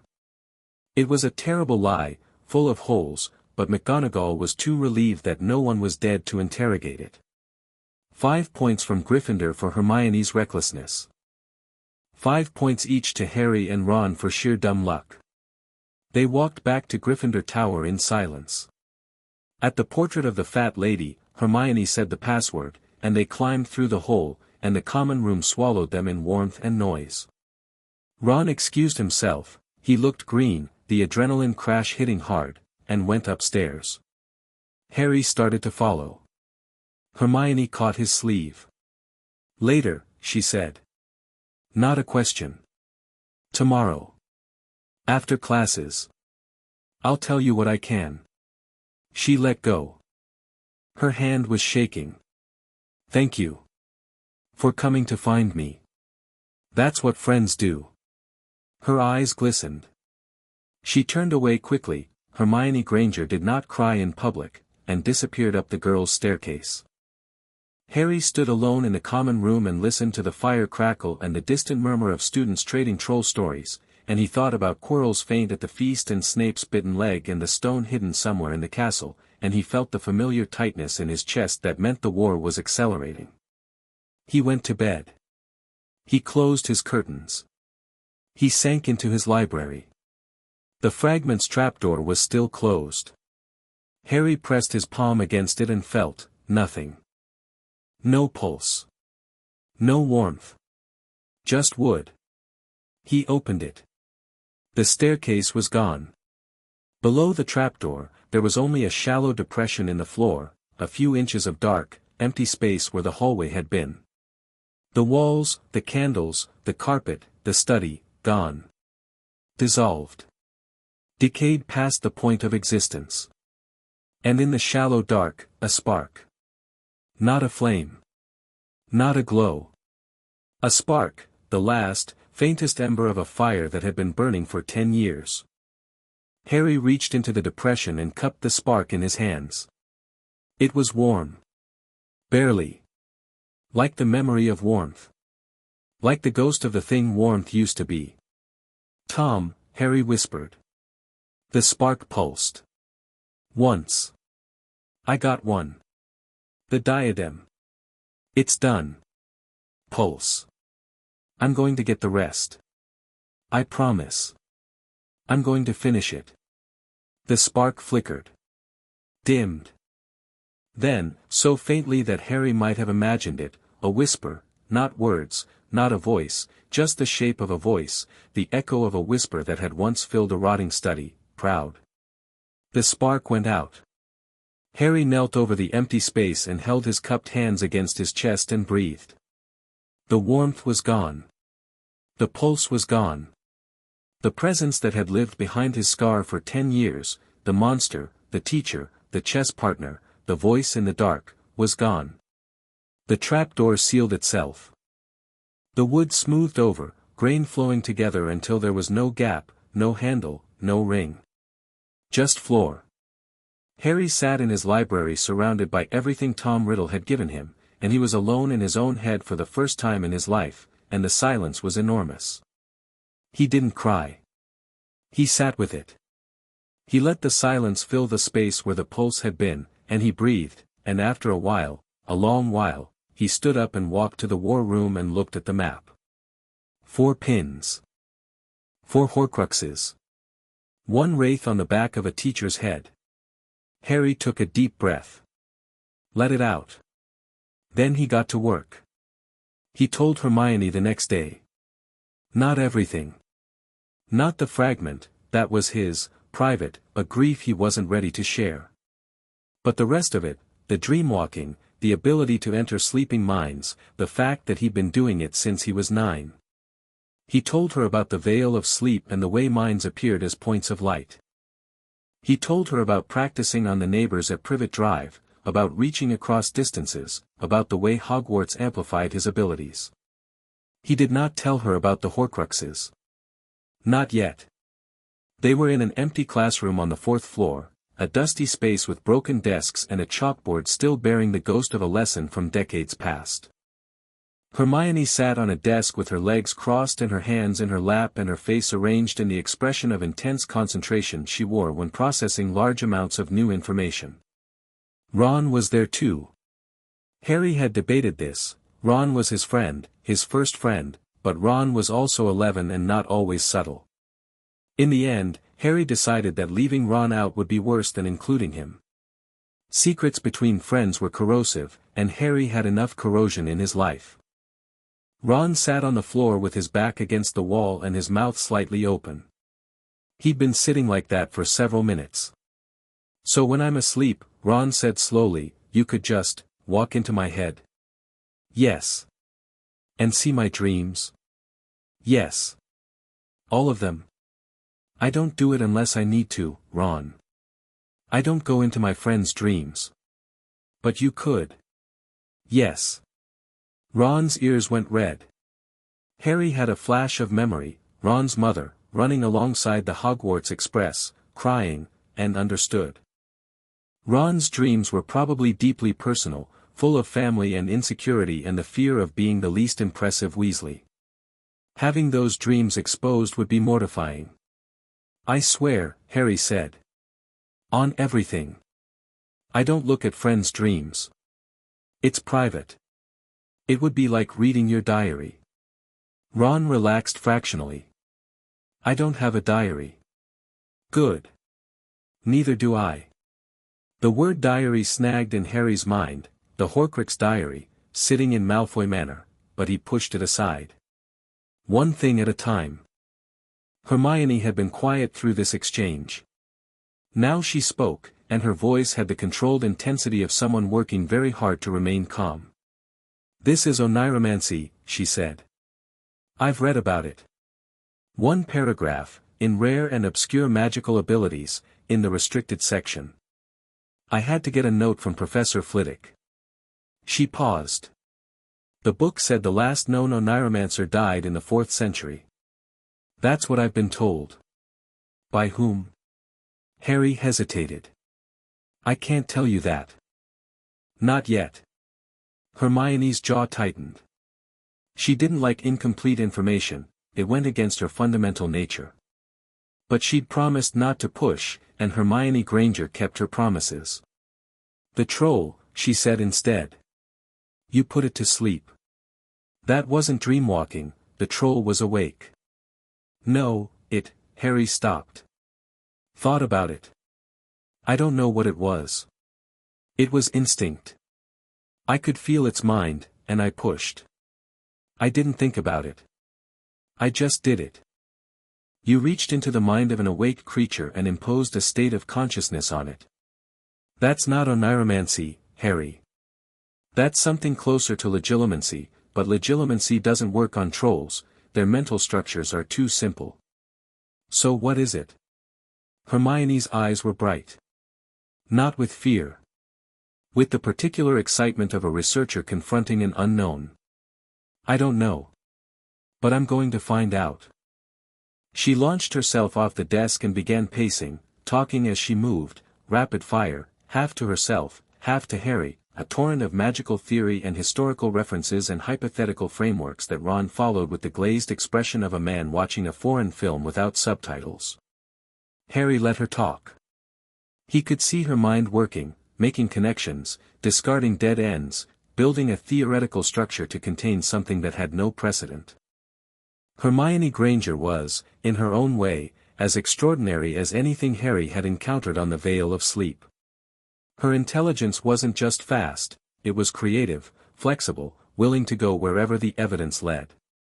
She was going to be invaluable. "There's something else," Harry said, and Hermione stopped pacing. "He told them about Quirrell. Not the Horcruxes. Not Voldemort's name. But the shape of it, that something dark was inside their defense professor, that Harry could feel it, that it was dangerous." Ron went white. Hermione went very still. "You're sure?" she said. "I can feel it every time I'm in the same room with him. Something is possessing him. Something powerful." "What do we do?" Ron asked. "For now. Nothing. I need to know more. I need to understand what it's after and how to stop it. But I wanted you both to know, in case, Harry paused. In case something happens to me. The room went cold. Not physically, the temperature didn't change. But something shifted in the air, a heaviness, the weight of what Harry was saying settling over all three of them. Nothing's going to happen to you, Ron said. His voice was rough. We won't let it. Harry looked at Ron Weasley, loyal, brave, terrified, sitting on the floor of a dusty classroom with his fists clenched and his jaw set, and felt the warmth that the fragment had told him to hold on to.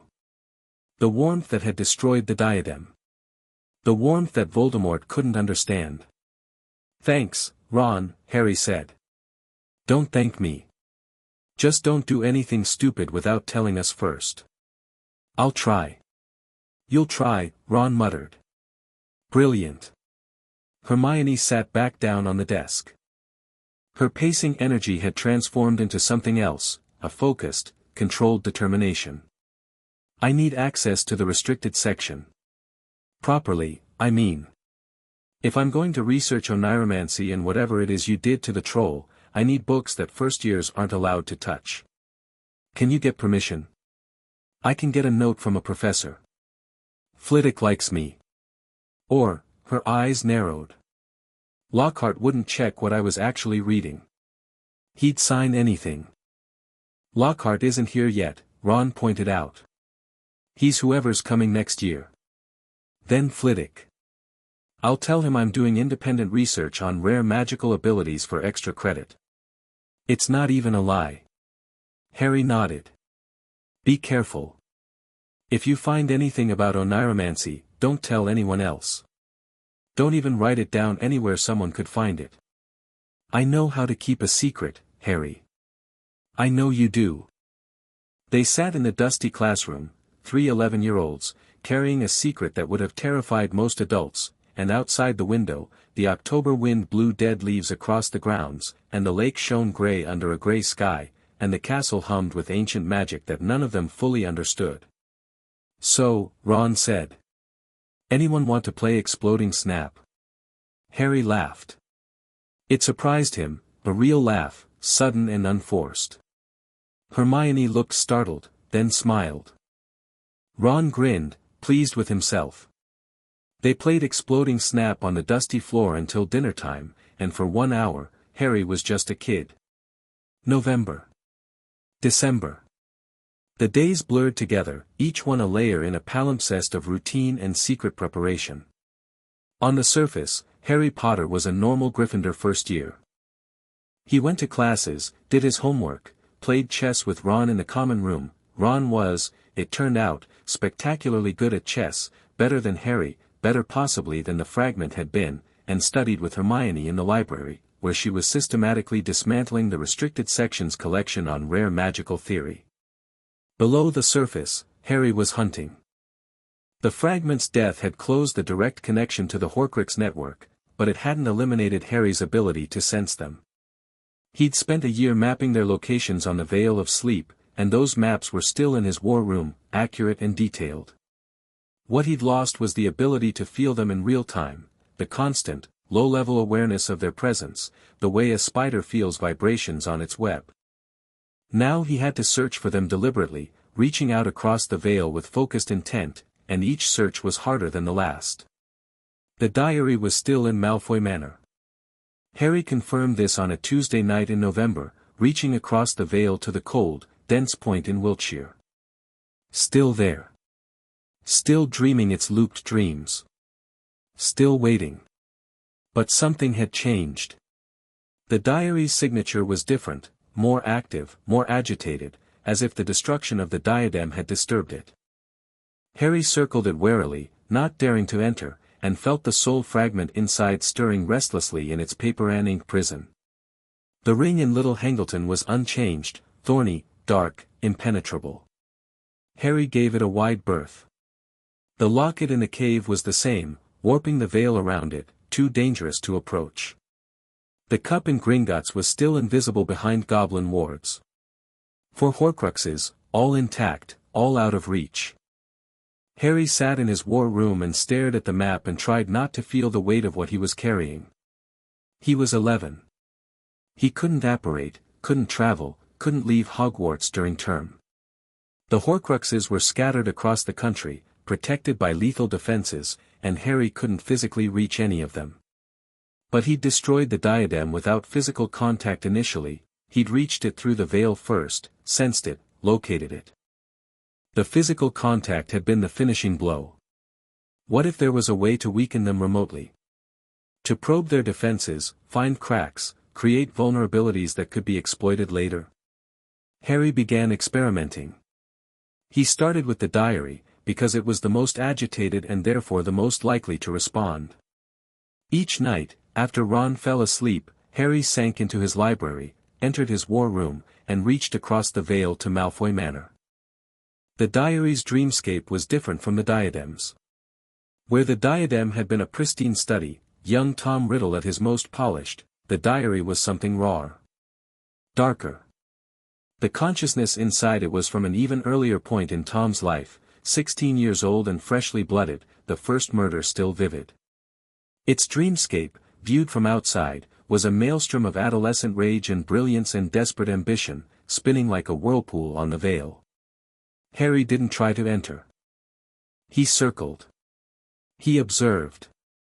He mapped the maelstrom's patterns, the peaks and troughs of its energy, the moments when the defenses weakened and the moments when they spiked. He was looking for a rhythm. A pattern. A gap. And he found one. The diary's defenses weakened at predictable intervals, roughly every 72 hours, for approximately 20 minutes. During these windows, the maelstrom slowed, the spinning eased, and the soul fragment inside entered a state that was closest to actual sleep. Not conscious dreaming, but something deeper, a dormancy, a rest cycle, as if even a piece of shattered soul needed to pause and recharge. During these windows, the diary's dreamscape was almost penetrable. Almost. Harry needed more power. More precision. More practice. He had months before summer, when he might be able to physically reach the diary. Months to prepare. He got to work. Christmas came. The castle emptied. Ron went home to the Burrow, his family's home, a place Harry desperately wanted to see but hadn't been invited to yet. Hermione went home to her parents in London. Harry stayed. He'd never had a Christmas before. Not a real one. The Dursleys celebrated, of course, but Harry's role was to watch Dudley open presents and then clean up the wrapping paper. He'd never had a gift. Never had a stocking. Never had someone think of him on December 25th. He woke on Christmas morning to a pile of presents at the foot of his bed. Harry sat up and stared at them. 5 packages, wrapped in various degrees of skill, from Hermione's crisp, precise paper and ribbon to Hagrid's enthusiastic but lumpy brown wrapping. A hand-knitted jumper from Ron's mother, emerald green, with a large H on the front. She'd never met him.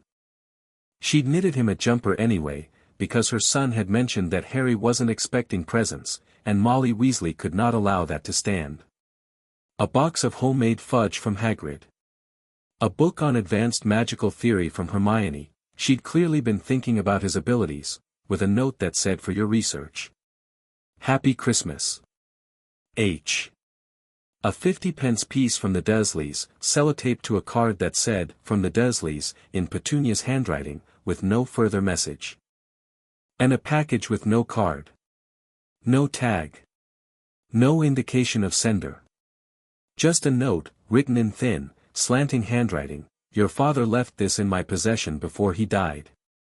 It is time it was returned to you. Use it well. Harry unwrapped it. A cloak spilled out, fluid, shimmering, the fabric catching the light and bending it, so that when Harry held it up, he could see the wall behind it through the material.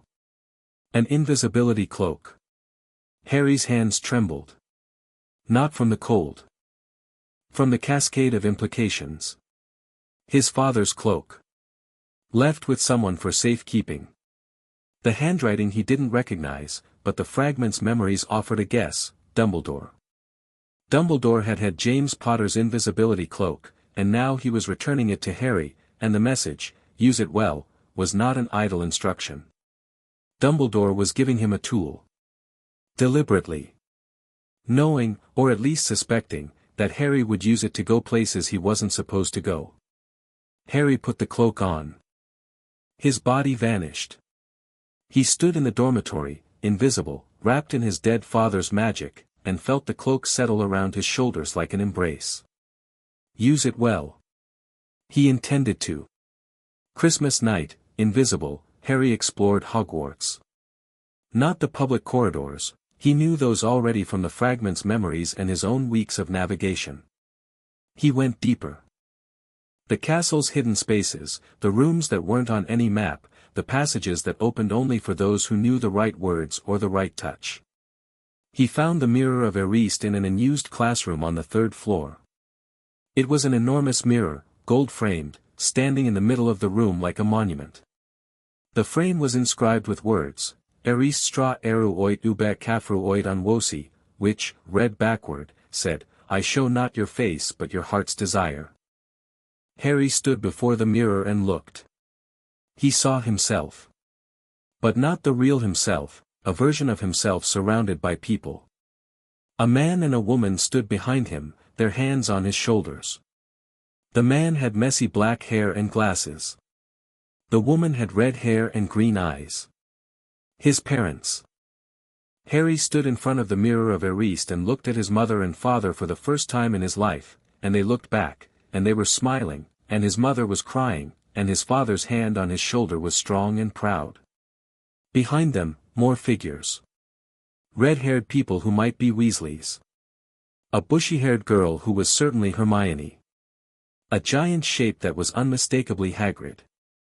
And others, faces Harry didn't recognize, people he hadn't met yet, a crowd of loved ones stretching back into the mirror's silver depths. And at the very back, almost invisible, a thin figure in a chair, with the faintest suggestion of red eyes and a mouth that wasn't quite smiling but was close. Harry's vision blurred. He blinked, and the blur became tears, and the tears ran down his face, and he stood there in the invisible cloak and wept for everything he'd lost and everything he'd been given and the dying spark of a monster who had, in the end, been something almost like a friend. He came back the next night. And the next. On the 3rd night, Dumbledore was waiting. The old wizard sat in a chair beside the mirror, wearing a long purple dressing gown patterned with stars. His half-moon spectacles glinted in the moonlight. His expression was gentle, patient, the expression of a man who had been expecting this visit and had all the time in the world. "I see you've discovered the delights of the mirror of Eriste," Dumbledore said. Harry pulled off the cloak. "There was no point in pretending. You knew I'd find it. I suspected.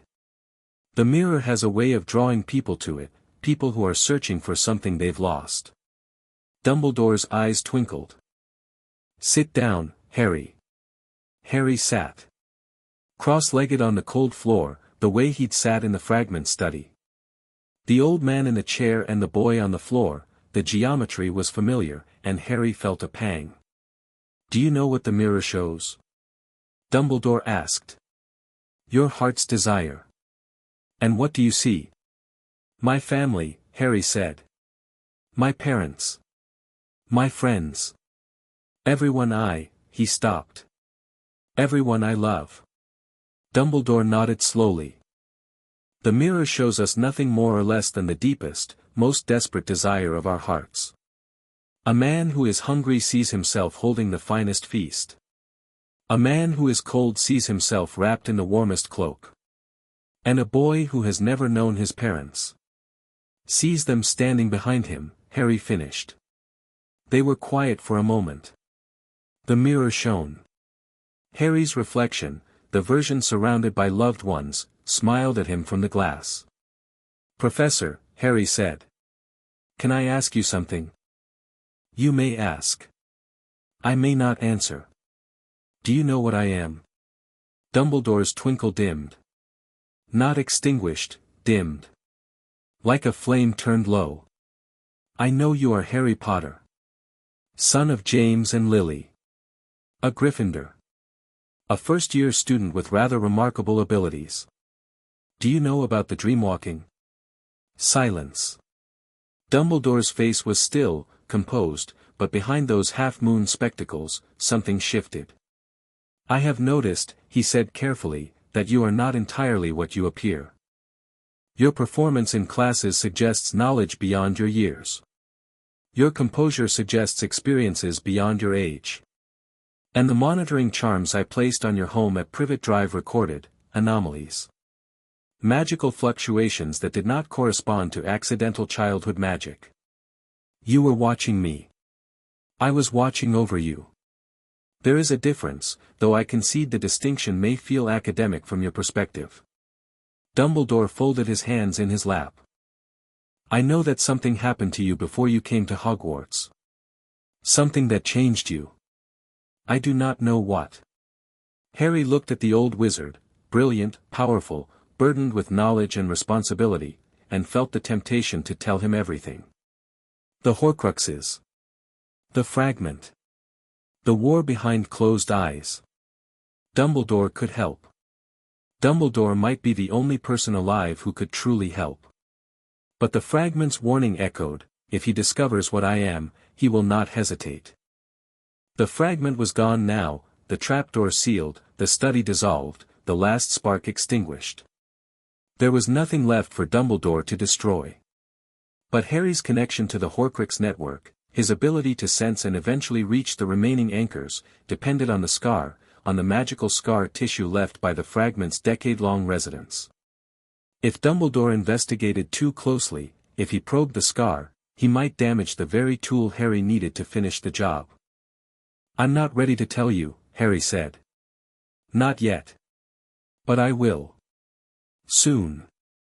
When I've finished something I need to finish. Dumbledore studied him for a long, long moment. The twinkle returned, not the bright, merry twinkle of a kindly headmaster, but something deeper. Something that looked like respect.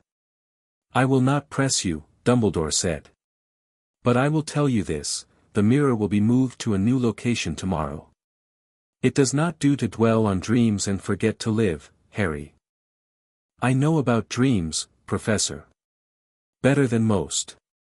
Something flickered across Dumbledore's face. Yes, he said softly. I believe you do. He stood. His purple dressing gown rustled.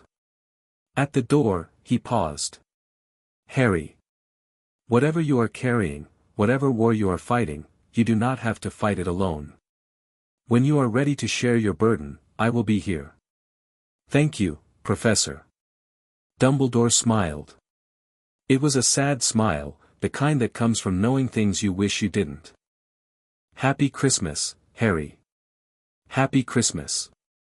The door closed. Harry sat alone in the mirror room and looked at his heart's desire one last time, his parents smiling, his friends gathered close, and the thin figure at the back with the almost smile. Then he pulled on the cloak and went back to Gryffindor Tower. January. February. March. The war continued behind closed eyes. Harry refined his technique. Night after night, he reached across the veil to the diary in Malfoy Manor, probing its defenses during the 72-hour windows, pushing a little deeper each time. He couldn't enter the dreamscape yet, the maelstrom was still too strong, the soul fragment too aggressive, but he was learning its architecture, mapping its weak points, building a strategy for the eventual assault. Hermione, meanwhile, was building a theory. She'd found more references to oniromancy in the restricted section, scattered, fragmentary, mostly in untranslated Greek, and was assembling them into a framework that made Harry's instinctive abilities comprehensible in academic terms. Her notes filled 3 notebooks, written in a code she developed herself, a cipher based on the Dewey Decimal System, because Hermione Granger's idea of an unbreakable code was to organize it like a library. The ability to affect an awake mind, what you did to the troll, isn't oniromancy, she told him during one of their 4th-floor classroom sessions. Ron was there, half listening, half playing with a chess set he'd brought. It's something the Greek texts call hypnagogikos, sleep-bringing. It's a subset of dreamwalking that allows the practitioner to impose dream states on waking minds. The troll was susceptible because its mind was simple, but in theory, you could do it to a human. I'm not doing it to humans. I'm not suggesting you should. I'm saying you could. Which means we need to understand the limits and the ethics, because if you can do this, others could too. If there were other Oniromancers. There aren't. You're it. Hermione's eyes were fierce. Which means we're writing the rulebook, Harry. There's no precedent. No guidelines. We have to decide for ourselves what's acceptable. This was why he needed Hermione. Not just for her intelligence, but for this, her moral clarity. Her insistence on thinking through implications, on building ethical frameworks, on not just asking can we but should we. Harry had been operating on instinct for over a year, making ethical decisions in real time, and some of those decisions weighed on him. The dreams he'd entered uninvited. The minds he'd probed without consent. The vulnerability he'd witnessed. I don't enter anyone's dreams without a reason, Harry said.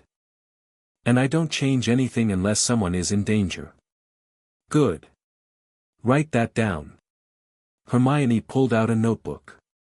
Rule 1, no entry without purpose. Rule 2, no alteration without justification. What else? They spent 2 hours building an ethical code for oniromancy. Ron contributed more than Harry expected. He had a practical, common-sense approach to morality that cut through Hermione's theoretical tangles like a knife. Don't look at friends' dreams, Ron said. That's basic. You wouldn't read someone's diary. Already a rule, Harry said. And don't use it to cheat at exams. Ron caught their looks. What? Someone had to say it. Noted, Hermione said, suppressing a smile. Spring arrived. The snow melted, the grounds turned green, and Harry felt the year accelerating towards something, a convergence, a crisis point, the collision of all the threads he'd been tracking since September. Quirrell was getting more active. Harry could feel it, the Voldemort signature spiking with increasing frequency, the cold, dark pressure growing stronger, more focused. Whatever Quirrell was planning, it was approaching fruition. The Philosopher's Stone. Still hidden somewhere in the castle, protected, Hagrid had let slip, by enchantments from every professor. A series of challenges, Dumbledore's final defense, all standing between Voldemort and the elixir of life. Harry had to make a choice. He could go after the remaining Horcruxes, continue the slow, methodical campaign of remote probing and eventual assault. This was the long game, the strategic game, the game the fragment had prepared him for. Or he could deal with the immediate threat. Voldemort, in Quirrell, going after the stone. If Voldemort got the stone, he'd rebuild his body, and a fully embodied Voldemort with Horcruxes intact was a problem Harry wasn't remotely ready to face. The immediate threat had to come first. Harry had been tracking Quirrell's movements through the dreamscape for months. He knew the professor's patrol routes, his schedule, his habits. He knew that Quirrell spent hours each night in his office, not sleeping, communing with the thing on the back of his head. Harry could feel those communion sessions on the veil, the Voldemort signature flaring like a signal fire, the two consciousnesses merging and separating, master and servant in an intimate, parasitic dance. Harry had not entered Quirrell's dreams. The fragment's warning had been absolute, do not let the Wraith into your dreamscape.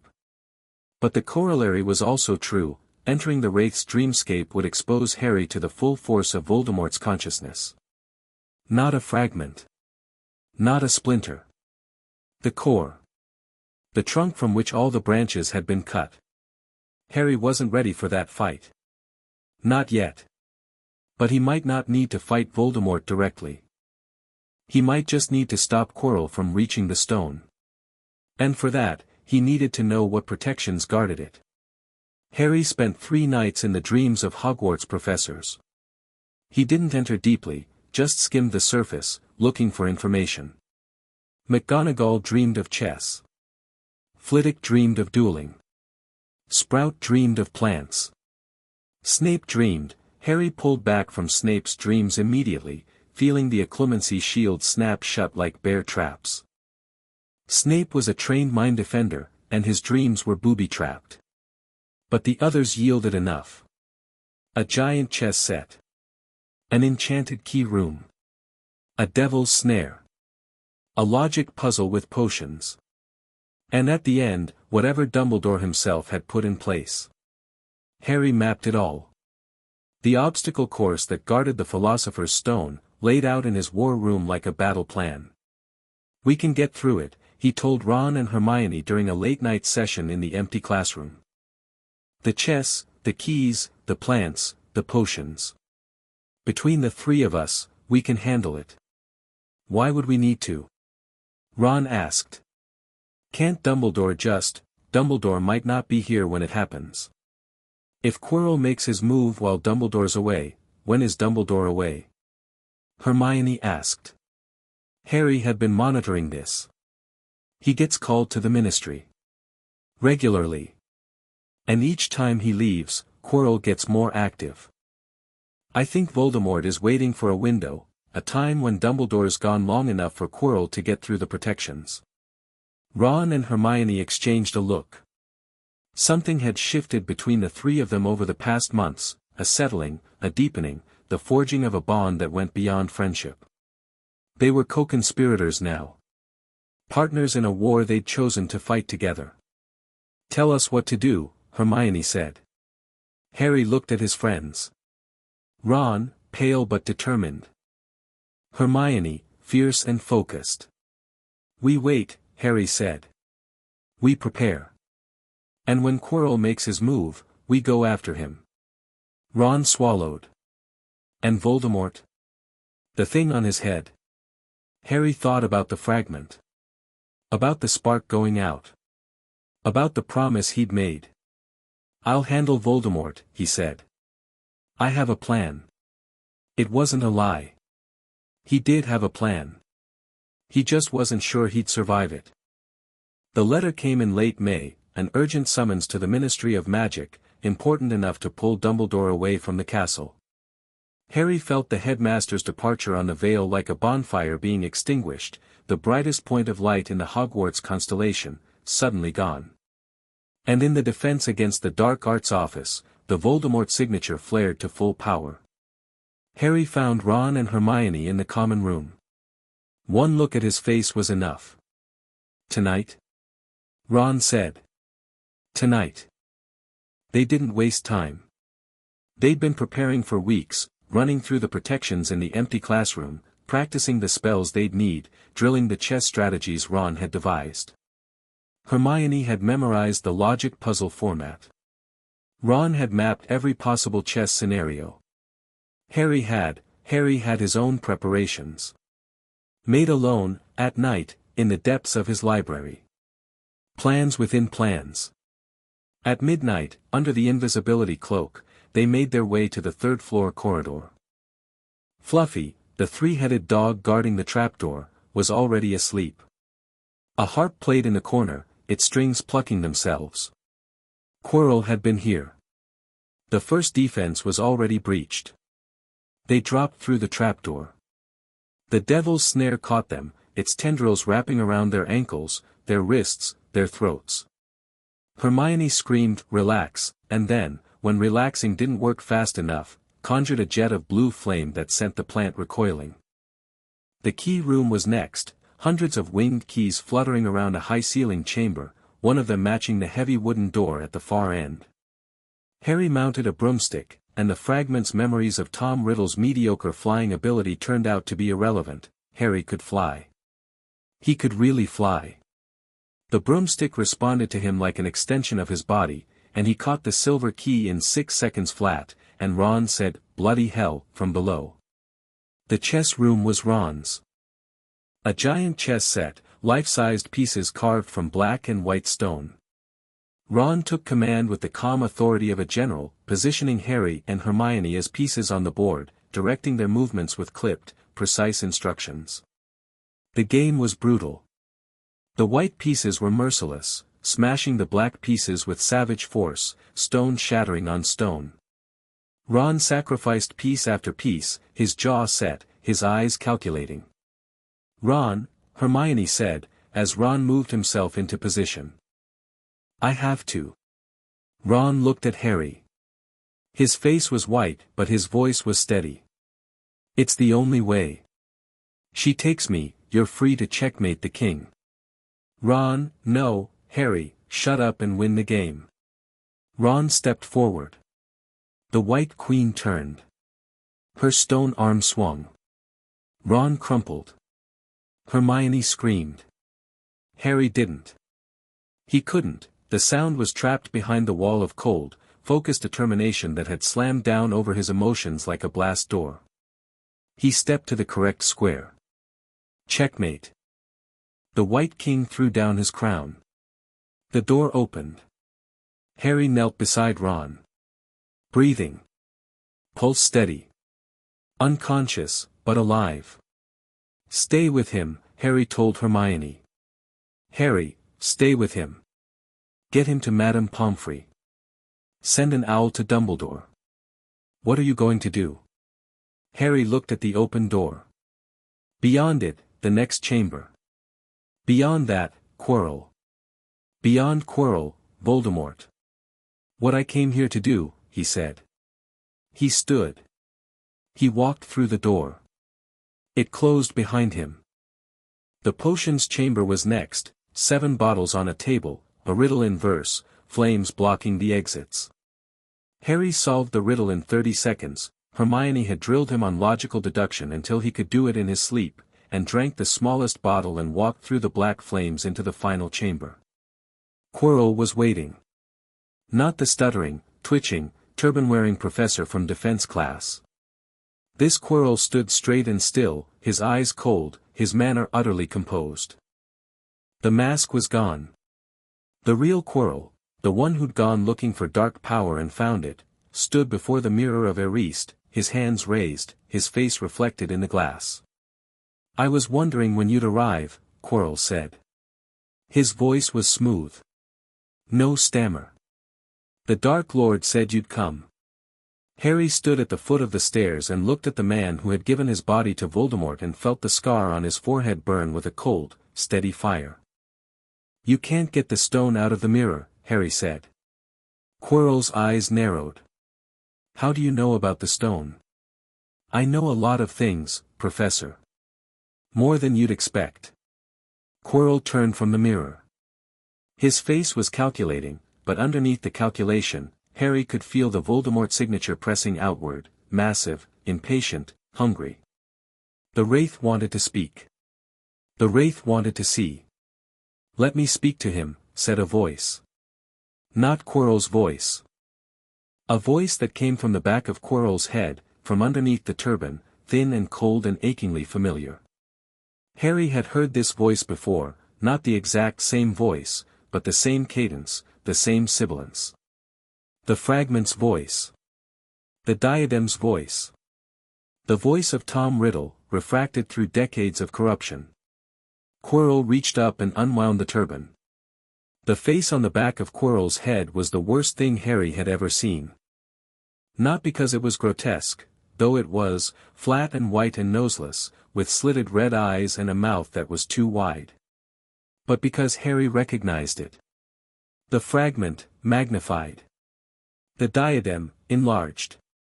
The same face he'd seen in the rotting study, the same eyes he'd stared into across a chessboard, the same mouth that had whispered "I am here because I had nowhere else to go." But bigger. Stronger.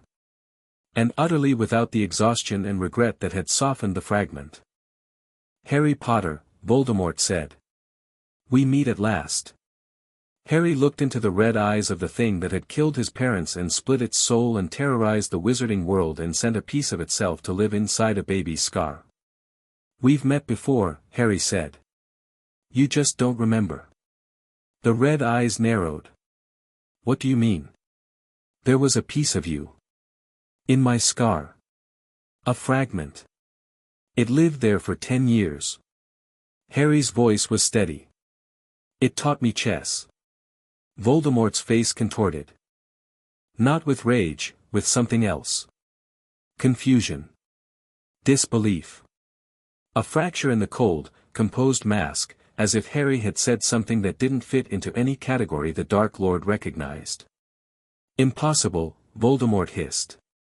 A fragment of my soul could not, would not what? Would not teach a child. Would not feel regret. Would not choose, in the end, to help me destroy you. Harry took a step forward. The scar blazed. He didn't stop. It told me about the Horcruxes. All of them. It told me where they are, how they're made, how to destroy them. And then it died, because teaching me used up the last of its strength. The last thing it said to me was that it was proud. Voldemort's face went blank.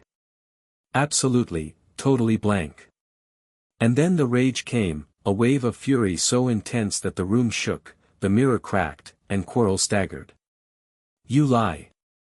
The voice was a scream. No piece of me would ever, I am Lord Voldemort. I do not feel pride in children. I do not feel regret. I do not, you do, Harry said. Or you did.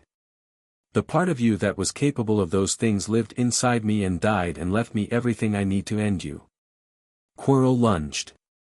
Not because Voldemort ordered it, Harry could see the distinction. Quirrell's body moved on its own, driven by the Wraith's rage, hands outstretched, reaching for Harry's throat. Harry caught Quirrell's wrists. The moment their skin touched, the magic activated. His mother's protection. The love-based shield that had lived in Harry's blood since the night Lily Potter chose to die. The fragment had told him about it. Dumbledore had placed Harry with the Dursleys to preserve it. And now, in the final chamber, with Voldemort's host pressing against him, it detonated. Quirrell screamed. His hands blistered where they touched Harry's skin, the same kind of burn Harry had gotten from the diadem, but worse, faster, spreading up Quirrell's arms like fire through paper. The skin blackened. Cracked. Fell away. Harry held on. Not because he wanted to hurt Quirrell. But because Voldemort was still there, the Wraith, clinging to its host, refusing to release. Harry could feel it on the veil, a massive, dark, screaming presence, anchored to Quirrell's dissolving body by sheer force of will. Harry closed his eyes. He reached, not with his hands, but with his mind. The Dreamwalker's reach. The Oniromancer's touch.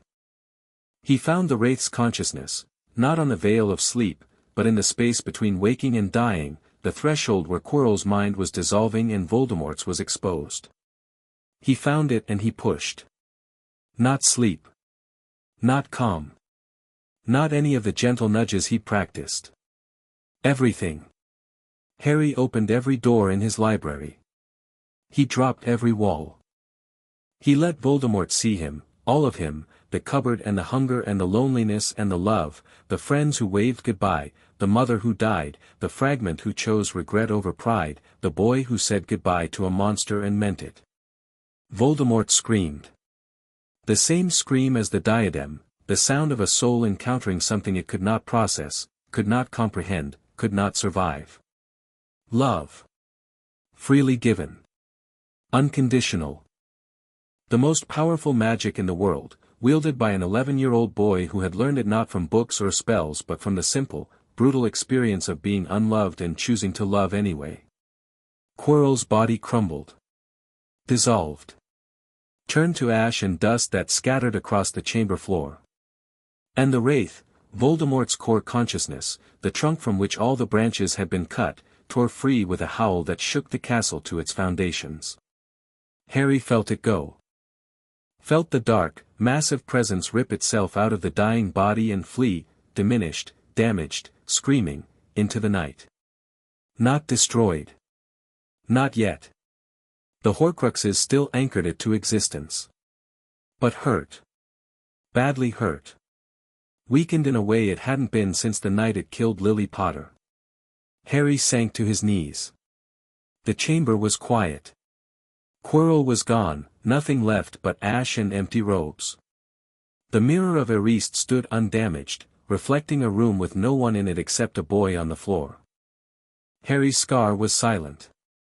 For the first time since the fragment had died, the silence behind it was complete, no pulse, no whisper, no presence.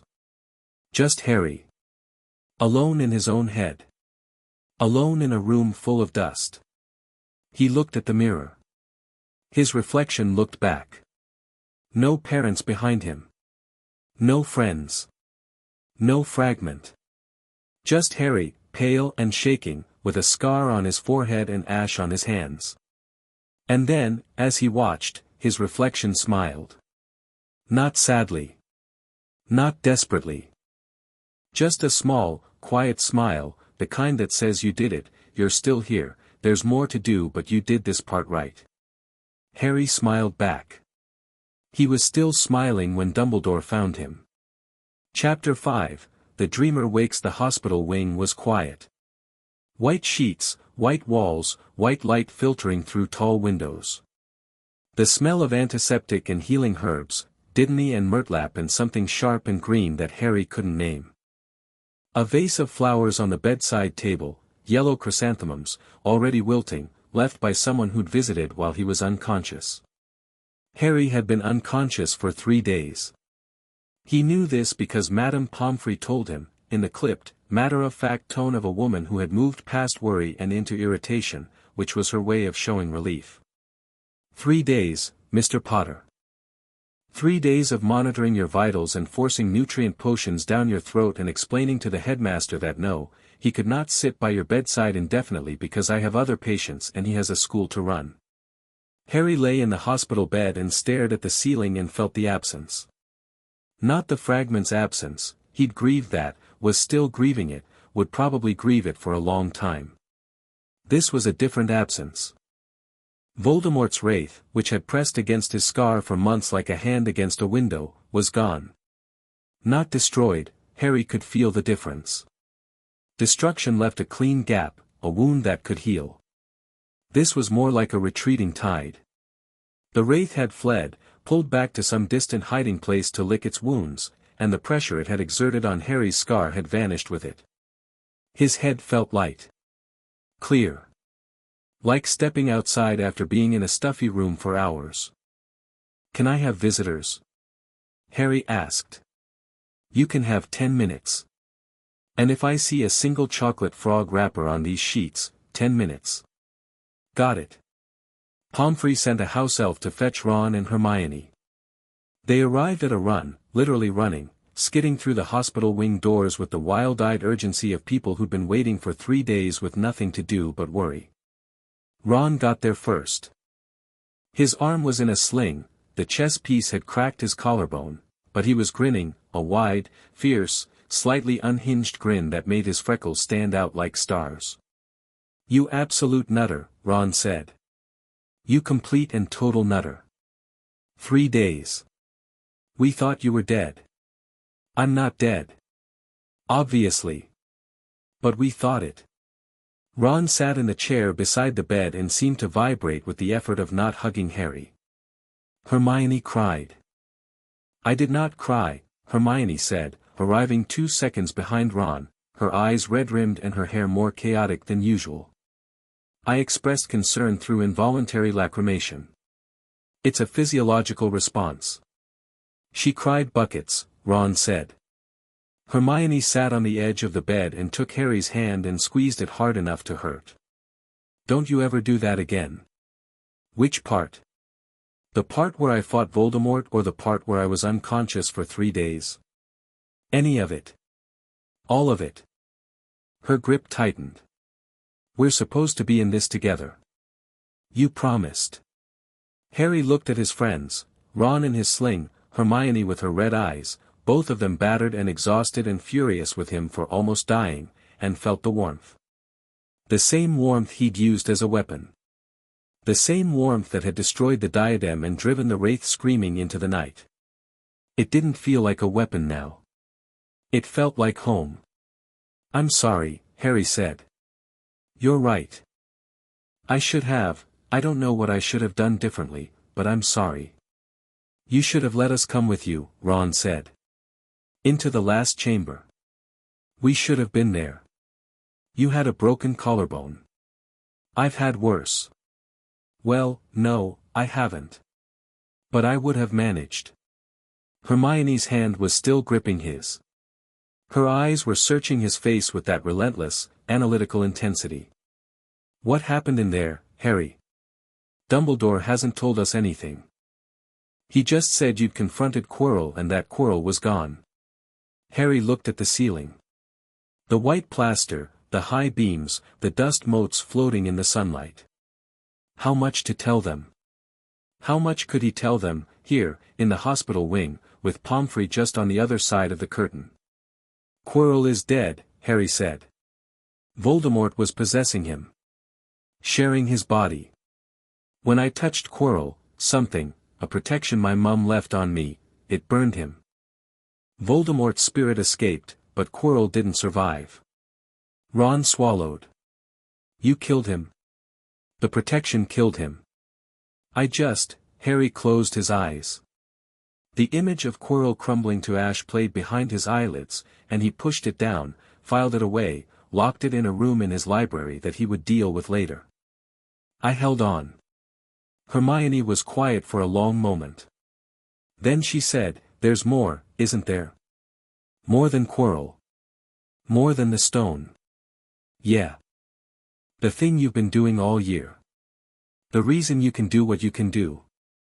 The reason you knew about Quirrell before any of us. Yeah. Will you tell us? Harry opened his eyes. He looked at Hermione, then at Ron. Two people. Two 11-year-olds. His friends. The first people in his life who had chosen him, not because of his scar or his fame or his power, but because of who he was. Not here, he said. Not now. But soon. I promise. Everything. Hermione nodded. Ron nodded. Neither of them pushed. Pomfrey appeared around the curtain. Time's up. Out, both of you. He needs rest. We just got here, out. They went. Ron clapped Harry's shoulder. Hermione squeezed his hand one last time. At the door, she looked back, and her expression was complex, relief and worry and the fierce, protective determination of a girl who had decided that Harry Potter was hers to look after, whether he liked it or not. The door closed. The hospital wing settled into quiet. Harry lay in the white bed and stared at the white ceiling and breathed. Dumbledore came that evening. The headmaster entered the hospital wing with his usual air of quiet authority, the purple robes, the half-moon spectacles, the silver beard tucked neatly over his belt. He conjured a comfortable armchair from thin air, positioned it beside Harry's bed, and sat down with the careful precision of a very old man whose joints had opinions about sudden movements. You look considerably better, Dumbledore said. When I carried you out of that chamber, I confess I was concerned. You carried me. Levitated you, technically. My back has not been reliable since 1947. A faint smile. Harry, we need to talk. I know. Dumbledore folded his hands. His blue eyes, behind the spectacles, were gentle but alert, the eyes of a man preparing to hear something important and bracing himself for the weight of it. I have spoken with the Sorting Hat, Dumbledore said. It would not tell me what it saw in your mind, the hat's confidentiality is absolute, but it told me one thing, which it said you would want me to know. Harry waited. It told me that you are carrying a burden that no child should carry, and that the time has come for you to share it. Harry looked at the old wizard. The most powerful wizard alive. The man who had defeated Grindelwald, who led the Order of the Phoenix, who had placed Harry with the Dursleys and watched over him from a distance and given him his father's cloak and let him find the mirror of Erist. The man the fragment had feared above all others. The man Harry needed. I'm going to tell you everything, Harry said. From the beginning. It's going to take a while.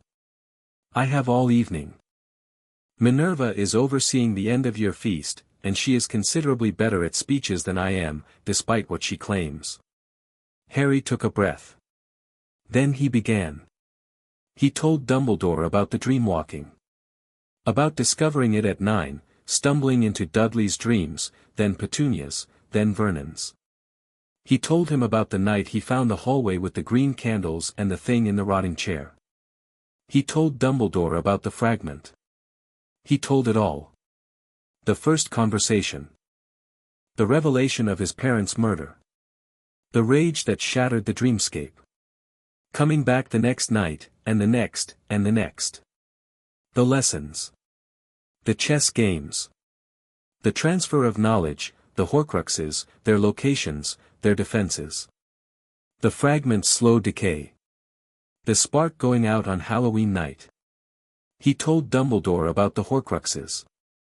All of them. The diary in Malfoy Manor. The ring in Little Hangleton. The locket in the seaside cave.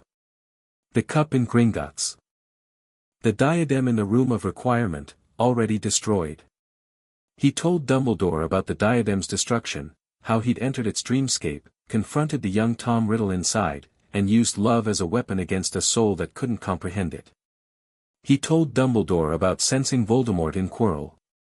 About watching, waiting, planning. About the final confrontation in the mirror chamber. He told it all, and it took 2 hours, and when he finished, the hospital wing was dark except for the lamp on the bedside table and the faint glow of Dumbledore's spectacles. The old wizard had not interrupted. Not once. He had sat with his hands folded and his eyes fixed on Harry's face and listened with the absolute, unwavering attention of a man hearing the most important story of his life. The silence that followed Harry's final words was long and heavy and full. Then Dumbledore removed his spectacles and pressed his fingers to his eyes. His hand trembled. Just slightly. Just for a moment. "Harry," he said. His voice was rough. "I owe you an apology." "For what?" "For leaving you at the Dursleys. For not checking on you more carefully. For assuming that the blood protection was sufficient and that your well-being could be measured in the absence of physical harm." Dumbledore replaced his spectacles. His eyes were bright, not with the trademark twinkle, but with something rawer. "You discovered your abilities at 9. You made contact with a fragment of Voldemort's soul at 9. You spent 2 years engaged in psychological warfare with a piece of the darkest wizard in history, and you were a child, Harry. You were a child in a cupboard, and I should have been there." Harry hadn't expected this. He'd expected questions, analysis, a strategic response. Not grief. Not guilt. "You didn't know," Harry said. "I should have known. The monitoring charms showed anomalies. I noted them. I filed them away. I told myself they were accidental magic, normal developmental fluctuations, nothing to warrant disrupting the blood protection." Dumbledore's voice was very quiet. "I was wrong. I was looking for threats from without and missed the war within. Professor, I am not telling you this to burden you with my guilt. I am telling you because you deserve to hear it, and because it informs what comes next." Dumbledore straightened. The grief didn't leave his face, but something harder settled alongside it, the composure of a general receiving battlefield intelligence. "The Horcruxes. You said there are 4 remaining. 4 objects, plus the Wraith itself. When the objects are destroyed, the Wraith has nothing anchoring it. The next time Voldemort faces destruction, it'll be permanent. And you have been probing the diary's defenses remotely? Through the veil of sleep. 4 months. I've mapped its cycles. There's a window every 72 hours when the defenses weaken. But I can't break through from a distance, not yet. I need either physical contact or significantly more power." Dumbledore nodded slowly. "The ring and the locket are similarly defended. The ring is cursed, I can feel the curses from the veil. The locket warps the dreamscape around it. The cup is behind goblin wards, which are completely opaque. The ring," Dumbledore murmured. "You said it's in the Gaunt Shack. Little Hangleton. That's what the fragment told me. And the fragment's memories showed the location. Dumbledore's eyes sharpened. Harry. The ring, do you know what stone is set in it? Harry searched his memory, the fragments transferred knowledge, carefully organized on his library shelves. A black stone. Cracked. The fragment didn't, he paused. Something tugged at the edge of his awareness. A connection he hadn't made. The fragment said it was a family heirloom. The Gaunt family. Dumbledore was very still. The resurrection stone. What? There is a legend, more than a legend, I believe, of 3 objects created by Death himself. Or, more prosaically, by 3 very gifted brothers a very long time ago. The Elder Wand. The Resurrection Stone. The Cloak of Invisibility. Dumbledore's gaze dropped to Harry's bedside table, where the folded invisibility cloak sat beneath the vase of flowers. Your father's cloak, Harry, is the 3rd Hallow. The Resurrection Stone, if it is what I believe it to be, is set in the ring Voldemort made into a Horcrux. Harry's mind raced. The library reorganized itself in real time, shelves shuffling, connections forming. So the ring is doubly dangerous. It's a Horcrux and a Deathly Hallow. And doubly tempting. Dumbledore's voice was odd, strained, as if he were speaking through something tight around his throat. The Resurrection Stone calls to the dead. It allows the bearer to summon the shades of those who have passed. For someone who has lost people they love, he stopped. Harry looked at him and saw, behind the composure and the spectacles and the silver beard, an old man who had lost people. Many people. Over a very long life. You want it, Harry said. Dumbledore flinched. The reaction was minute, a tightening around the eyes, a slight recession of the chin, but Harry saw it, because Harry had spent 2 years reading the involuntary expressions of people in their most vulnerable states. Yes, Dumbledore said. I want it very badly. Which is precisely why I must not be the one to retrieve it. The temptation to use the stone before destroying the Horcrux would be, he paused. Swallowed. Considerable. Harry absorbed this. Dumbledore, the greatest wizard alive, the man the fragment had feared, was sitting beside his hospital bed admitting weakness. Admitting that he couldn't be trusted with the ring, because his own grief and desire would override his judgment. It was, Harry thought, the bravest thing he'd ever heard anyone say. Then we do it together, Harry said. This summer. You take me to Little Hangleton, and I handle the Horcrux, and you handle the curses protecting the shack. You are 11 years old. And I've already destroyed 1 Horcrux and driven Voldemort's wraith out of a host body. I'm not saying my age doesn't matter. I'm saying it matters less than what I can do. Dumbledore studied him for a long, searching moment. The fragment taught you well. The fragment taught me everything it could. The rest I learned from Hermione and Ron and Hagrid and you. From me. You gave me the cloak. You let me find the mirror. You told me that it doesn't do to dwell on dreams. Harry met the old wizard's eyes. You showed me that the adults in my life weren't all useless. Dumbledore's mouth twitched. Not quite a smile. Something closer to the expression the fragment used to make when Harry said something unexpectedly sharp. Very well, Dumbledore said. This summer. The ring first, it's the most dangerous, and I have the expertise to handle the curse. Then the locket. Then the diary. The cup will require creative thinking. I've been doing creative thinking for 2 years. So I gather. Dumbledore stood. His joints creaked. He placed his hand on Harry's shoulder, not the heavy grip of Vernon Dursley, not the desperately gentle touch of Hagrid, but something in between. The firm, steady pressure of a man who was choosing to trust a child with the fate of the world and was terrified by his own choice and was making it anyway. Sleep, Harry. Truly sleep. You've earned it. Professor? Yes. The fragment, Tom, at the end, he said he was proud. Of me. Of helping me. Harry looked at the old wizard.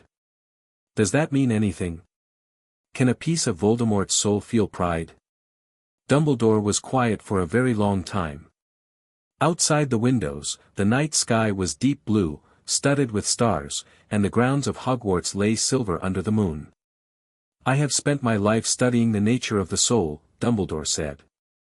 And the one thing I have learned with certainty is that the soul is more resilient, more surprising, and more capable of change than any of us expect.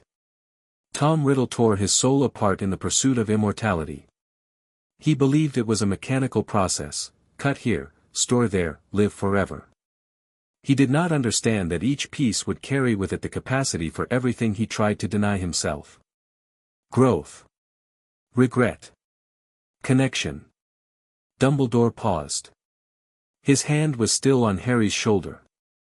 A fragment of Voldemort's soul, placed in isolation, given a decade to reflect, and confronted with a child brave enough to demand honesty. Yes, Harry. I believe it could feel pride. I believe, in fact, that the fragment in your scar may have come closer to redemption than Tom Riddle ever managed in life. Harry's eyes burned. He blinked, and the ceiling blurred, and he was too tired to pretend it wasn't happening. It doesn't make up for what he did, Harry said. No. It doesn't. Nothing could. Dumbledore's hand squeezed once. But it matters nonetheless. Everything matters, Harry. Every choice, every moment of connection, every act of love, however small, however improbable. It all matters. He left. The hospital wing door closed with a soft click. Harry lay in the dark and felt the tears run down his temples and into the pillow, and he didn't wipe them away, because there was no one to see and he was done pretending he didn't need to cry. He cried for the fragment. For Tom, the boy in the orphanage who had been brilliant and terrified and alone. For the chess games in the rotting study. For the spark going out. He cried for his parents, for the father who reached for a wand that wasn't there, for the mother who stood between her son and a monster and chose love over survival. He cried for Quirrell, whose body had turned to ash in Harry's hands. For the man who had made terrible choices and paid for them with everything. And when the tears were done, when the grief had run its course, leaving him hollow and clean and strangely peaceful, Harry closed his eyes and sank into his library. The shelves were full. The golden lamp burned steady. The war room waited, its map pinned with 4 remaining targets. The trapdoor was sealed, the space beneath it empty, the fragment's legacy woven into every shelf and every book and every plan. Harry sat at his desk and opened his notebook and began to write. Not plans. Not strategies. Not rules of engagement. A letter. Dear Tom, I know you can't read this. I know you're gone. But I need to write it anyway, because there are things I didn't say, and I've learned that unspoken things have weight. Thank you for teaching me chess. Thank you for telling me the truth about my parents. Thank you for showing me what you were, so I could choose to be something different. Thank you for being wrong about everything and admitting it. I'm going to finish what you started.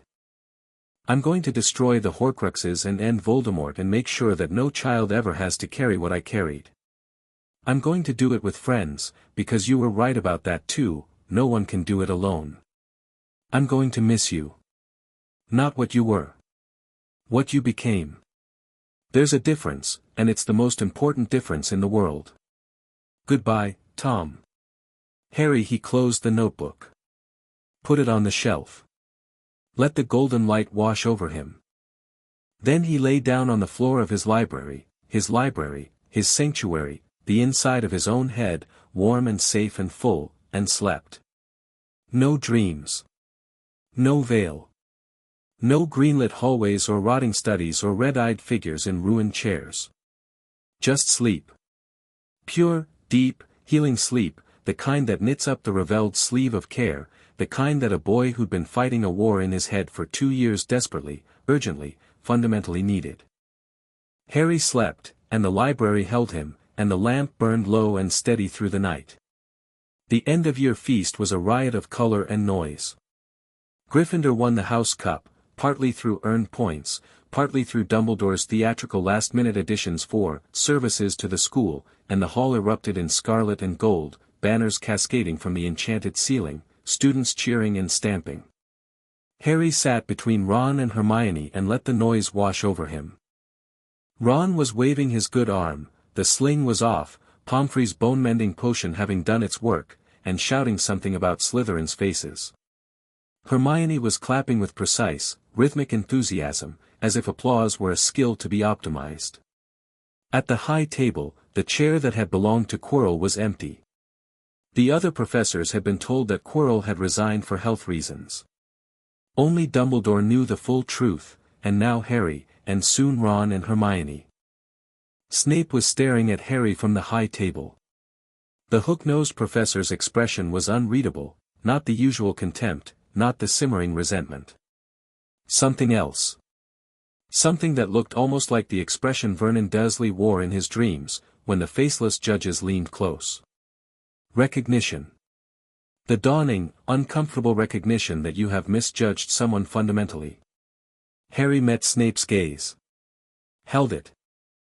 Then turned back to his friends and his feast and his scarlet and gold celebration. Snape was a problem for another day. The train ride home was different from the ride in. September's journey had been discovery, the first meeting with Ron, the first encounter with Hermione, the first glimpse of the world Harry was entering. June's journey was something else. Consolidation. The sense of a chapter closing and another opening.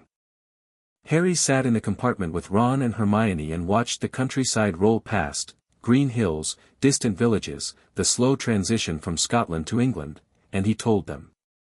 Everything. The Horcruxes. The fragment. The whole story, from the beginning, the cupboard, the green candle hallway, the thing in the chair. The chess games. The knowledge transfer. The spark going out. The diadem's destruction.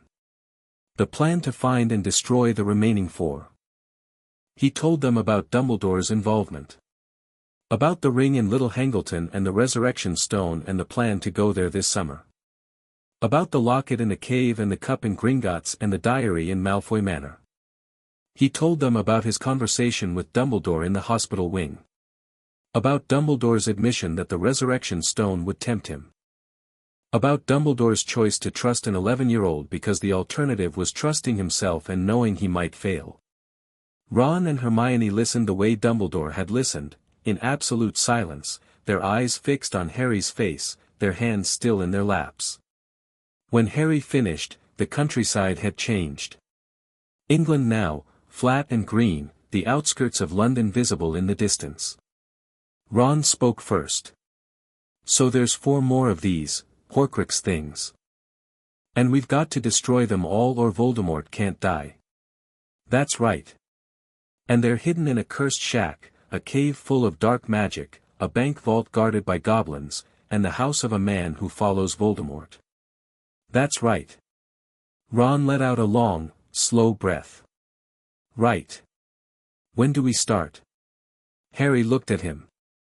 Ron's face was pale, he'd gone white when Harry described the fragment, white again when Harry explained the Horcruxes, and hadn't fully recovered. But his jaw was set, and his eyes were steady, and his hands, which had been shaking at the start of the story, were still. You don't have to, don't finish that sentence. Ron's voice was firm. I'm your friend. This is what I do. We already established this on the train 9 months ago. Hermione hadn't spoken yet. She was sitting very still, her hands in her lap, her eyes unfocused, the expression she wore when processing something enormous, when her mind was building structures and frameworks and plans at a speed that left everyone else standing. The diary, she said suddenly. In Malfoy Manor. Lucius Malfoy's son is at Hogwarts. Harry blinked. Draco. Draco Malfoy. He's a first-year Slytherin. If the diary is in his father's possession, and we know where his father lives, we can't just break into Malfoy Manor, Hermione. Obviously not. But we can watch Draco. And we can watch his father. If Lucius Malfoy moves the diary, if he tries to use it, or passes it to someone, you'd sense it on the veil. Harry considered this. Maybe. If I'm looking. The diary's dreamscape changes when it's agitated. If someone interacted with it, wrote in it, opened it, I might see the change. Then we watch. Hermione's eyes were sharp. We monitor the diary from a distance while Dumbledore helps you with the ring. If the diary moves, we'll know. Ron looked between them. This is mental. We're 11, and we're planning a military campaign. We're almost 12, Hermione said. Oh, well, that changes everything. Harry laughed. It was becoming easier, the laughter, the lightness. Not because the weight was less, but because he was no longer carrying it alone. There's something else, Harry said. Something I haven't figured out yet. They waited. The fragment, Tom, he told me that destroying the Horcruxes would leave Voldemort vulnerable. But Voldemort's wraith is still out there. Damaged, weakened, but alive. And as long as even one Horcrux exists, the wraith can't be permanently killed. So we destroy all 4 Horcruxes, Ron said. And then we find the wraith and finish it. The words hung in the compartment. Outside, London was approaching, the first buildings, the first suburbs, the sprawl of the city that contained platform 9 3/4 and the end of Harry's first year. That's a lot, Ron said quietly. Yeah. For 3 kids. We won't be kids forever. And we won't be alone. Dumbledore's with us. And there'll be others, people we can trust, people who'll fight. The Order of the Phoenix, Hermione said. I've read about it. Dumbledore's resistance group from the First War. Harry nodded. When the time comes, Dumbledore will bring them in. But for now, the 3 of us and Dumbledore. That's the core. Ron looked out the window. The train was slowing, the platform approaching. Families clustered on the concrete, waving, searching for their children in the train windows. My mum's going to kill me, Ron said. If she finds out about any of this, she'll lock me in my room until I'm 30. Then we don't tell her yet. Obviously. Ron grinned, that wide, lopsided, slightly manic grin that was becoming as familiar to Harry as his own reflection. But when we do tell her, you're doing the talking. Deal. The train stopped.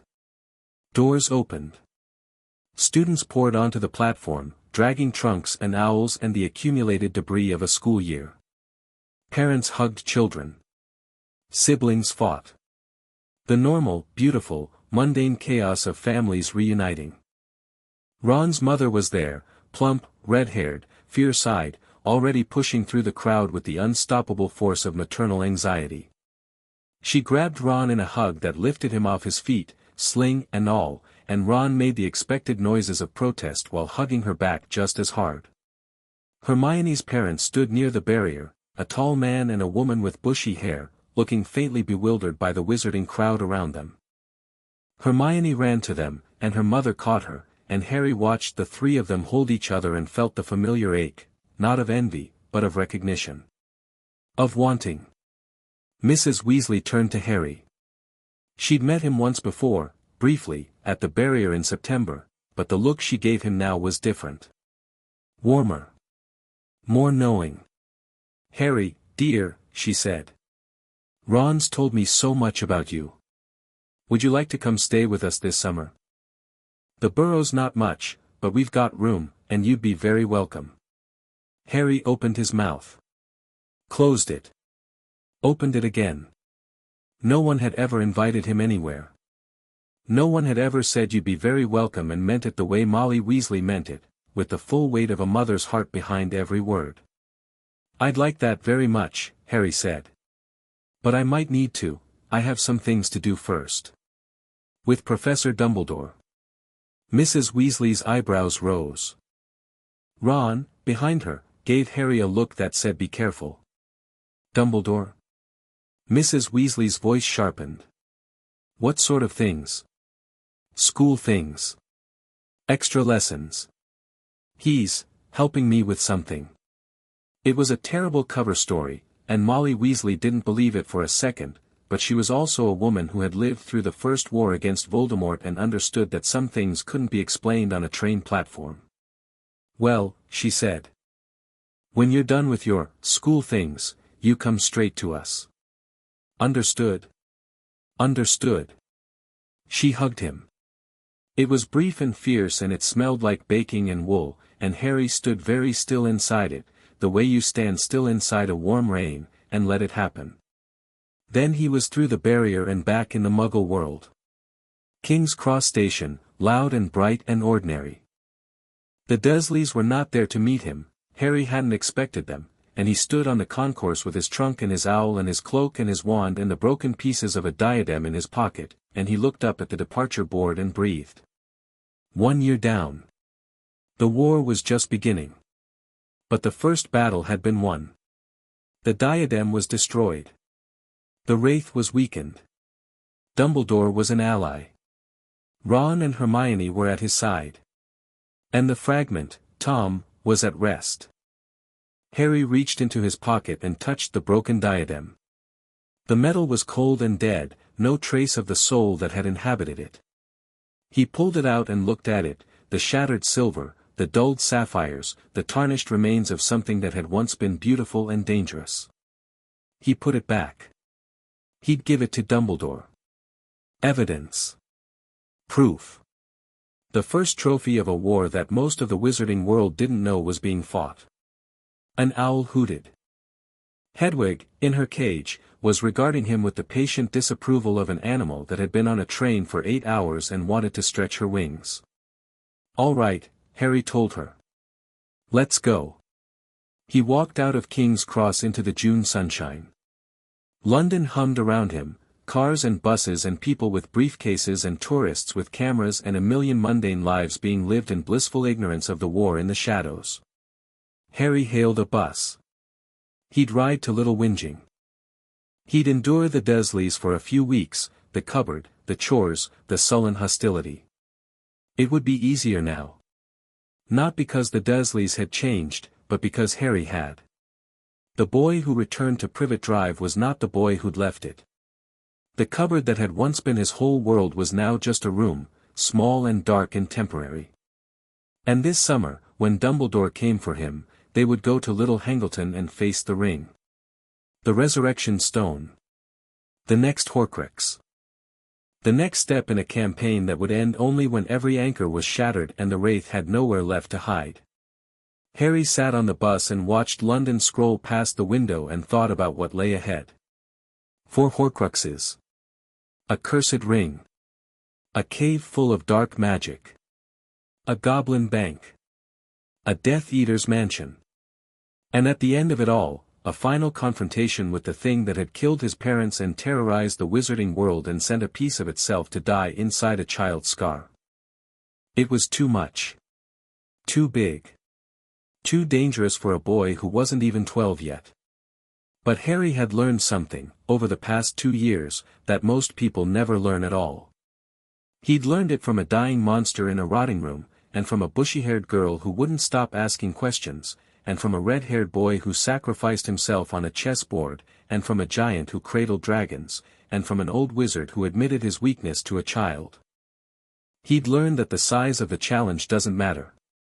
What matters is who you face it with. Harry leaned his head against the bus window and closed his eyes. The scar on his forehead was quiet, no pulse, no whisper, no presence. Just a scar. Just a mark on his skin, shaped like lightning, left by a curse that should have killed him and didn't. Behind his closed eyes, the library glowed. The shelves were full. The lamp burned steady. The war room waited with its 4 red pins. And in the corner of the library, on the highest shelf, in a place of honor that no one else would ever see, a chess set. Black and white pieces, carved from dream matter, arranged in the middle of a game that would never be finished. Harry smiled. The bus rumbled on. London gave way to suburbs. Suburbs gave way to the ordered, identical streets of Little Whinging, where the hedges were trimmed and the lawns were mowed, and number 4, Privet Drive, sat in the afternoon sun like a monument to everything Harry was leaving behind. He got off the bus. He walked up the path. He opened the door. Petunia was in the kitchen. She looked up when Harry entered. Her expression was complicated. Not hostile. Not warm. Something between the two, a grudging, uncomfortable acknowledgement that the boy in front of her was not the same boy who had left 9 months ago. "You're back," she said. "I'm back. Supper's at 6. "I know." Harry took his trunk upstairs. Not to the cupboard, to Dudley's second bedroom, the smallest room in the house, which Petunia had prepared in his absence. A camp bed, a wardrobe, a desk. A window that looked out onto the street. Harry sat on the bed and looked out the window and watched the sunlight move across the pavement and felt, for the first time in a very long time, something that was not determination or grief or anger or strategy. Peace. Not the peace of completion, the war was far from over. The peace of knowing what came next and being ready for it. The peace of having people at his back and purpose in his heart and the tools to do what needed to be done. Hedwig hooted softly from her cage. Harry opened the door and she soared out, circling the room once before gliding through the open window into the evening sky. He watched her go, a white shape against the blue, growing smaller, banking on the wind, heading north toward the places that mattered. Harry pulled a piece of parchment from his trunk and sat at the desk and picked up a quill. The ink was green, Hogwarts green, the color of his mother's eyes. He wrote 2 letters. The first, "Dear Ron, I'm at the Dursleys. It's fine. The room's bigger this time, they gave me Dudley's second bedroom, which is an upgrade from the cupboard, though the wallpaper is criminal. Tell your mum I said thank you for the invitation. I'll be there as soon as I can. There are things to do first, but I'll be there. And Ron, thank you. For the chessboard. For the broken collarbone.